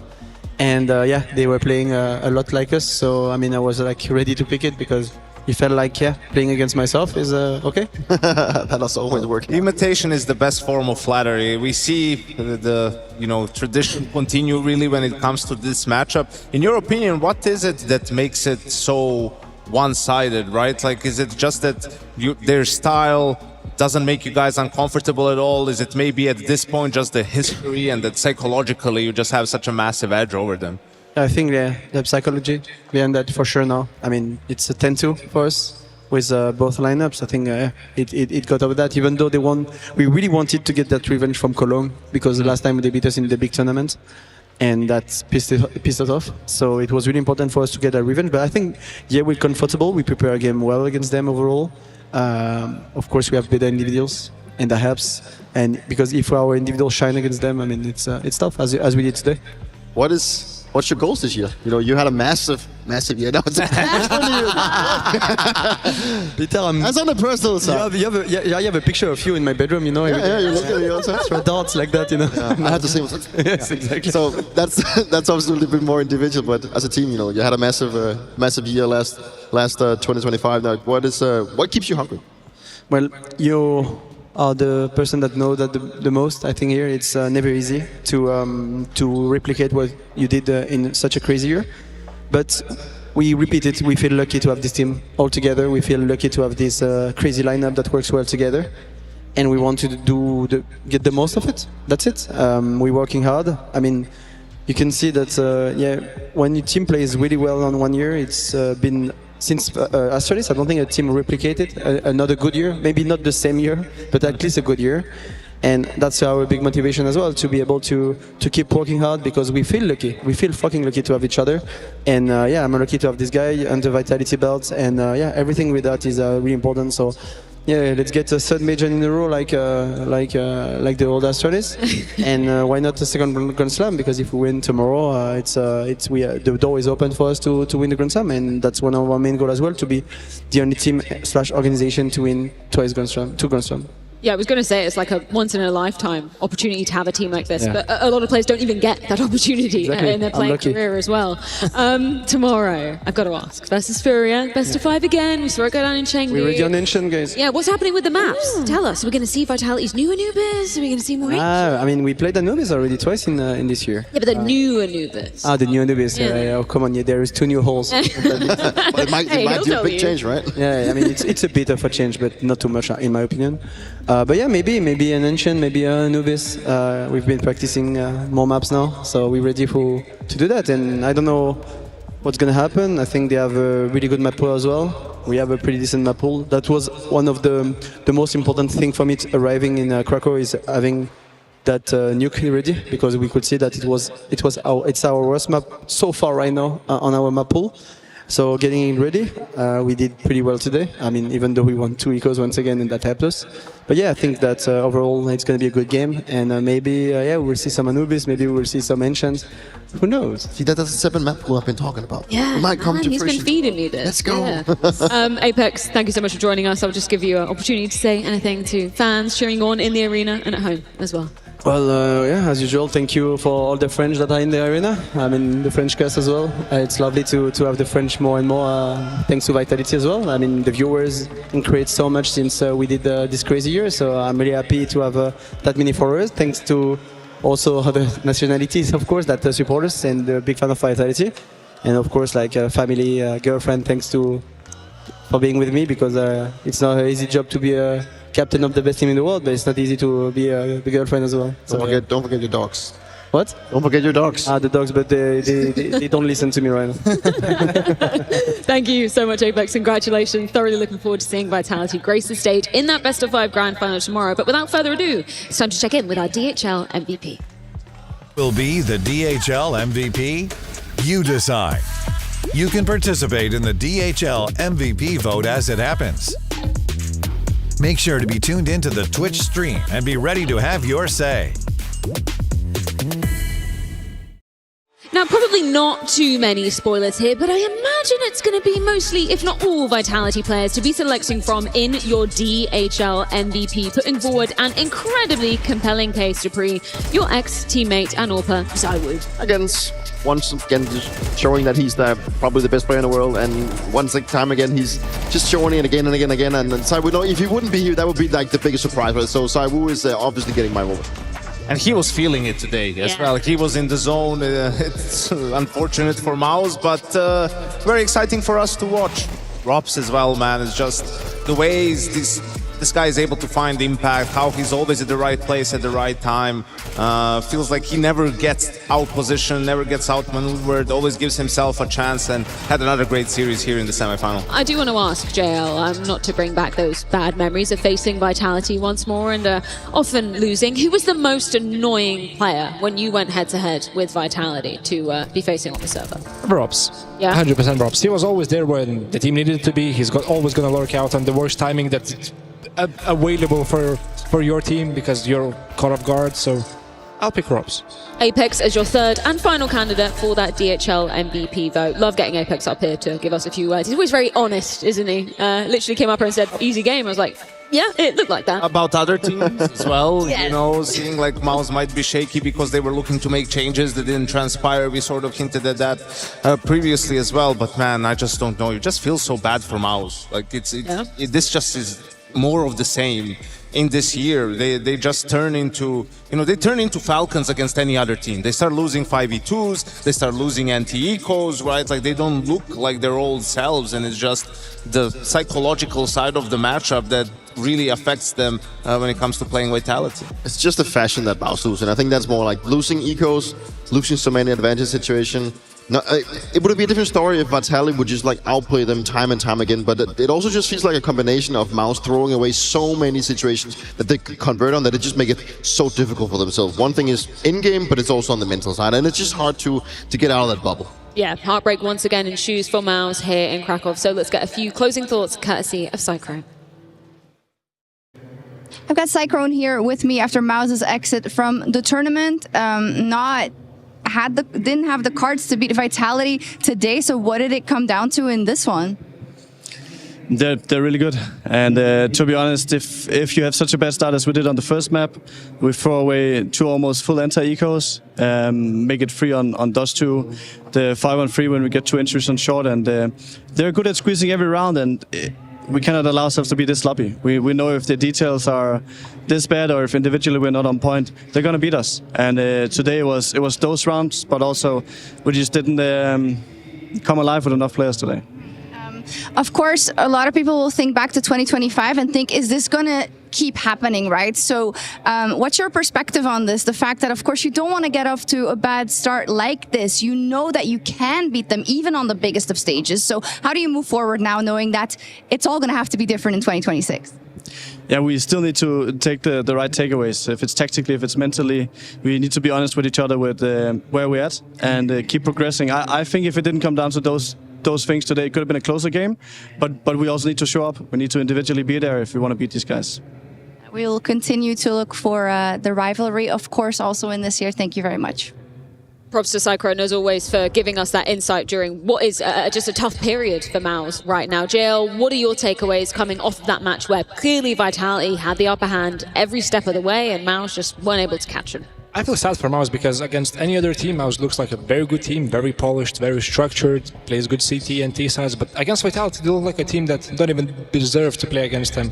And that makes me sad because they really have much more to show, but it's just Vitality being so good and so far in MOUZ's head that they just cannot show the game that they're capable of. Of course, they will be competing against Spirit in that third, fourth place decider tomorrow, but also, as we were talking about, best of 5 for that grand final between Vitality and FURIA. I do want to touch upon the ESL Grand Slam, as Apex mentioned it. That is on the horizons for them because they obviously have 2 of those notches already on their belt. They do need a championship level event, so getting one here would be an incredible step forward for them.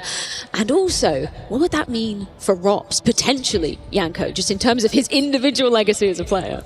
I don't know if there's any Porsches left for him to buy. Maybe he would have to move up a brand, go into the Lambos or the Ferraris. I don't know. But yeah, that would just be crazy. And it speaks of Robs as a player and his accomplishments, that he's been a part of so many great rosters and an influential and impactful part of that. I wouldn't forget about FURIA in the Grand Slam conversation, though. If they are able to win tomorrow, they equal Vitality with 2 and then they get that one championship event that you need to have in order to complete the Grand Slam. And last 2 times these teams played, FURIA was on top both times. I really think that we're lucky to just have this situation because the 2 best teams in this tournament by far has been FURIA and Vitality. So it's rightfully so that we have both of these teams in the grand final, and it sets it up for an exciting day tomorrow, and it sets it up for a match with a lot on the line, and that's what it's all about in the end, right? So much excitement set to go down tomorrow, gentlemen. Thank you so much for joining me up here on the desk for what was an epic semi-final Saturday. We'll see you tomorrow for that third, fourth place decider, and of course, that coveted best of 5 grand final to crown the champion here at the Intel Extreme Masters Krakow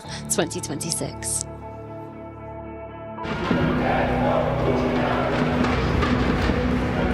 I'm feeling, thank you. Who's ready for Counter-Strike?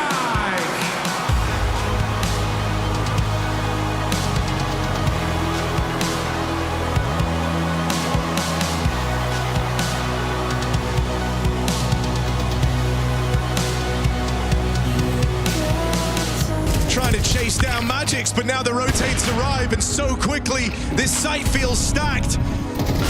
It's the student and the master side by side trying to claw this back. And that miss from Shiro, does it cost you dearly? Fallen and Molyneux side by side for the 2v5. And that gets Fallen on his feet, that gets him pumped up. Players in the site now getting pincered. Not easy for Molyneux. High stress, high pressure, and he's not going anywhere.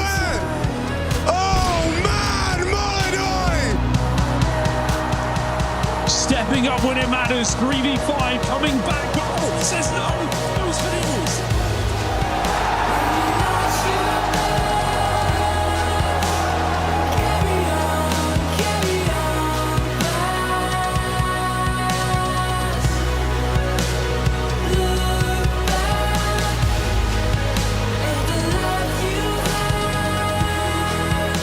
Three on 3, you don't want to put an AK into the hands of Zywoo.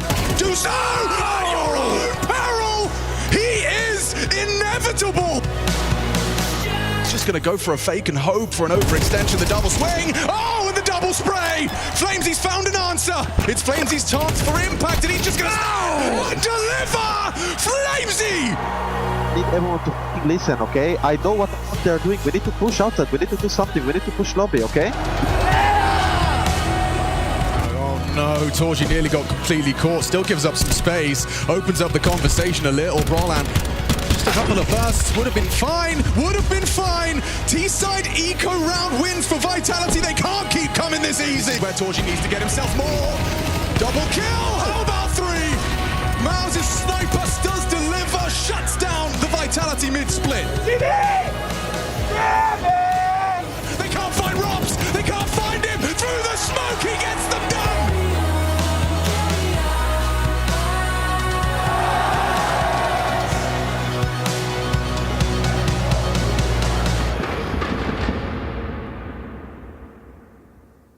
Arena, hello! And it's Mike Bemenek reporting live here from Intel Extreme Masters. It is absolutely crazy! Lightning everywhere! Oh my goodness! The Intel Extreme Masters Krakow 2026, brought to you by ESL in partnership with Intel, Acer Predator, DHL, Zowie, and the City of Krakow.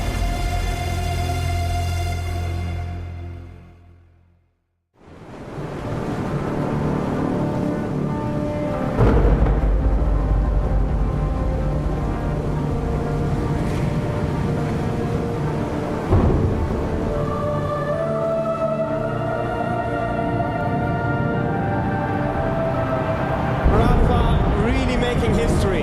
Absolutely phenomenal. And Ace is the champion of the Intel Extreme Masters World Finals. Storm's still not quite done. MC is going to take this fight, though. 3 seconds left. Last 2 rounds of action's got to start it well for ESC. And this is a massive move for Zez, but he's not content with just a Nexus kill. He wants to win. And it's all done. Astrolog's winning. Unbelievable Rogue with a 4-0 victory over Classic. And they did it again in the Grand Finals. It's MOUZ! Give it up for your Intel Extreme Masters World Champion!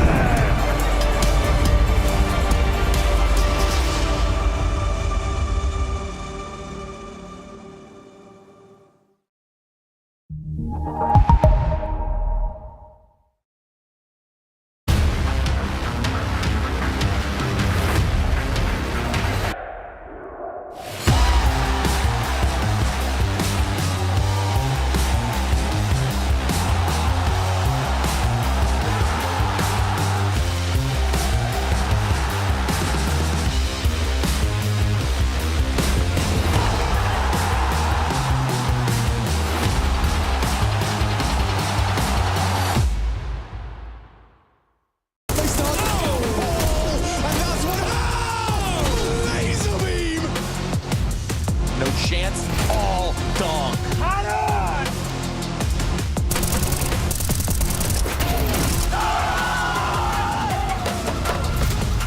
Opening fight here, and no utility to do it. Brokey going for more. Brokey wants it all.